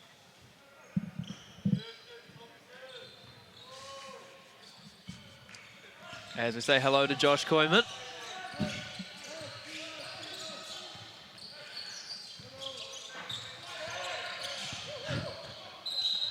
And a foul there. Josh Koyman very happy since he's had a good tournament. Getting a bit big-headed over there. Of course, Josh Koyman, one of the development players for the Auckland Huskies, so he'll be looking forward to Saturday night's game, Jet. Former Westlake teammate of yours. As Robinson gets caught inside. Johnson for 3, yes. And we've got a tie ball game. Just over 2 minutes left in this first quarter of the men's grand finals. You have another look at that shot for 3. And that's going to stay Canterbury ball. From Antonio there. Not making the entry pass easy.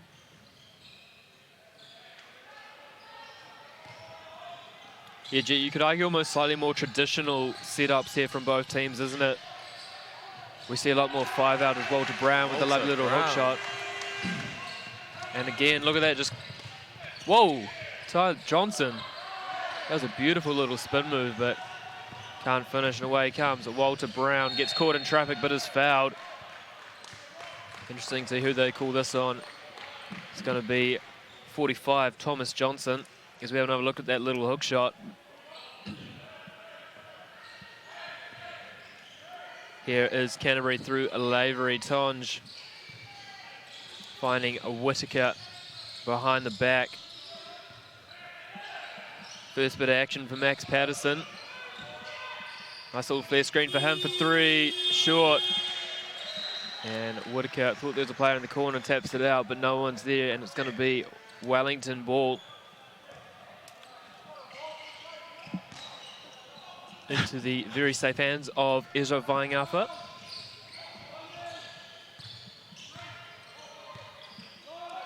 Little horn set up there from Wellington. Lovely kick out. Robinson thinks about the three.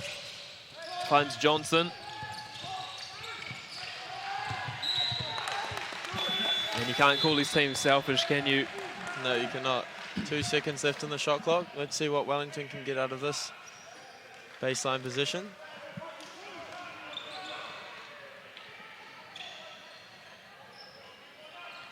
And interesting that they run the stack play, but they just run it so high. Usually teams start out about the block, but they're outside the three-point line. Why do you think they might be doing that, Jet? For that. Kay will answer it for me. As we see. Shout out to Canterbury. Dylan Wilkie. Just walked in the building. Your Franklin Bulls teammate.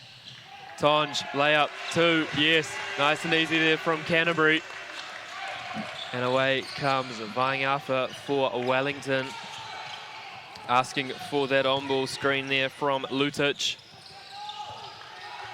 And Johnson calling for it in the other corner, but that's a tough pass to make. Canterbury really making sure they get over and help, aren't they, Jet? As rebound, Waitakere on that tough look. And here come Canterbury, potentially their last possession of the quarter. Trying to make that one count as Lavery kicks it out. Patterson. And he is blocked but fouled.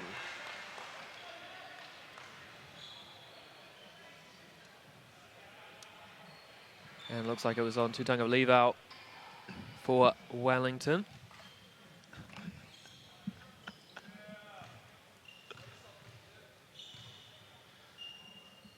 As Patterson makes the first. Jet, first quarter winding down. What are your thoughts so far on this game? I think both teams are playing well. Wellington are getting good looks, some of them just not dropping. As Patterson makes both, 4-point lead here for Canterbury, 21-17. Wellington will hold here for the last shot. What will Ezra Vaingafa conjure up? No doubt out of a pick and roll setting, you would think. As here comes Kale Robinson. On ball, Vaingafa. Lovely skip pass to the corner. Johnson for 3. And he makes it. Tough. So to end the first quarter, Canterbury 21, Wellington 20. Let's have another look at that beautiful kick pass for 3 in the corner. Thomas Johnson. Jet, if you are Canterbury, would you change anything, or is it just more of the same for how they're starting? More of the same. I mean, they've got the 1-point lead. I think I'd like to see a bit more of Josh Book. Felt like he sat for a while, but I guess saving his legs for down the stretch. If you're Wellington, Andrew, if you're Terry Stillworth, what are you telling Wellington? Well, I think the biggest thing they've got to stop right is that penetration into the hoop. A lot of Canterbury's points were inside, as I'm just checking the box score for the live stats. And yeah, Canterbury, 12 of their 21 points were scored in the paint. Whereas for Wellington, they only scored 6. Leaders for them at the moment, Kale Robinson, 8 points. Thomas Johnson with 6, he had 2 triples. And then for Canterbury, Walter Brown, 9 points on a perfect 4 of 4 shooting. Aiden Tonge, 4 points, 2 of 2. But he's got 6 rebounds and 2 assists. And then off the bench, just Max Patterson with the 2 points.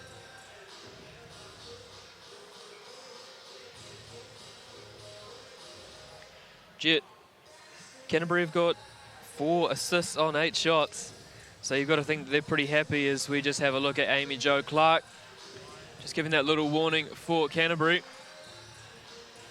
As we're getting close to getting back underway for the second quarter. Of course, make sure you stick up with us after the game. We will have the medal ceremony. And of course, the tournament teams. Jet, you made under 17 tournament team in 2019. What was that feeling like? Yeah, it was good. I felt should have been cut in half, shared between me and Zach Riley. As we see the reintroduction of Joshua Book into the game. Of course, only played 5.5 minutes in that first quarter. No foul trouble though, doesn't have any fouls yet. Great look. Wellington's got to limit Josh to those looks. Absolutely, 23-20 now. Canterbury into the second quarter. Oh, lovely pass here to Clayton, finds the corner. Johnson leaves that one short. Great hustle. And a foul there. It looks like it's going to be on Mason Waitakere. Let's just have another look there at Josh Book. Just little pull up easy. And he's going to make a living if he keeps doing that.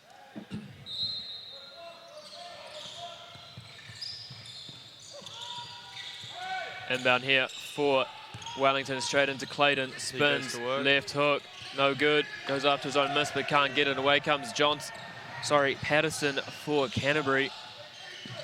Josh Book up the top. He's got all the time in the world, doesn't he? Never tries to rush it, Jet. And beautiful poke back there from Flynn McGuinness.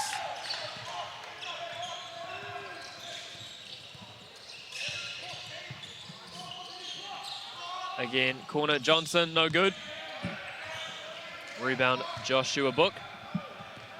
And away go Canterbury. Great kick out. Lovely ball moving though to Freeman for three.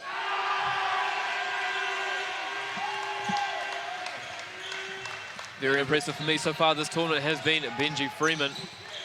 Lucky enough to do a couple of their school benches. Great drop off. Lutic, lovely kick out. Isahati in the corner. Bang. And both teams not scared to let it fly. Freeman, left wing to the rim. Short on the finish. Rebound, Kale Robinson. And away come Wellington. Stripped by Freeman. And that's going to stay Wellington ball. Great hands there from Benji.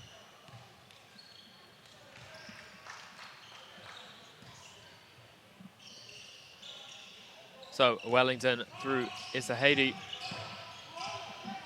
into the on-ball screen by Dallas Clayton. Twists that beautifully.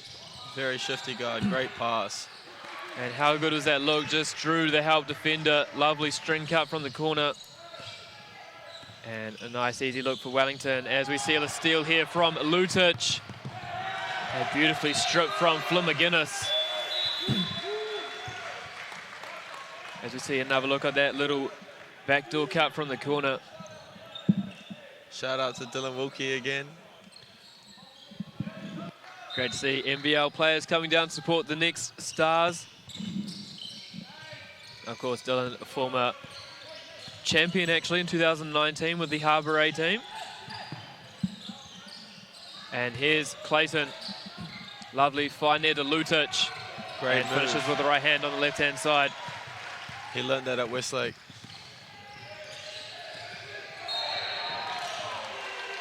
Of course, Westlake coached by the ever-experienced Tony Webster at the moment. They've made a very strong start to their Auckland tournament, and no doubt we'll see them later on in the year at the Schick Secondary School Championships.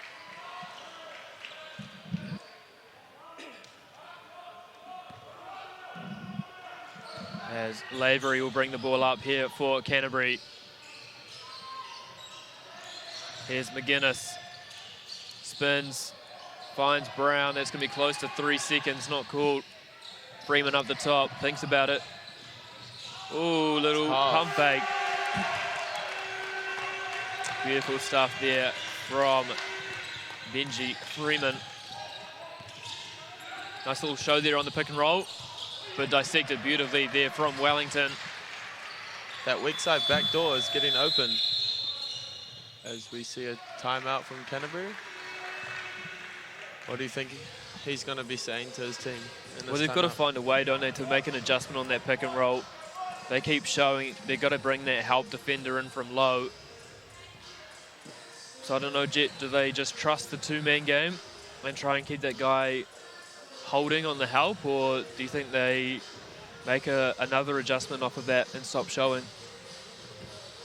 I mean, Wellington's making it tough for them by sending that cutter, meaning the weak side guard has got to take 2. And so if he goes with the back door, it's an open 3 in the wing. Or if he stays with the wing and then leaves the back door, it's a layup. So I guess you got to pick your poison. What about for Wellington? They're still behind in this one. What defensive adjustment do you think Terry Stallworth might need to make? I think just slowing them down in transition. I think when the ball's getting inside to the postman, they're doing all good at guarding that. So just keep doing what you're doing, grind it out, and good things will happen. So it'll be Canterbury here to inbound. Benji Freeman will take the ball inbounding to Tane Lavery. Still second quarter here in the men's grand final of the Aon Under-19 Championships 2021. Here's Tonge, left hand short. Great defense there from Dallas, way to wall up. Rebound, Kale Robinson. And just fakes everyone out, up and in. Tough move. And here's a danger man for Canterbury, Josh Book. Nearly trips, corrects himself. I think Wellington are doing a good job keeping the ball out of Josh's hands. As Freeman short on that one, rebound Dallas Clayton. And away come Wellington. Lovely slip there from Clayton, just can't quite catch it. And picked up by Josh Book.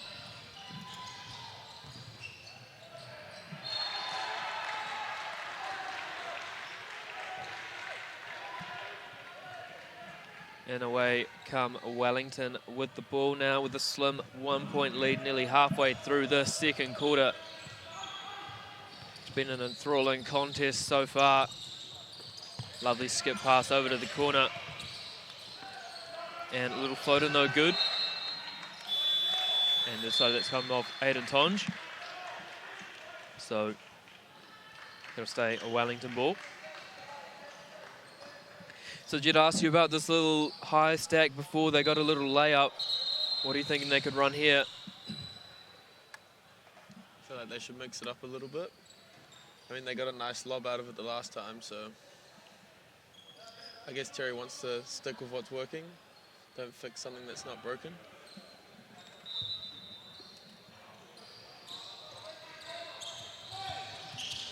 And again, they get a nice inside look to Dallas Clayton.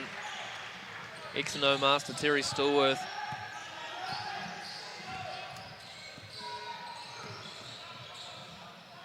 As Canterbury now into their half-court set. Freeman blocked by Inwood. And it's going to stay Canterbury ball. As we see Ezra check back into the game.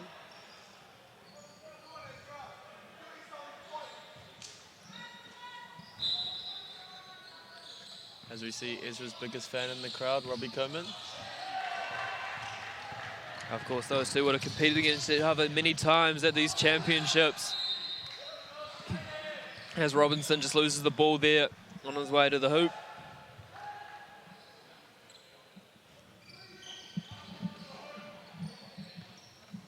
Right, Wellington, what can they come up with this time? Nearly fall out of bounds, but cleaned up by Dallas Clayton. Vaingafa, Chinazli changes speed. Cal Robinson from the corner. And away come Canterbury off to the races. Benji Freeman. Nice little up and in layup for him. As we reach the midpoint of this grand final. Final game of this four-day tournament on Auckland's North Shore. Great backdoor cut there.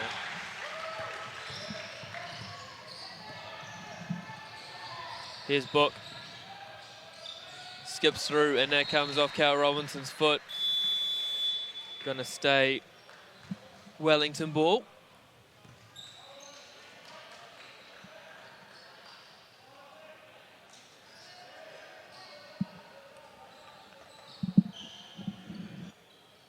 Right, let's see what Canterbury come up with here.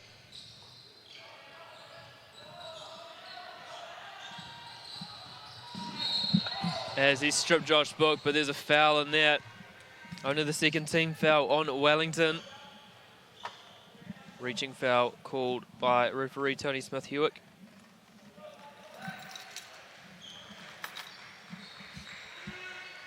And it'll be Benji Freeman to inbound on the far side of the court. Here's Hannon. Skip past the Book. Rises up from the mid-range. No good. Fight for the rebound. Finally cleaned up by Wellington. And let's see what they can push in transition. Vaingawha.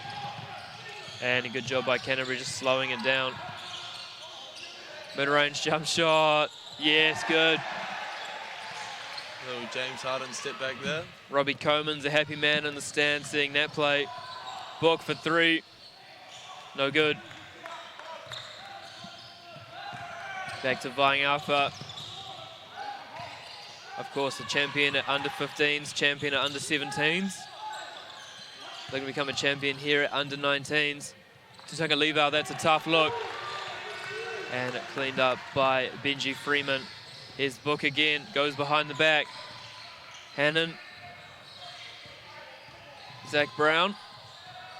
Freeman for three again. Pretty effortless looking jump shot there, Jet. It is indeed. That's his second three of the game. We'll confirm that on the live stats at halftime as beautiful take there from Kyle Robinson. Thought he got fouled on the head as well, not called. And this game is starting to open up a little bit. Hannon pivots and beautiful finish from him on the turnaround mid-range jump shot.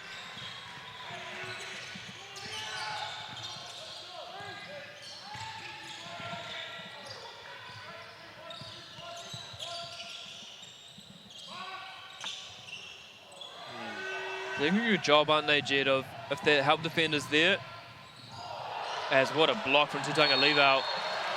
As I was saying before, if the defender's there, they're just staying in the corner and spacing out for the three, and if they're helping, then you're just cutting to the hoop for a lovely backdoor layup.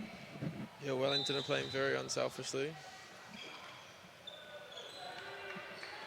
Always looking for the extra pass. Give up a good shot for a great shot, mate.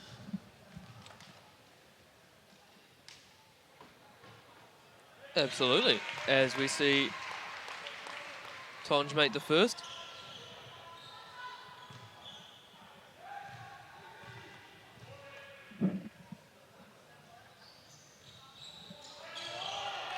And it makes the second. Malta.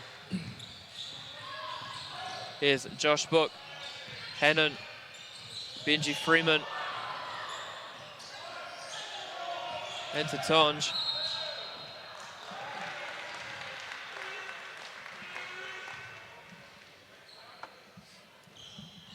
How many fouls is that on Kale? I'll have a look for you via the live stats, of course. It is available on the Basketball New Zealand website. I want to say it's his second. Jed Thompson predicts 2.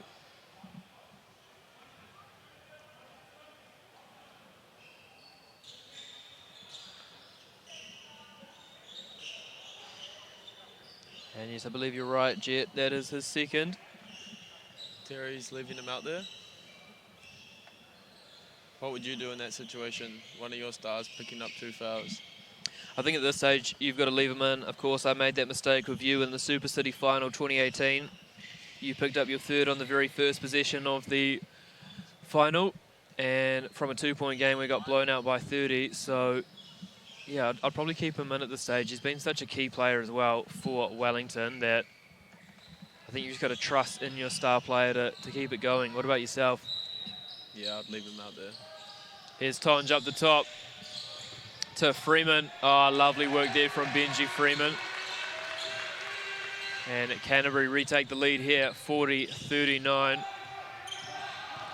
Big thank you to everyone around the country, especially from Tauranga, for tuning in. As here's Robinson. Tutanga Levi for 3. Bang. Splashes it. And second timeout here taken by Canterbury. Jet, what adjustment have they got to make to try and stop this barrage of threes? I think they just need to stay at home a little bit more.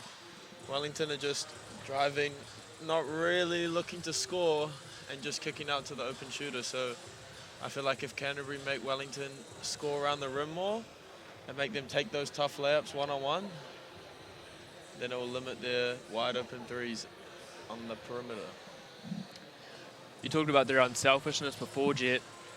Wellington have got 12 assists on 16 made field goals. Kyle Robinson leads them with 12. Thomas Johnson 6, Jacob Carr 4, Dallas Clayton 4, Aston Inwood 4, and Ezra only 2 points, but he's done a great job of moving the ball around. And then for Canterbury, Benji Freeman leads them with 15, Walter Brown 9, Zach Hendon's got 5, Aiden Tonge 5. And most interesting for me, Joshua Book, 1 of 7 so far from the field. They have 8 assists on 16 made field goals as well. In 2019, in Josh Book's semi against Wellington, he had, I believe it was 2 points at halftime, and he finished with 31. So I don't think he'll be too worried about going 1 for 7 early. Well, you know what they say, Jet, shooters shoot. As here's Hannon up top to Book. Back out to Book, up fake, jump shot. And that's a pretty good look there for Josh Book. And Tonge gets the steal, back to Book. Lovely find from Hannon. And Tonge just finishes, so we're tied up here, 42 apiece. Hasn't this been a great game of basketball, Andrew? Absolutely, it's basketball.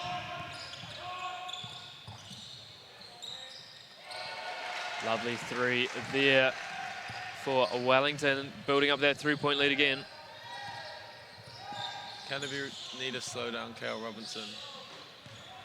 He's got 15 points so far, ain't that right, Andrew? Absolutely, Jet. Great job by our live stats crew, keeping on top of this one. As Freeman again for 3. And both teams just trading baskets at this stage. As we enter the final minute of the first half. Tutunga Levau from the left seam to the hoop. Tries to find Harley Troke in the corner, but can't quite connect and hits baseline. Like to see a 2 for 1 here from Canterbury. Nice to know you played a lot of 2K there, Jet, with that little game management snippet. It's just basketball IQ, mate. Here's Hannon over to Brown. Let's see what Canterbury come up with here. Tonge. Once they get the ball inside, they're looking to set pins and flares for Josh Book. Lovely finish there from Tonge, and so it's going to be Wellington with the final shot of the half. Will we end up with a tie at halftime here in the Aon Under-19 Men's National Grand Final? Wellington versus Canterbury. Robinson to the rim, no good. And it's going to be Canterbury ball here with 5.4 seconds on the clock. Let's see what Josh can get out of this position. As they give it straight to Zachary Hannon. Back to Josh Book for 3. That's a good look for Josh. Back rim, but he got a clean look there, so good job from Canterbury. As we enter halftime in the men's final, Canterbury over Wellington 47-45. We're going to take a quick break and come back to you with second half action. For the one time, ain't no sunshine. What is the hype about? Already did it, already seen it, it's already done. Sal's NBL, live on Sky Sport.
I could go back in time and 3-on-3 existed, oh my goodness, I'd be all about it.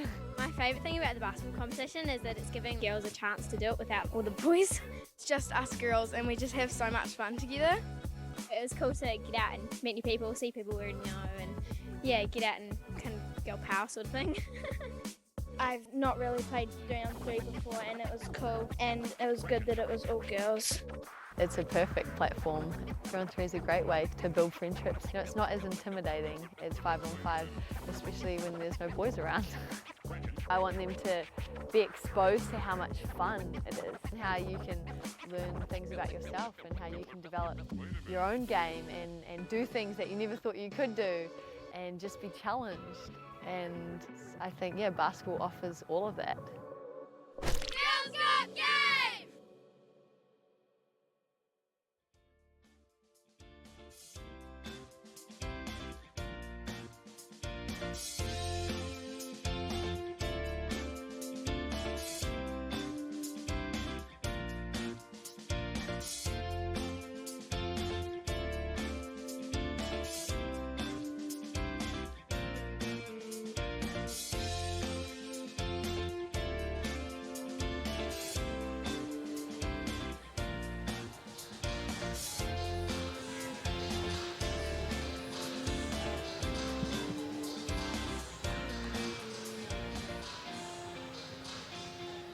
Welcome back here to Event Finder Stadium on Auckland's North Shore.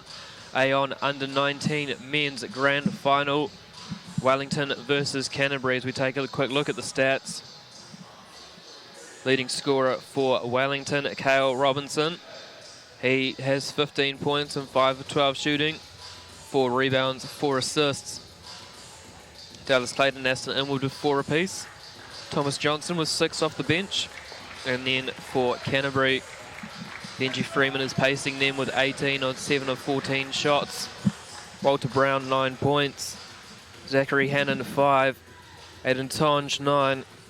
But the big statistical speaking point, Jet Thompson for me, Joshua Book, 1 of 9 at the half. He won't be too worried about that, will he? No, you wait. Josh will catch on fire soon. Of course, we saw yesterday in the semi-final win over Harbour, Joshua Davis predicts he had about 18 points in the third quarter, just really came alive. So let's see as we get back underway. Wellington ball.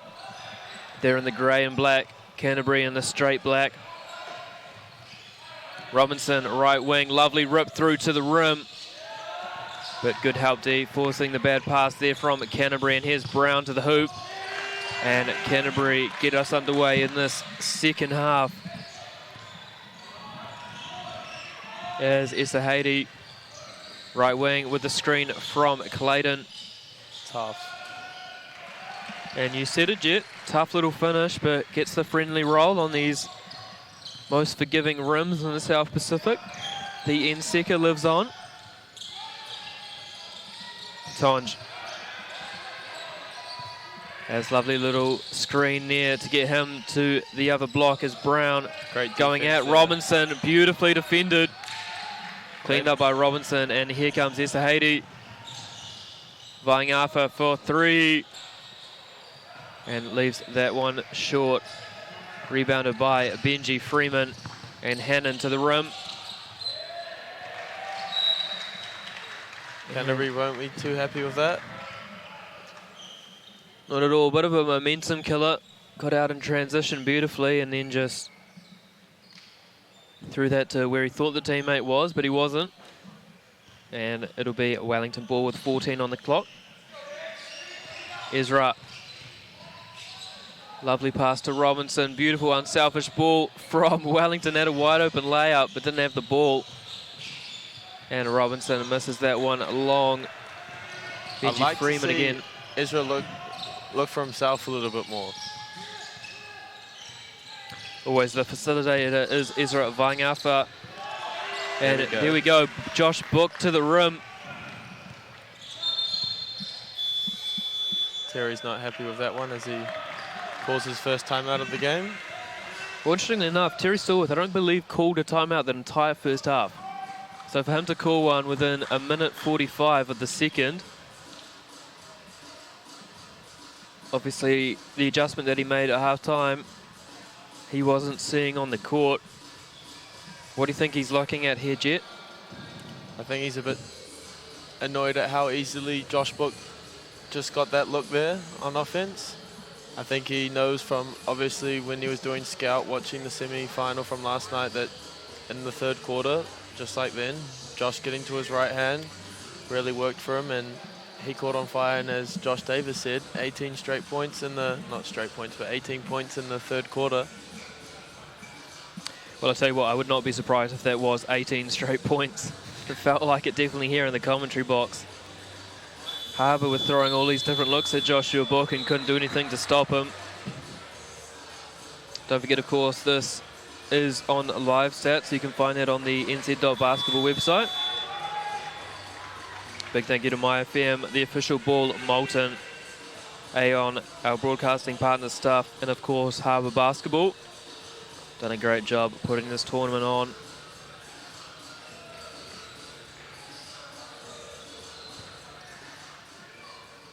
Don't forget as well, at the conclusion of this game, stick around for the prize giving.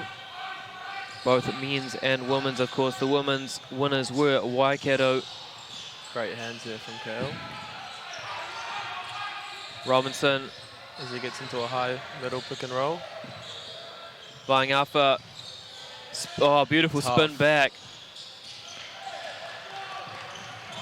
Shoot the first one is. Well, we've actually noticed in the other games that the players have been listening to the commentary, so let's see if he takes that on board.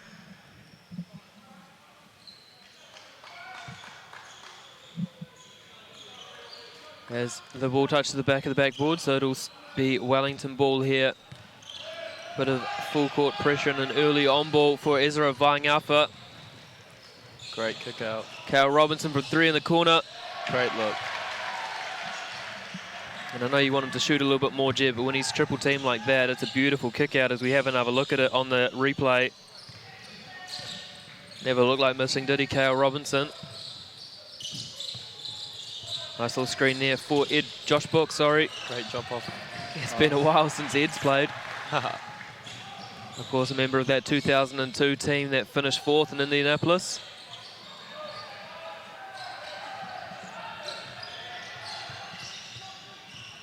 As Walter Brown brings the ball over half court. A little shimmy to the rim. And they're getting to the rim quite easily, aren't they, Jet? They are indeed. Vaitakere. Short gets his own rebound and great second jump there. He's going to go to the free throw line. Rebound, foul there by Aiden Tonge. As Antonio Lutic re-enters the game. Double leg, baby.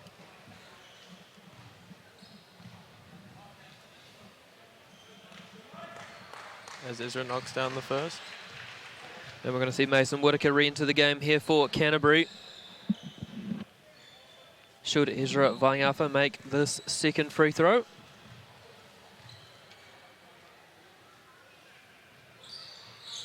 Which he does. Shooter's roll.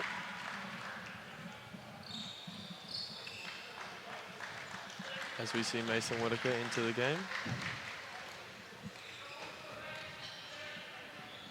And he'll have the great task of inbounding the ball to Zachary Hannon for Canterbury. 53-52 leading Wellington. Here's Book deep three. Short. Tonge, left-handed hook shot. He's going to work down in that post. Absolutely been very impressive so far, has Aiden Tonge. Kale thought about it. Oh, great. Beautiful split out to Vaitakere for three. Short, but athletic rebound as Haiti. And in games like this, Jeb, where it's so tight, those plays are crucial, aren't they? Boxing out is key in games like these. Rocco Chang knows that all too well. Short there on the three, rebound Vaitakere. Robinson wanted it out ahead of the pack. Early seal on Hannon. But Unfortunately, his Wellingtonian teammates can't find him. There's high pick and roll. They're slipping that quite early, aren't they, Jed? He's not sitting and waiting for the contact. Robinson for 3. Short. And away comes Joshua Book, chased by 2 Wellingtonians. Brings in a third, and it leaves that one short.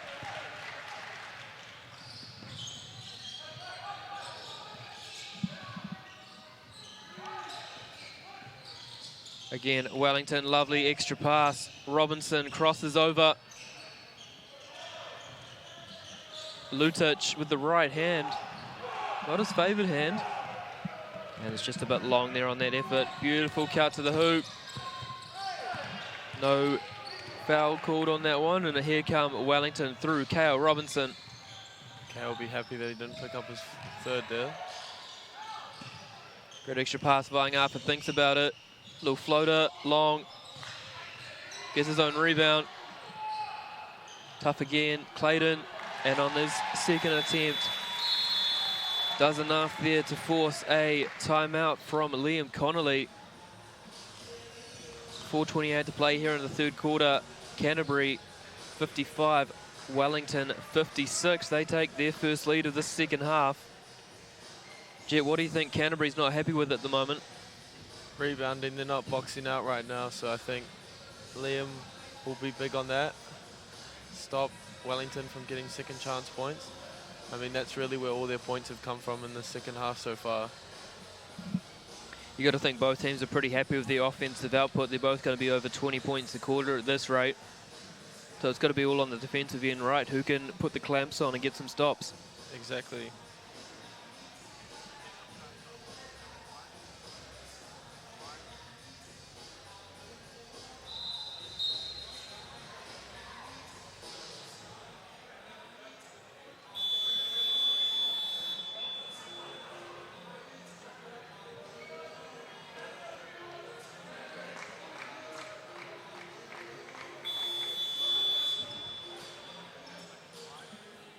And nice to see Tulfern Taylor Dalton as well in the crowd. Back from her first year at St. Mary's. Shout out to Taylor. Always smiling around the event finder stadium.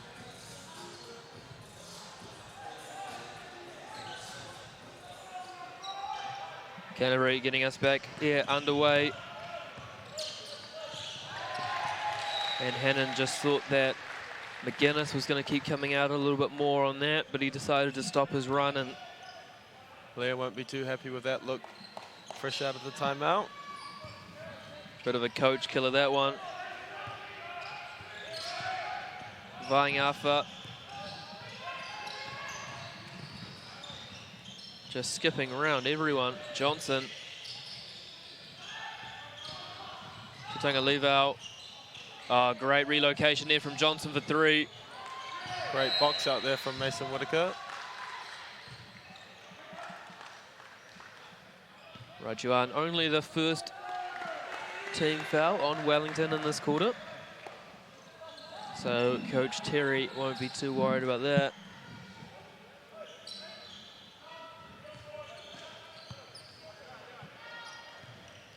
Terry will be looking to go back-to-back with this age group as they won in 2018. Yes, of course, Jet, you were part of that Harbour team that they beat in that classic semi-final game that went to overtime. I think you guys were down, what, 25 at one stage? Yeah, we went down 20, then we went up 20, and then we went down 20 again. That's what happens when you play fast. As Lavery misses that one. Oh, beautiful Sonny Bill pass from Waitakere. And just too unselfish from Canterbury, results in the turnover. And Wellington, I would assume, will just slowly bring this one up through the Kale Robinson.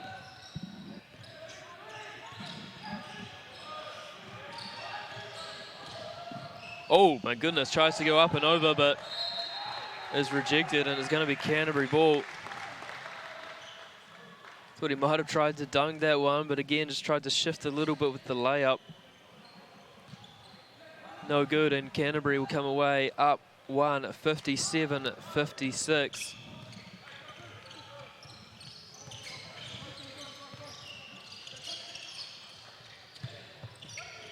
As they look inside to Waitakere, and that's going to be a foul on the catch. Trying a leave out. As we see, Dallas will re-enter the game. See a few little crowd chants starting to begin here at Event Find It.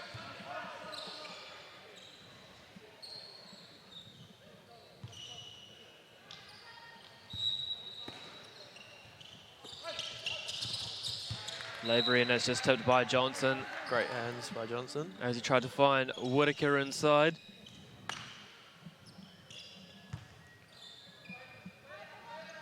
This half, Wellington's made it really hard for Canterbury to get any good looks in the half court, making them use all the shot clock and settling for contested shots like that.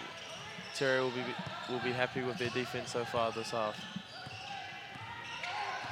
As vying after early on-ball screen.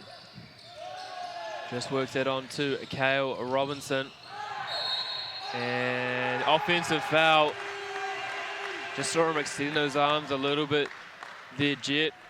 And I think that's the right call from the referee. What do you think? Yeah, that was a bit of a push-off there. And so while it took 6 minutes for this first Wellington foul, it'll be their third team one now. So 2 more, and Canterbury will be shooting free throws with 2.5 to play. Kale's got to make sure he doesn't pick up his 4th here. Oh, lovely spin from Waitakere with the left hand. Can't convert, and away comes Thomas Johnson.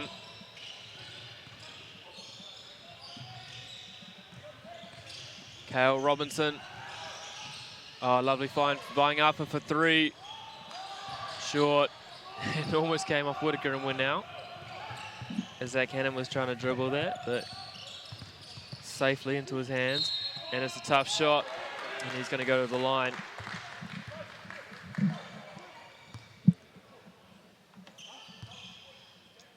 As Walter Brown will re-enter the game here for Jackson Rhodes.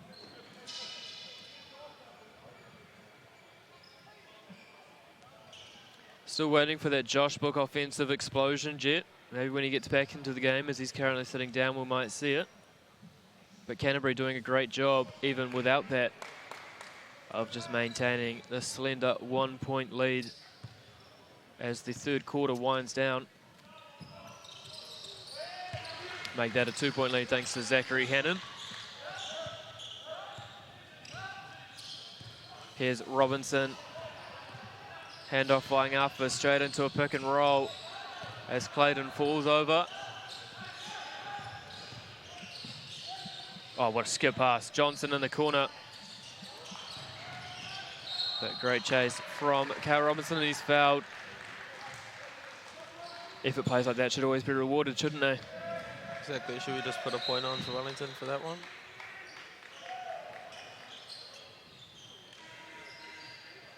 Well, I agree. I talked about it on the commentary in an earlier game. If the ball movement is that beautiful and that crisp and the play is that amazing, give them a point. Let's reward good basketball. As well, if anyone in Switzerland at FIBA is listening, jump balls should become the defense's ball. No more possession arrow. Reward defense. Is that a rule in Switzerland? FIBA's in Switzerland. But it's a rule in 3-on-3 that there's no possession arrow. They just pay, scissors, rock, see who starts with the ball, and then if any time there's a jump ball, defense gets it. Fair enough.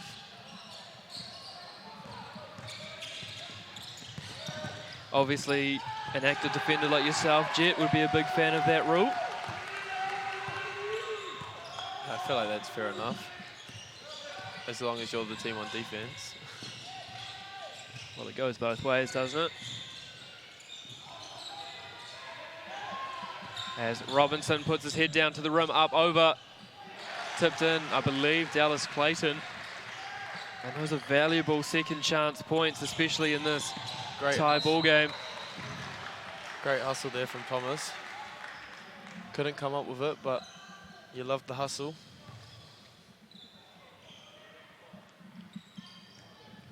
No one loves hustle more than Jet Thompson. As Lavery, lovely little play there. Spin cycle. And somehow found its way into the hands of Flynn McGuinness, but he was stripped, and it'll be Canterbury ball still.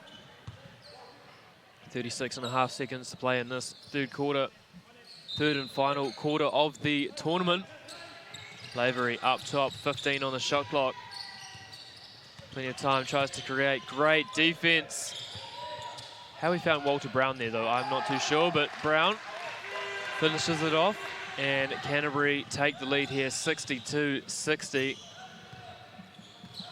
About a half-second difference between shot clock and game clock. So Wellington will get the final shot here at Event Finder. And that's a bit of a silly foul from Benji Freeman. But thankfully for him, Jet, not in the bonus, so it'll just be a side inbound Wellington.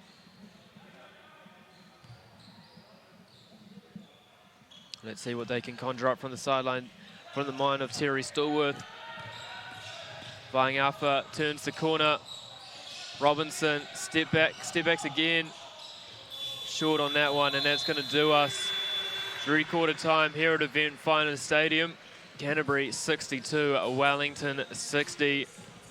Jet Thompson, what stood out for you in that third quarter? I think Wellington did a great job at getting offensive rebounds, but again, Zachary Hannon had a really good quarter there. Pushed the ball in transition, got to the rim, got to the free throw line, did a little bit of everything. So I think Canterbury will be happy that they came away with a 2-point lead going into the fourth quarter, and I'm sure Terry's got some wise words that he'll be telling the Wellington boys, as he definitely knows how to win a championship. As we take a look at the stats, Cale Robinson, he's pacing Wellington at the moment with 18 points. Dallas Clayton also in at double figures, he's got 10. And then for Canterbury, Benji Freeman, 18 points on 7 of 15. Aiden Tonge, 11. Zach Hannon, he's got 10.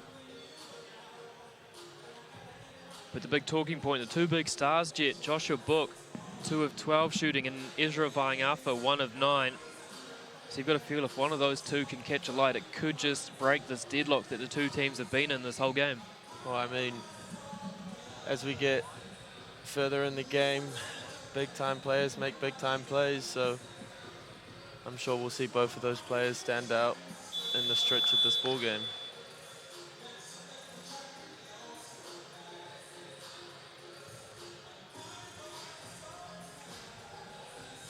And it's nice to see some kids from the local primary school league who thought they had a game tonight and turned up to watch some exciting under-19 Nationals action. Watch their heroes, and who knows, they could be playing in this game in about 10 years' time. Gosh, that's a scary thought, isn't it? It's a long way away. Right, Jet, the prediction's still in the making. Are you happy to stick with Wellington by 4? Mate, I'm not changing my prediction.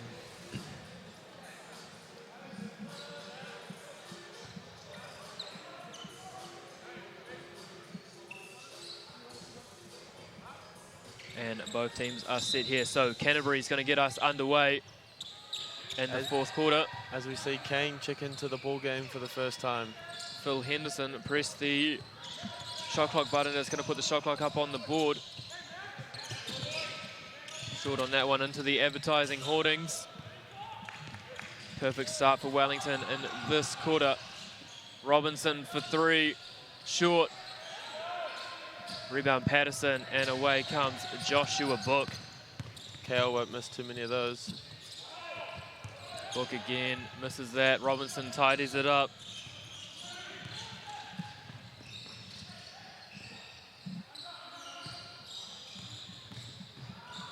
Lovely extra pass there from Wellington. Short on the 3. Tonge runs it down, finds Freeman up ahead of everyone. And we're underway here in the fourth quarter. Canterbury 64, 62, 60, sorry. Let's have another look at that. Look at that. Straight out ahead. Up and in. Beautiful.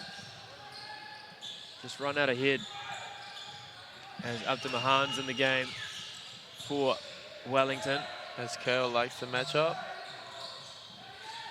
Short on that one. Rebound, Walter Brown.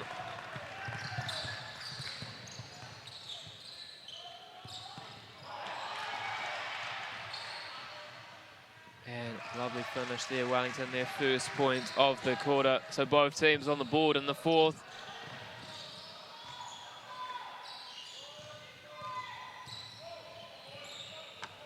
Freeman, let's see what, as they go into pick and roll for Josh Book. Lovely show from Wellington, fine Tonge. Way to Great catch ball the movement. roller. And how big a second chance opportunity is going to be in this game. Book to the rim. Here we go, Andrew. Might see Josh Book catch a light here in this fourth quarter. As Jet said, big time players make big time plays. Zessa Haiti in and out.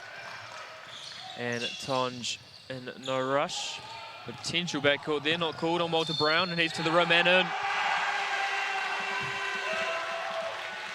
And you got to think, Jet, it's going to be real nice if he finishes this and one opportunity. I've been really impressed with Walter this game. Shown a little bit of everything, hasn't he? The all-rounder. Who was that foul on? I just saw the bench signal for. That might be Kale's fourth. Well, I will actually check the live stats, of course, that you can find that on the nz.basketball website. If that is Kale's fourth, Canterbury should look to attack him, as he will not want to pick up his fifth foul. Just waiting for it to update. Unfortunately, it's slightly behind, but when it does come through, Jet, don't you worry, I'll let you know. I know that's at the forefront of your brain at the moment.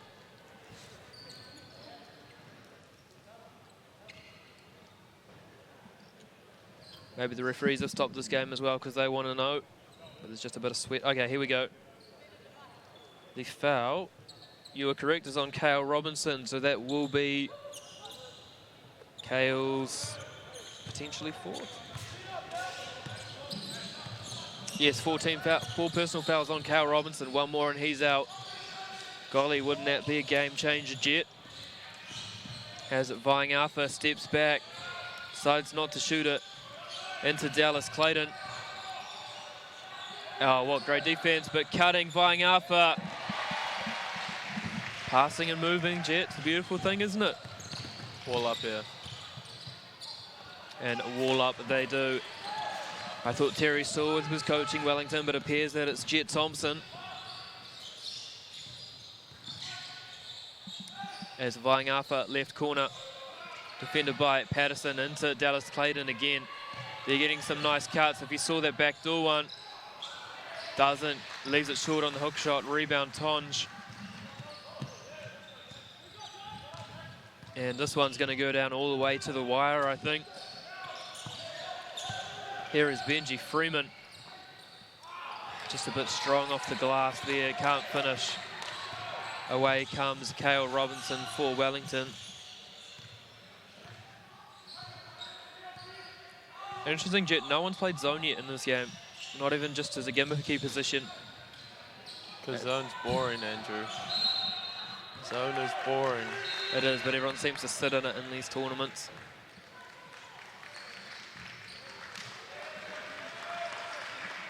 As we see the GOAT, Kenny. Kenny Stone here in attendance, of course, leading his Harbour team to the bronze medal.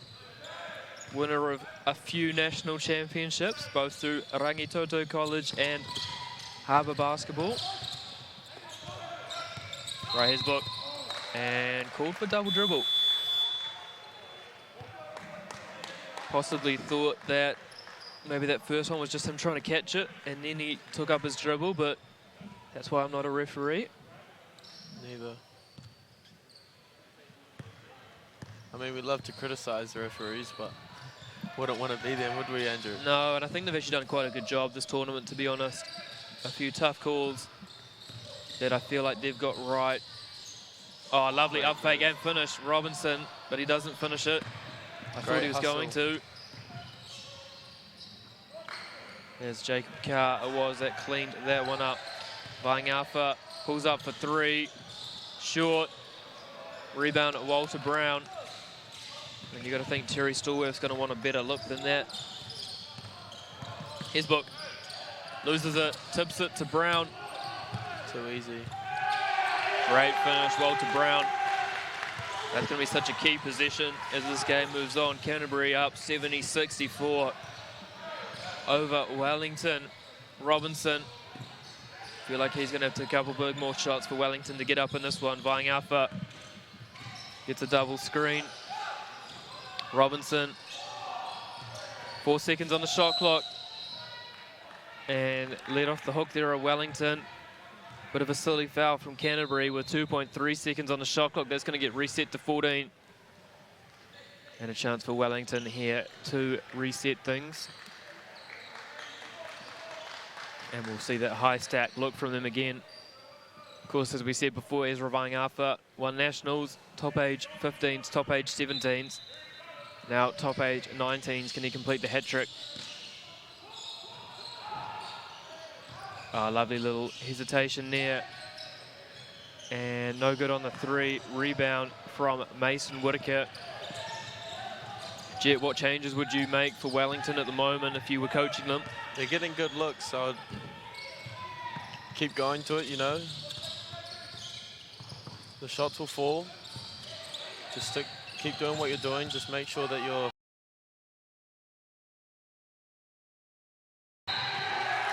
And Tonge is fouled there by Dallas Clayton. Created a bit of space, tried to close the gap as Tonge went into it. It's an unlucky call, to be honest. Unlucky, yes. Correct, probably. I don't think they'll be too angry at that foul call, as Aiden hasn't shot too well from the free throw line.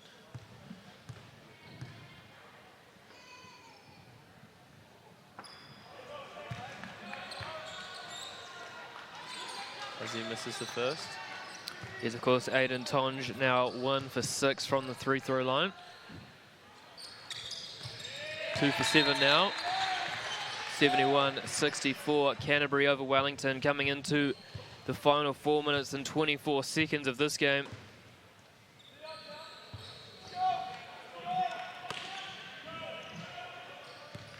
As Robinson brings the ball up for Wellington.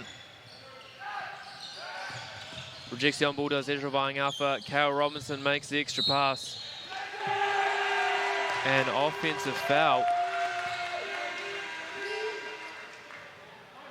And that'll be on Dallas Clayton. Timeout. Terry Stallworth. Jet, if he's not going to make an offensive adjustment because you like what he's doing, what about defensively? Any changes he needs to make? Well, I mean, after that position, I think they're getting a little bit stagnant. Maybe they should, next position, get into a little half-court offense, get a good look out of it, switch it up. Defensively, I mean, they did pretty good in the last defensive position. They just bailed Aiden out of a foul, so. What about Canterbury? Do you think they've got to make any adjustments as we move forward? I feel like they got the momentum so in this quarter, so they just keep doing what they're doing. Wellington so locked in on Josh Book getting hot, so keep going to Walter. Walter's had a really good game, getting to the rim, shooting the ball when he's open. So, and especially with Kale guarding Walter, Kale's on 4. He doesn't want to pick up his 5th, so keep going at Kale. And of course, as we look ahead to potential tournament teams, Jet, if you had to pick 2 Canterbury players and 2 Wellington players to make it, who would you go with? That is a tough one. I've only caught the last 2 days of this tournament, but I guess I'd go with Josh and Walter, or Josh, Walter and Benji for Canterbury, and Kale and Ezra from Wellington.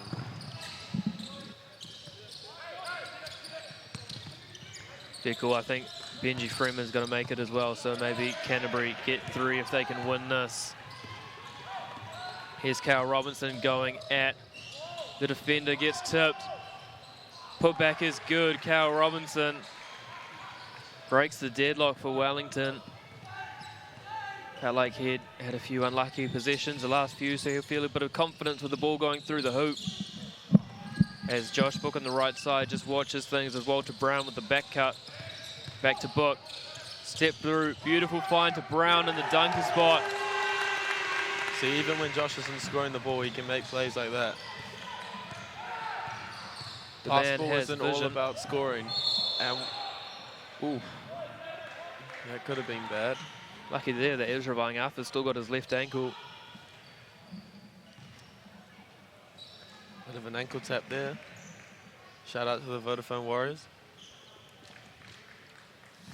Of course, Jet, you take a keen interest in the Vodafone Warriors of your Uncle Mark, the principal owner.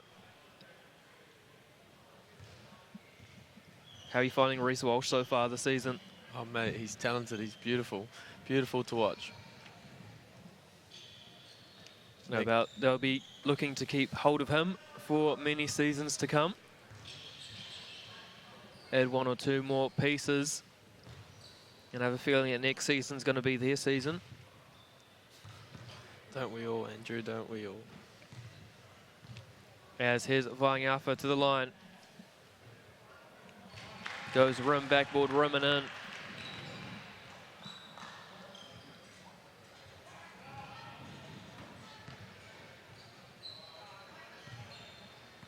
Sits up for a second. And short and in. Ezra Vai'afa. So here's Hannon. Guarded by Lutic, loses him a little bit. Whitaker in the corner, but great wall up Vai'afa. Book for three. Great look for Josh Book, just can't convert on that one. And Johnson for three, and suddenly Jets 73-71. 2 minutes 47 to play. This could go either way. What an offensive position that was from Wellington so quickly. Great to see Ezra trusting his teammates, making the extra pass. And here's Vai'afa as well. Again, Clayton is fouled.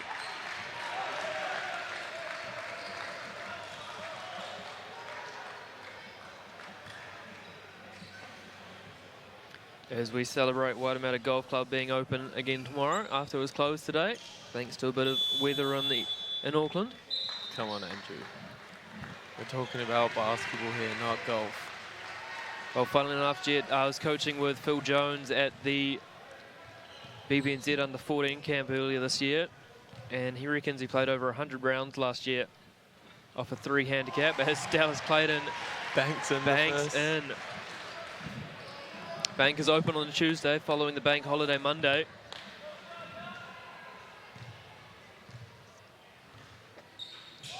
Tries to go back to back. Antonio Lutic back to Clayton. And he would have claimed he tried to do that. As Wellington take the lead. Bit of an alternative 3-point play there from Dallas Clayton. Zachary Hannon finds Book, quick release, doesn't hesitate, back up and in. I told you, big time players make big time plays. As we wind down here into the last 2 minutes of the Aon Under-19 Nationals. Canterbury 76, Wellington 74. And did Cal Robinson lose a tooth?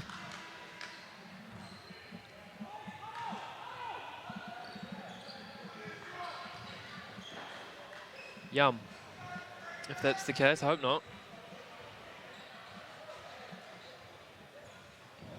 As we see a piece of the 3-point lines actually come up on the north side.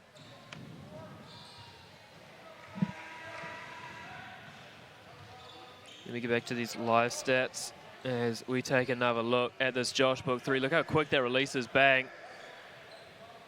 Beautiful stuff there from Joshua Book. Shades of Duncan Robinson. Shades of Jet Thompson versus the Wellington Saints, I'll tell you that much. Officials timeout.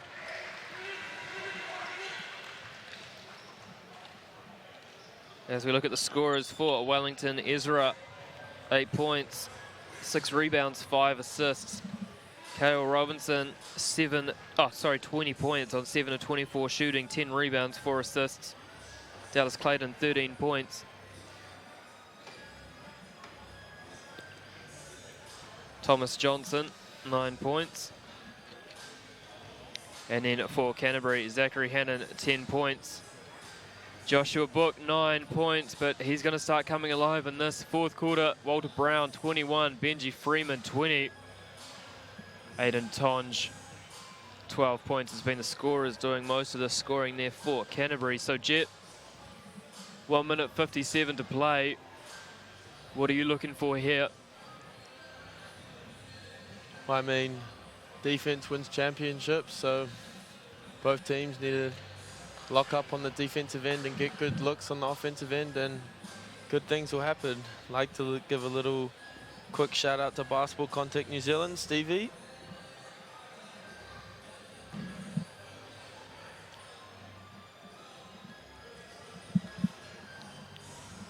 As both teams, as we just see the three-point line just getting attended to, the good old black tape from the NSEC.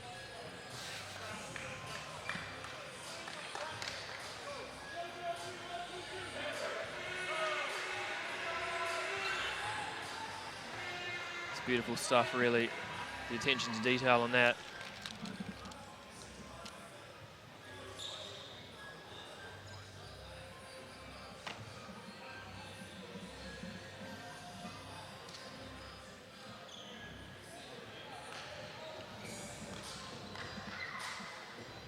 Of course, good to see Connor O'Fee getting out on the court, making sure that happens.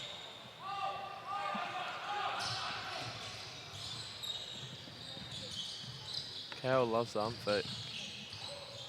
Lutic sees a little drive to the lane, up and in, beautiful finish, tie ball game here. Minute 42 to play. Wellington Canterbury tied up at 76 apiece. Let's have another look at that Lutic drive. Just around Freeman, up and in, as Hannon gets stripped. And here comes Kale Robinson. And pass just slightly behind his teammate, so Vaiangapa is just going to slow that up. As here's Vaiangapa, Robinson, up fake to the rim, finds Clayton, up and in. And Wellington take the lead as Canterbury, they will take their second timeout of the second half. Down 2 here, 78-76. Lovely little read and react basketball there, Jet. Great chance for Terry to could set up a zone here, you know, mix it up a little bit. They haven't played zone all game, so Canterbury won't expect it. And then Canterbury's got a great chance here to set up a good look. Josh Book just hit a 3, so maybe get him running off some pins. Too right.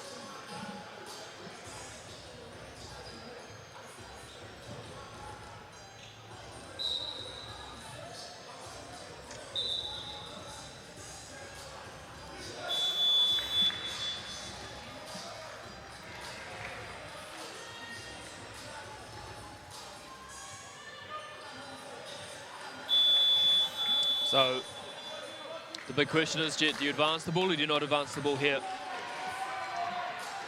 I wouldn't advance it. Get the whole 24 seconds, but And I'm it's not advanced. a coach. I'm a player, so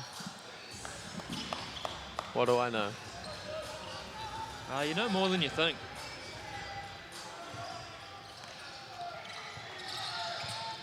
As ball into Josh Book's hand. Walter Brown tries to set the screen. Book, that's a tough look, short. Rebound, Tonge, up and in and one. That's a massive basket. And we talked about it before, those second chance looks, as we see him just grab the rebound up and in off glass. Kale was just fouled out. And Kale Robinson, unfortunately, has fouled out of this one. He's had a fantastic performance, though. No doubt we'll see him in the tournament. The team you would expect after this one.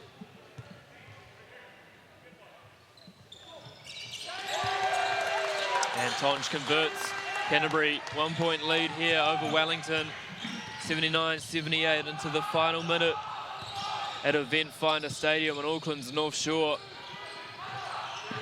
Here's Vaiangapa. Kick out at the tip from Walter Brown. And that ball's going to roll all the way to court 4. I don't know who's running after it, but they could be a little bit quicker.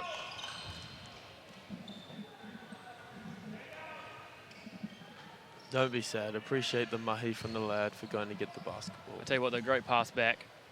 Beautifully over the chair, up and in. Nice little touch, a little bit like a Jet Thompson chip shot. Would have been a hole-in-one in golf, mate. Hey, we're talking about basketball here, not golf. Classic. As here's Vaiangapa for 3. Short rebound, Josh Book. I thought they rushed that a little bit there, Wellington. And Book says, get away from me, this is mine. ISO against Vaiangapa, 10 on the shot clock. Rebound, offensive, splits it beautifully around Tonge, but is stripped. And they've called off his leg. That's going to be Wellington ball. And Terry Stallworth's going to take time out.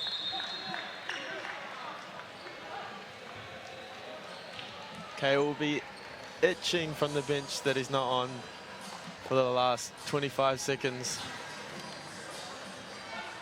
But I'm sure he's got trust in his brothers that they'll come and get the win. So, Jet, if you go into your brain, of course, coached by some great people, Josh Davis, Morgan Maskell, Kevin Braswell, Jamie Reddish. Who else have you had? Not me. What would you run here? Maybe a little cross-screen action to get a mismatch on the post for Dallas. Or you can just trust Mr. Consistent, Ezra Vaiangapa, get him a middle on ball and make him work out of that. I think they might go for the secondary option here. Ezra Vaiangapa. And they've got shooting on the floor as well through Thomas Johnson. As the ball be inbounded. And Wellington, that was their final timeout. So keep an eye on that. Canterbury still got one in the holster. I believe Wellington got one left. Just looking at the board there, Jen, there's 3 dots above their name. But you could be right, I'm usually wrong on these things. 5 seconds on the shot clock. Tough shot, Esahedi, short, rebound, Canterbury, Josh Book, and I wonder, did they need to foul there? Because they could have struggled with an 8-second call on that. And of course, I mean, if they don't have a timeout, then you need as much time as you can get, right?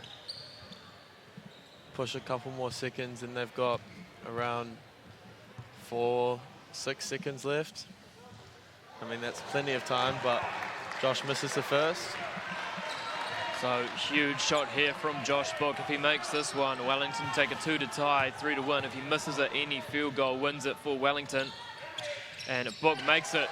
Apart from a mid-range at the Bulls training, only worth 1. Right, Vaiangapa, 8-7. Goes to the rim himself for overtime. Ezra Vaiangapa in. And timeout, Canterbury. Big-time players make big-time plays. Not wrong there, Jethro Thompson. So Canterbury, they're going to have 1.6 seconds on the game clock. And of course, they're going to advance the ball here. So what do they look here, Josh? Jet, do they go maybe a stagger for a jump shot, or do they look at something at the rim? I don't know. Josh Book can get his shot off pretty quick. Wellington need to switch everything here. Not allowing anyone to get an open look. Make sure that they don't foul. Of course, both teams are in the bonus. So any foul here from Wellington. And Canterbury will be shooting. I tell you who's excited for this is Robbie Coleman. Great seeing Great having him back for representative basketball. I would double off the inbounder and double Josh Book here. They didn't have enough time to get the ball back to the inbounder, so. But what do I know? As I said before, Jed, a lot more than you think. They don't call you KV Junior for nothing. KV Junior. And there's that stagger screen for Josh Book. And this is a little bit of fun because no time comes off the clock. Walter Brown claiming it was tipped. Question is asked. Referees debate about it. And it looks like it's going to stay. Wellington ball, and of course, because that was thrown from out of bounds, it gets inbounded from where it was. He's just going to chuck up a miracle here. I wonder if we go long for Dallas Clayton at the hoop. Vying Alpha for three in the title. Long. And we are going to have overtime here at Event Finder Stadium. Looks like we're both buying our own dinner here, Jet. Thanks. So we'll have a 2-minute intermission, followed by a 5-minute period.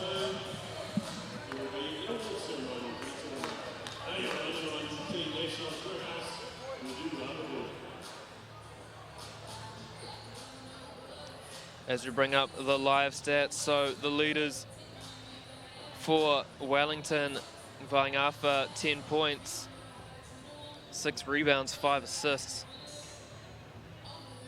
Dallas Clayton, 15 points, 5 rebounds. Kale Robinson's fouled out, but in the time he's in the game, 20 points, 10 rebounds, 5 assists. Thomas Johnson, 9 points. And then for Canterbury, Zachary Hannon, 10 points.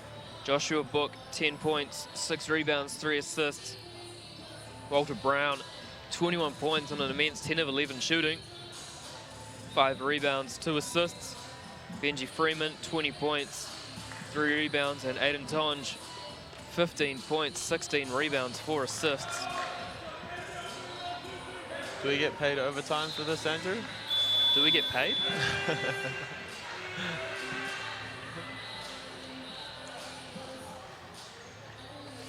It's free basketball, Jet, free all round. Really an exciting way to end this tournament. Nothing worse than a blowout, and we've had anything but in this game.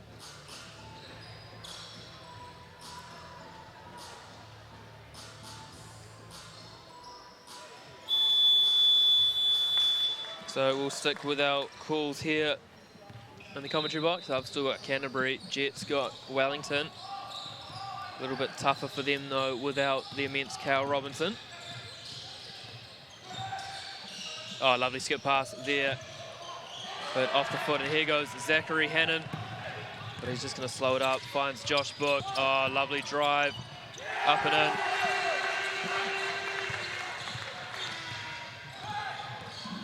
And beautiful finish there from Josh Book. It's a Haiti in the corner, short.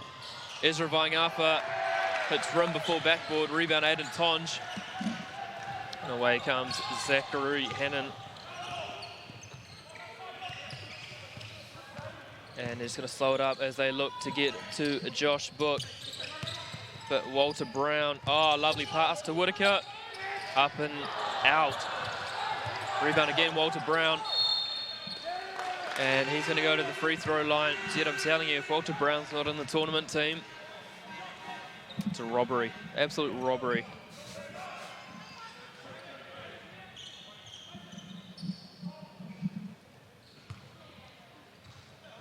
We played Canterbury last year in under-17s. Walter destroyed us. Good to know that game brings back such happy memories for you, Jethro Thompson. We lost by 30. Very sad day.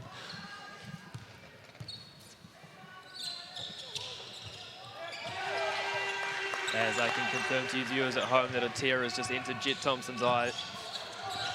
Casting his day back to that day in Canterbury. Vaiangafa is Haiti up top. Back to Ezra. 10 on the shot clock. Rejects the on-ball screen. Early help there from Canterbury. And nearly made to pay there from Wellington on the corner 3. Canterbury now up 84-80 over Wellington. Here's Josh Book up top, finds Hannon.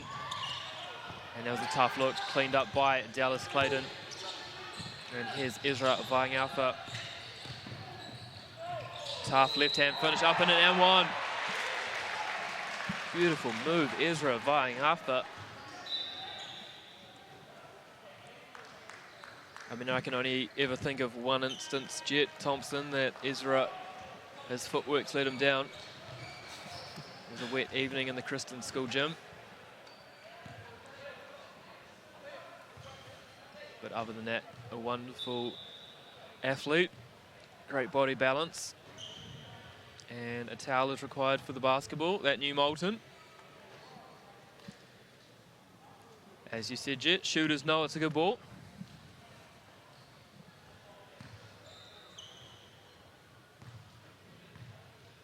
Vaiangafa here to cut it to a single point, and does so. Come alive a little bit here, has Ezra Vaiangafa and Joshua Book. The key players down the stretch for both sides in this one. Here's Waitakere, finds Book. Tonge to the rim. Rebound Dallas Clayton. And Wellington here with a chance to take the lead in the overtime period. And out of bounds is this a Haiti, so let off the hook there a little bit, Canterbury.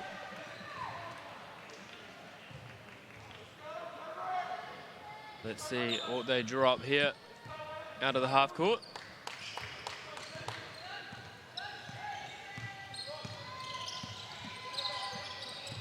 Hannon finds Waitakere on the right wing. Here's the ball into the hands of Book.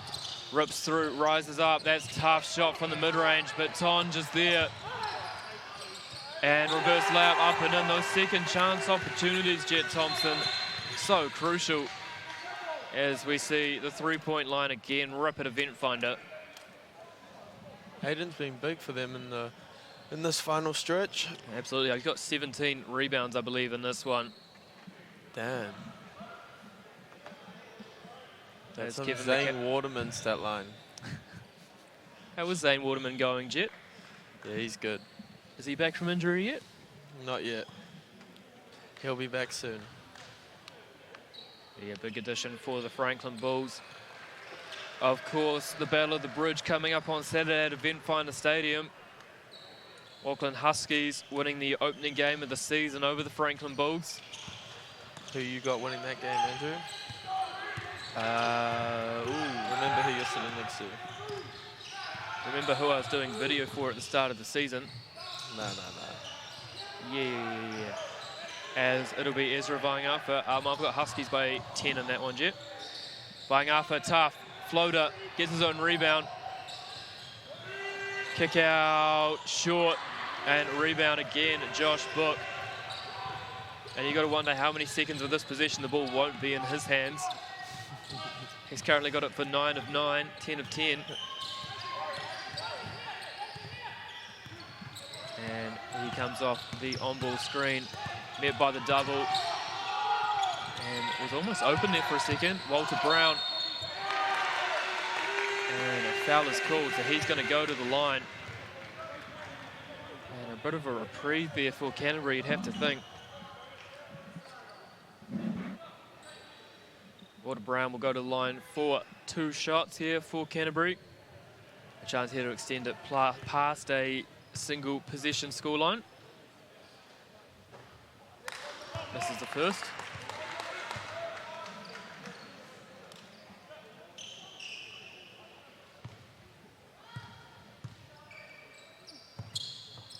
Makes a second, it does. Walter Brown, so 4-point lead here for Canterbury. Minute 50 to play, 87-83. He's a Haiti there, just lost his mouth guard, gets it back in the dribble. And we're going to see a stagger here for Ezra Vaiangafa out of the corner. Turns the corner beautifully. Scoop layup up and in, Jet. Beautiful stuff to see that. crickets. Jet is speechless watching that beautiful piece of skill from Ezra Vaiangafa. I think we'll see him take over a little bit more now. He's got his takeover badge as his book off the stagger. Goes into a Tonge on ball. Hannon. Oh, lovely finish, Zachary Hannon. And a 4-point lead. And I wonder if both coaches realise they've still got a timeout in this overtime. As Johnson picks up his dribble. Tutanga Levi back out to Vaiangafa for 3. Massive 3, Ezra Vaiangafa. And back to a 1-point game here. That is big. Just off camera, I can hear Jet saying that he wants double overtime. He doesn't want to leave the commentary box. He's got a taste. He wants it forever. That's cap. Hannon again off the on-ball off Tonge. Great show there from Wellington. 5-on-4 finds Tonge. Up and, fouled. But as Jet Thompson famously said, if there's a man you want to send to the line at this stage, it is Aiden Tonge. Subs in for Wellington. There's Tutanga Levi fouls out. Tonge just getting a little towel for his hands, bit of sweat. Trying to calm himself down. 2 massive 3 throws here for Canterbury. Makes the first. So Wellington need a field goal here to tie this one up.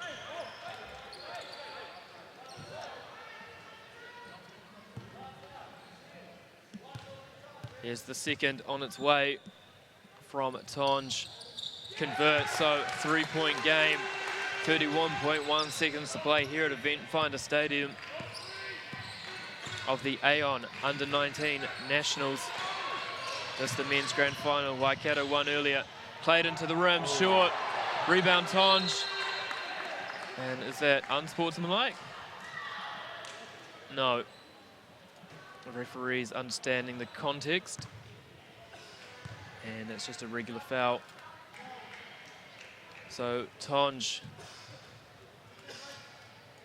I thought that was a foul, to be honest. You thought it was what, sorry? Dallas got fouled in that last position.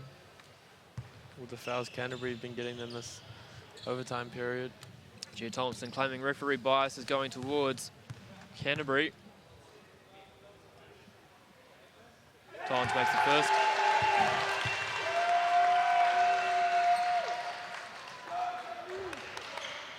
And it looks like Coach Terry Stallworth is going to call a timeout. Should he make the second one?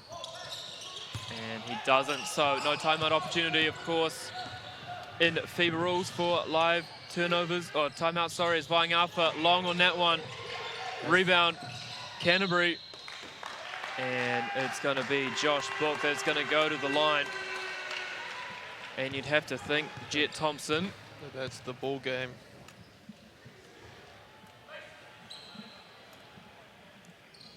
As Book slowly to the line. Here to ice this game. Book, after being denied 3 years in a row. Misses the in first. Finals. What was it, 15s with Tasman, 17s with Canterbury? Yeah. 17s twice? With Canterbury, yeah. They lost to Wabi in 2018 and then... Yeah, Dante Russo, 2019. Dante Russo announced as MVP of that tournament. And a steal there from Hannon. He's just going to dribble this one out. And so your 2021 Aon Under-19 National Championships will be Canterbury. They take down Wellington in an enthralling encounter that went to overtime, 93-88. Now we can go train, Andrew. No, we can't yet, because you've got to remember we've still got prize giving that we're going to stick around for, so don't go anywhere if you're listening. We will have gold, silver and bronze for the women's, gold, silver, bronze for the men's, and of course the unveiling of the tournament teams for men and women. So if you're listening at home, don't go anywhere, stick around. It's going to be some exciting stuff. Jet, who's your MVP after that?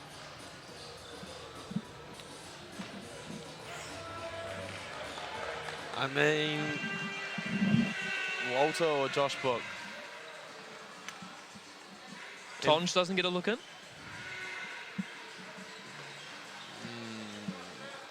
Not my pick. He had a great game. But I think overall of the tournament, Josh having 33 in their semi yesterday. What did he finish with today? I'll let you know in a second as I run to the live stats.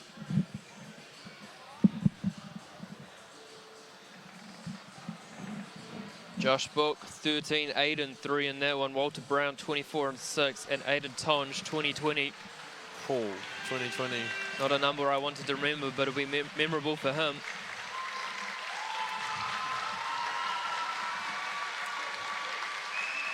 Josh deserved this championship. Surely you can't go 4 years in a row making the final and not winning. Well, I can tell you my age group at Harbour will say that you can. Come against Stephen Adams every year.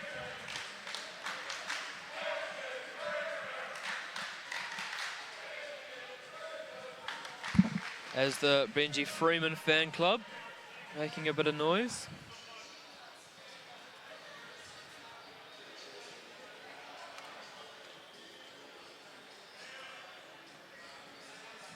Just waiting for BBNZ to set up before we get into the prize giving. Looks like it's me hosted by Connor O'Fee. And Jet Megan Compain, guest of honour. Of course, New Zealand's first WNBA player. If I'm right, I believe she commentated our Bulls game against the Saints. Unfortunately, I missed that one, but you're probably right. What can't you do, Megan Compain?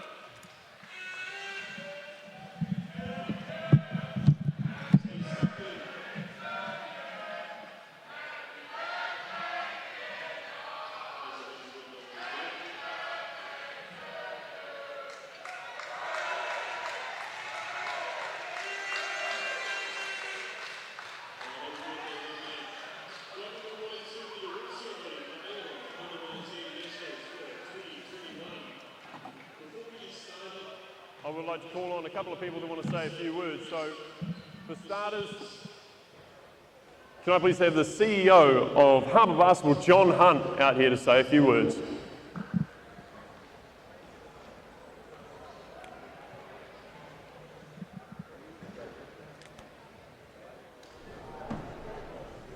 No, John? Okay, we'll move on. Thanks, John. I'd like to call on Basketball New Zealand's board member, former Tallfern and WNBA player, Megan Compain, who would like to say a few words. Give it up for Megan.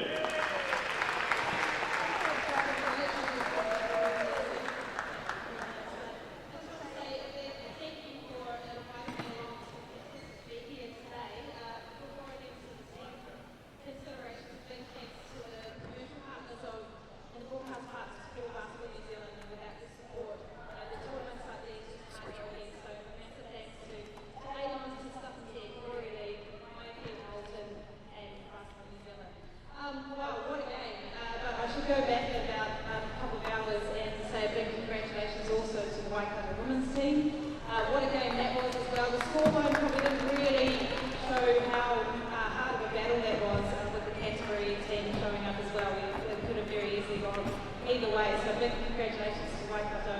And then also what a game here. I must say my Wellington roots had me on the edge of the seat, but then big congratulations to both Wellington but to Canterbury coming out on top. I haven't been in basketball court, standing on the court for a very long time, and it's just amazing and great to be back. I love the energy that this age group brings to basketball. I love the crowd support, the energy, and can't wait to see more of this going on this year. So congratulations everyone again. Thanks very much. Thank you, Megan. Let's bring in John Hunt, CEO of Harbour Basketball.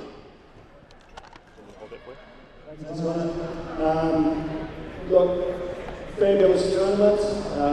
We're honoured to host this, and we're very grateful to Basketball New Zealand for giving us this opportunity.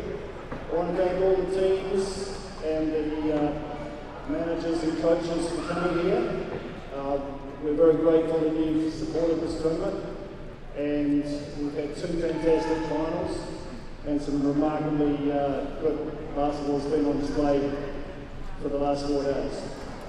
So I just want to thank some special people who made this tournament possible. First and foremost, I'd ask Sue Woods to come up, please, and please put your hands together because Sue from our office has organised this whole tournament.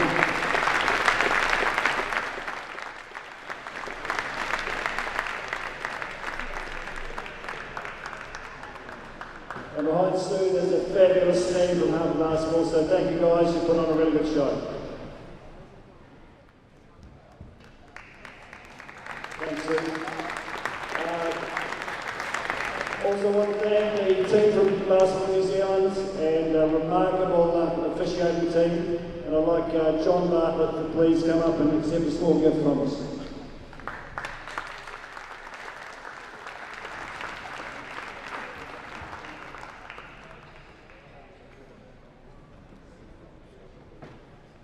Yes, thanks, John. And officials, I thought you were outstanding. Really, really appreciate your efforts over the last 4 days. The team from Basketball New Zealand, I'd like Connor and Kate to come up and accept a small gift from us, please.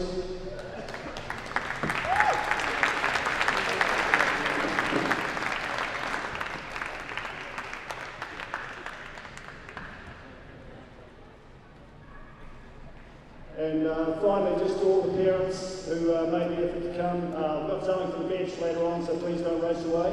But thank you to Basketball New Zealand, thanks to the sponsors Aon, to our sponsors Platinum Homes and South Sports, and some worthy winners today. Congratulations especially to the Canterbury boys and the Waikato girls. Thank you.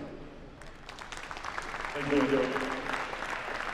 A special shout out to our Aon VIPs that are in the house. They came down and watched the finals, and I just want to show a big appreciation to Aon for supporting our athletes across all of our age group, nationals and regionals. Another big shout out we have is for Roshi. There she is over there. She's been doing all the photos and videography this week. What a great job. They love you. And they should. You've done a great job. So we'll get stuck into the medals and awards now. So first of all, we'll get the officials out of the way. So John Bartlett, the TC Technical Commissioner of the Championship, please come forward to hand out the officials' medals. First up, we have the bronze medal games. So for the bronze medal games, I'd please like to call forward for the women's, Michaela Willis and Trinity Hart.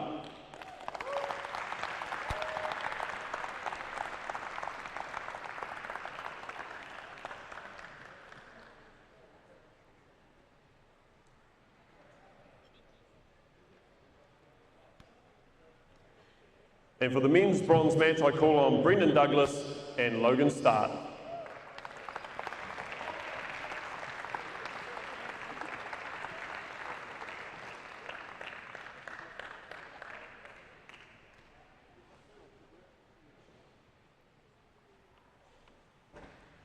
And for the championship games, for the women's grand final, I'd like to call on Tamatia Bennett, Danielle Couge, and Brittany Young.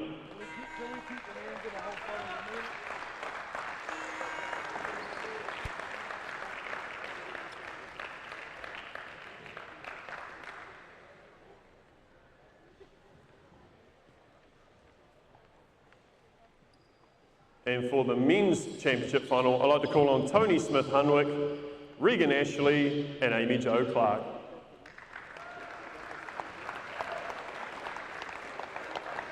Team photo at the end.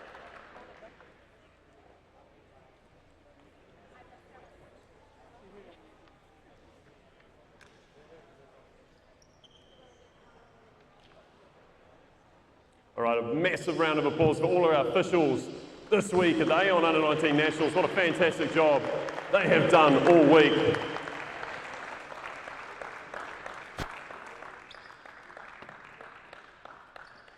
All right, while the officials are getting their team photo, I'd like to introduce who will be handing out the medals today for us.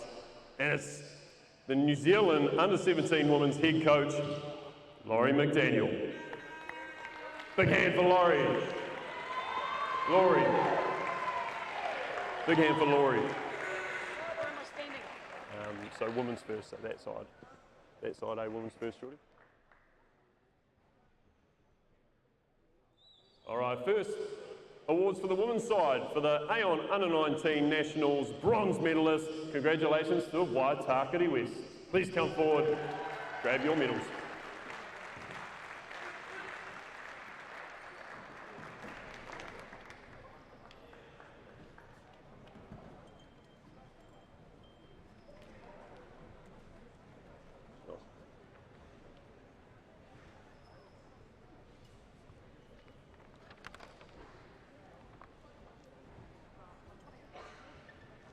Yeah.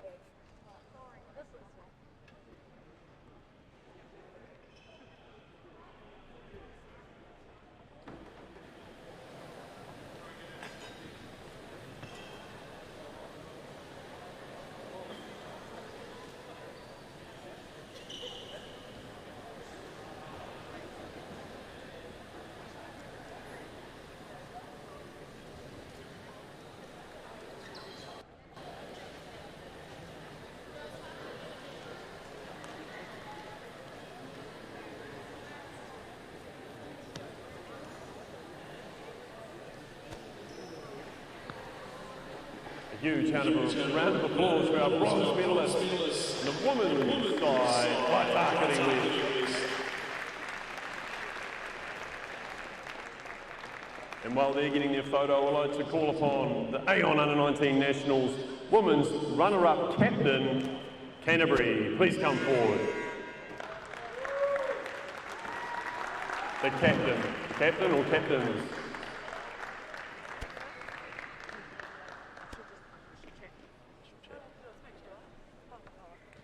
And then call them up one by one, and coaches and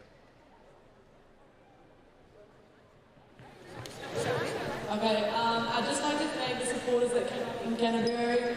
And I'd like to thank my mum, the manager, and Josh, our coach, and then of course the officials and the girls. So can Molly come up, Katie Joe, Maya Williamson, Hannah Crabtree, Anna Wachowski, Tanika Cooper, Amy Lynch, and Lou Powell. And then Josh Thompson and Paula Strawbridge. Congratulations.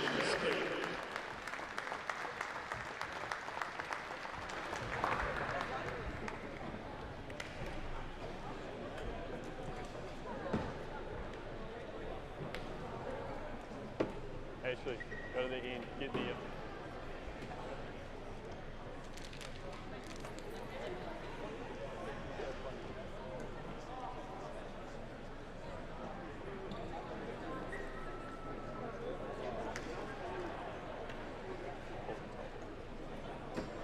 round of applause for Aon U19 girls runner-up, Canterbury. And while they're getting their photo, huge round of applause for the Aon U19 women's champions, Waikato.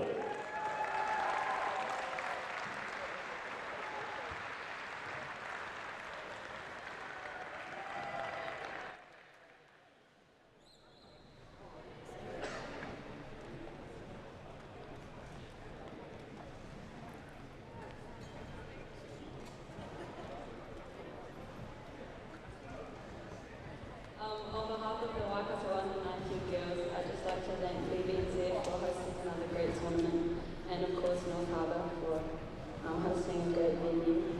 To all the officials and the volunteers, it couldn't be done without you guys, so thank you. Thanks Canterbury for a great game. Yeah. Our girls are Sophie, Kahu, Grace, Yamaya, Amber, Quay, Malika, and Reese had to run off to rugby practice, so she's not here. And our amazing manager, Panaya, our assistant coach, Kayla, and of course, Anthony Corbin.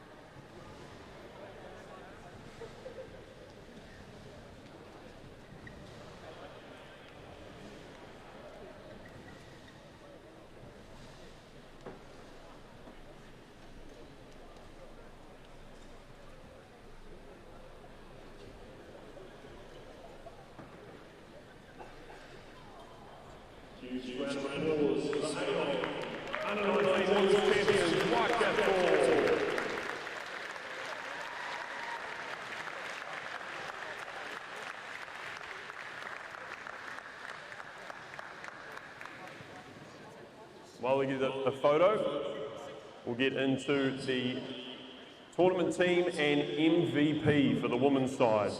If you hear your name, please come forward. From Wellington, Amity Wikitoria Rossimi. From Waitakere West, Safina Tanana Williams. From Otago, Annabelle Ring. From Taranaki and already left the building, Raquel Sampson. From Canterbury, Molly Coburn. From Waikato, Dominique Stevens. From Canterbury, Ashley Strawbridge.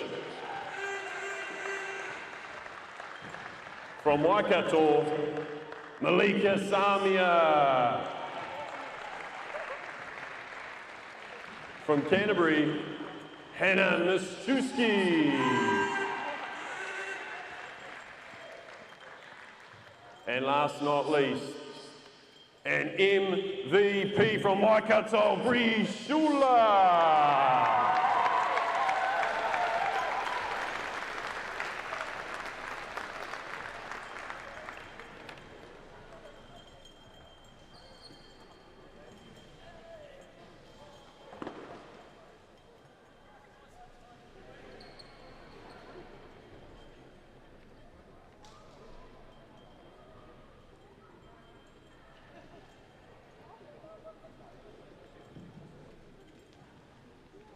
Congratulations to our tournament team and MVP for the Aon U19 Nationals Women's Tournament. We will now move to the men's side of the draw, and our bronze third place medalists come forward, Harbour A.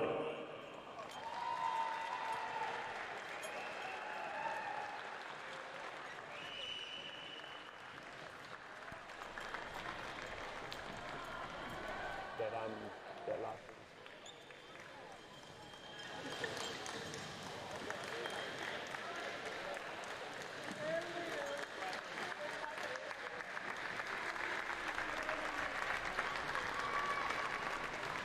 In the car park here. Congratulations to Harbour, third place finish at home in front of the local crowd.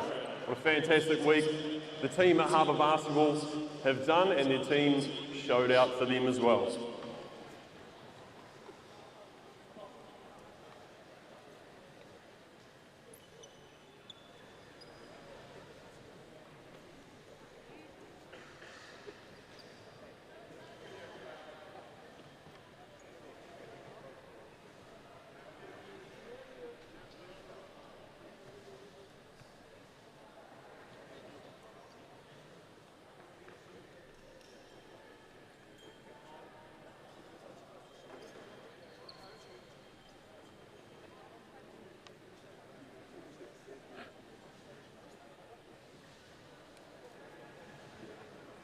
One more round of applause for the men's third place, Harbour A. And while they're getting a photo, I'd like to call upon the Aon U19 Nationals men's runner-up captain from Wellington.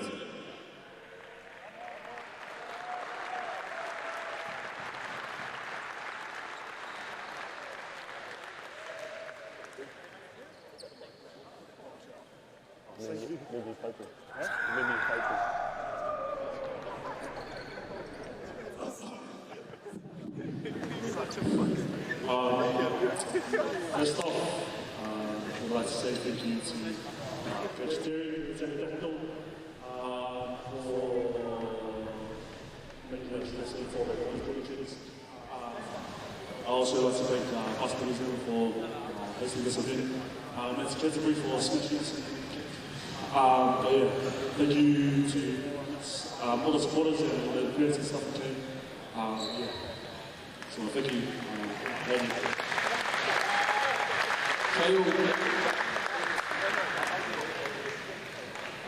Ollie, Kane,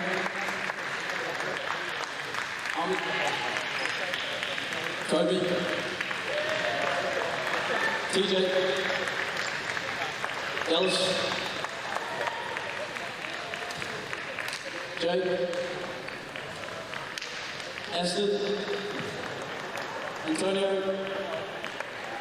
Lydia, and Coach Terry.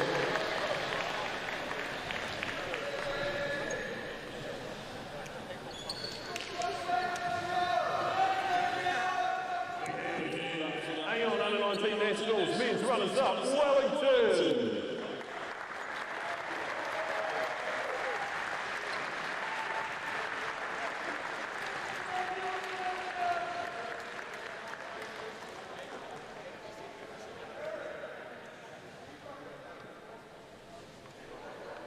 And while they're having a photo, I'd like to call upon the captain for the champion team for the Aon U19 Nationals men's, Canterbury.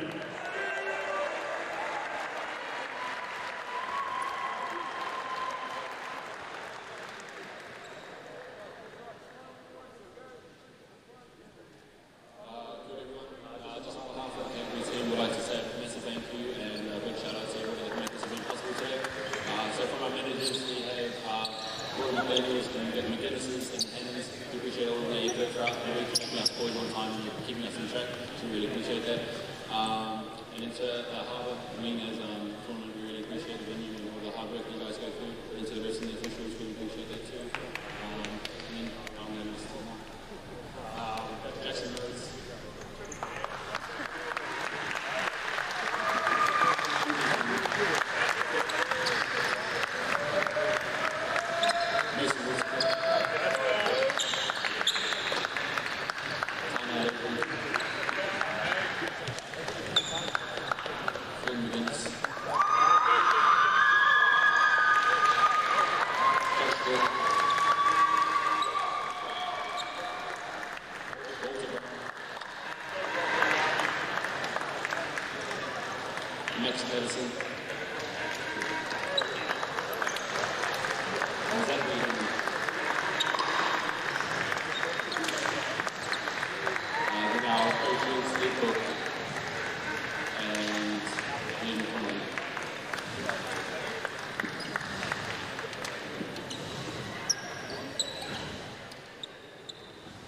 Aon U19 Nationals champions, Canterbury.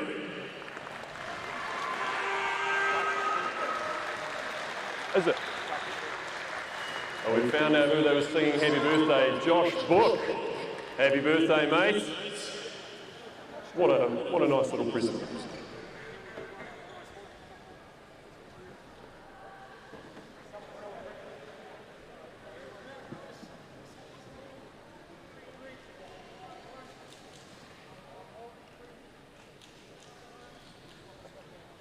And while they're eating a photo, we'll move on to the tournament team and MVP. If you hear your name, please come forward. There may be a few names here that have already left the building. So from Nelson, Alex McNaught. From Northland, Tukaha Cooper. From Auckland, Jackson Smythe.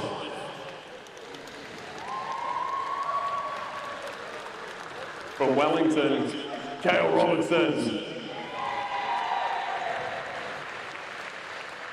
From Hawke's Bay, Tommy Ferguson.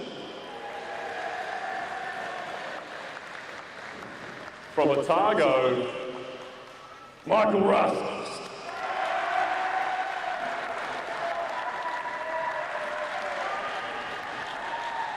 From Harbour, Christian Martin.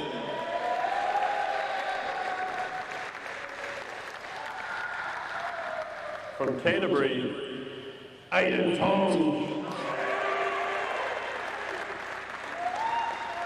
From Wellington, Ezra Vaigava.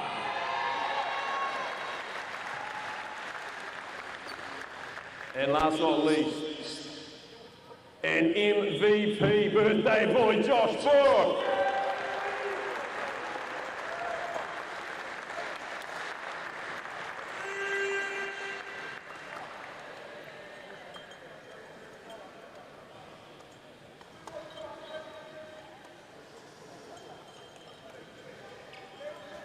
Here they are, the tournament teams and MVP for the Aon U19 Nationals for 2021. Congratulations, boys.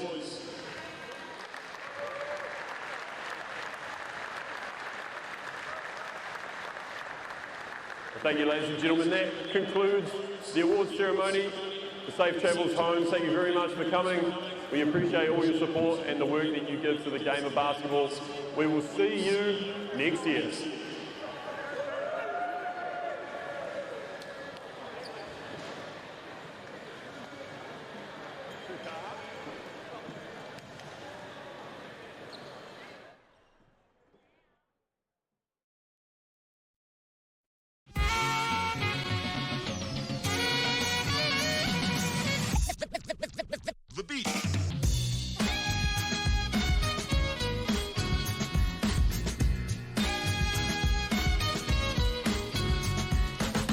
Hoops in Schools continues to be such an empowering initiative for our Taranaki and wider communities.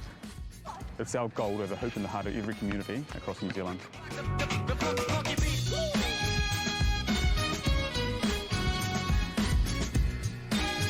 It's great to see so many kids have access to such amazing hoops.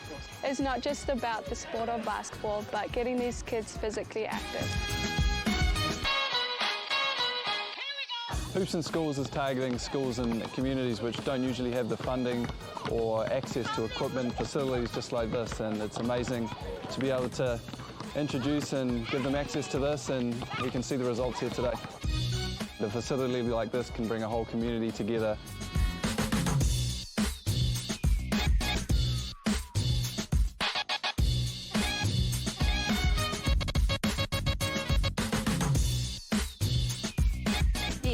We didn't actually have a basketball hoop, so they got some ply and a bucket, and they took the bottom out of the bucket and stuck it on, and that's what we've been using. So I have noticed lunchtimes, children are a lot more settled because they're playing, they're engaged, they're active. The other thing I've noticed is how they've drawn the community in, and we have a lot of people here after school. Basketball as a sport continues to explode in New Zealand, and the Hoops in Schools project is growing as well, and we want to see this initiative rolled out to as many different regions in New Zealand as possible. The beat.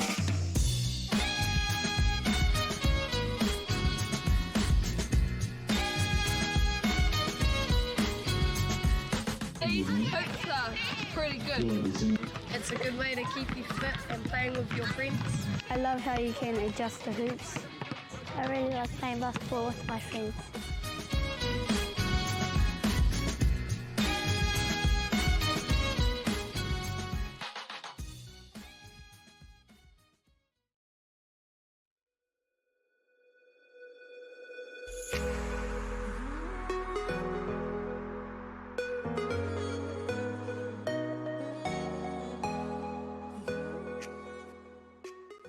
For the one time, ain't no sunshine. Looks like I'm back to my ways, back to my ways, back to my ways. Yeah, I'm a savage, of course. Pull up like 20 deep, bet we just might shut this thing down. For the one time, ain't no sunshine.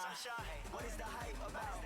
Already did it, already seen it, it's already done. Sal's NBL, live on Sky Sport.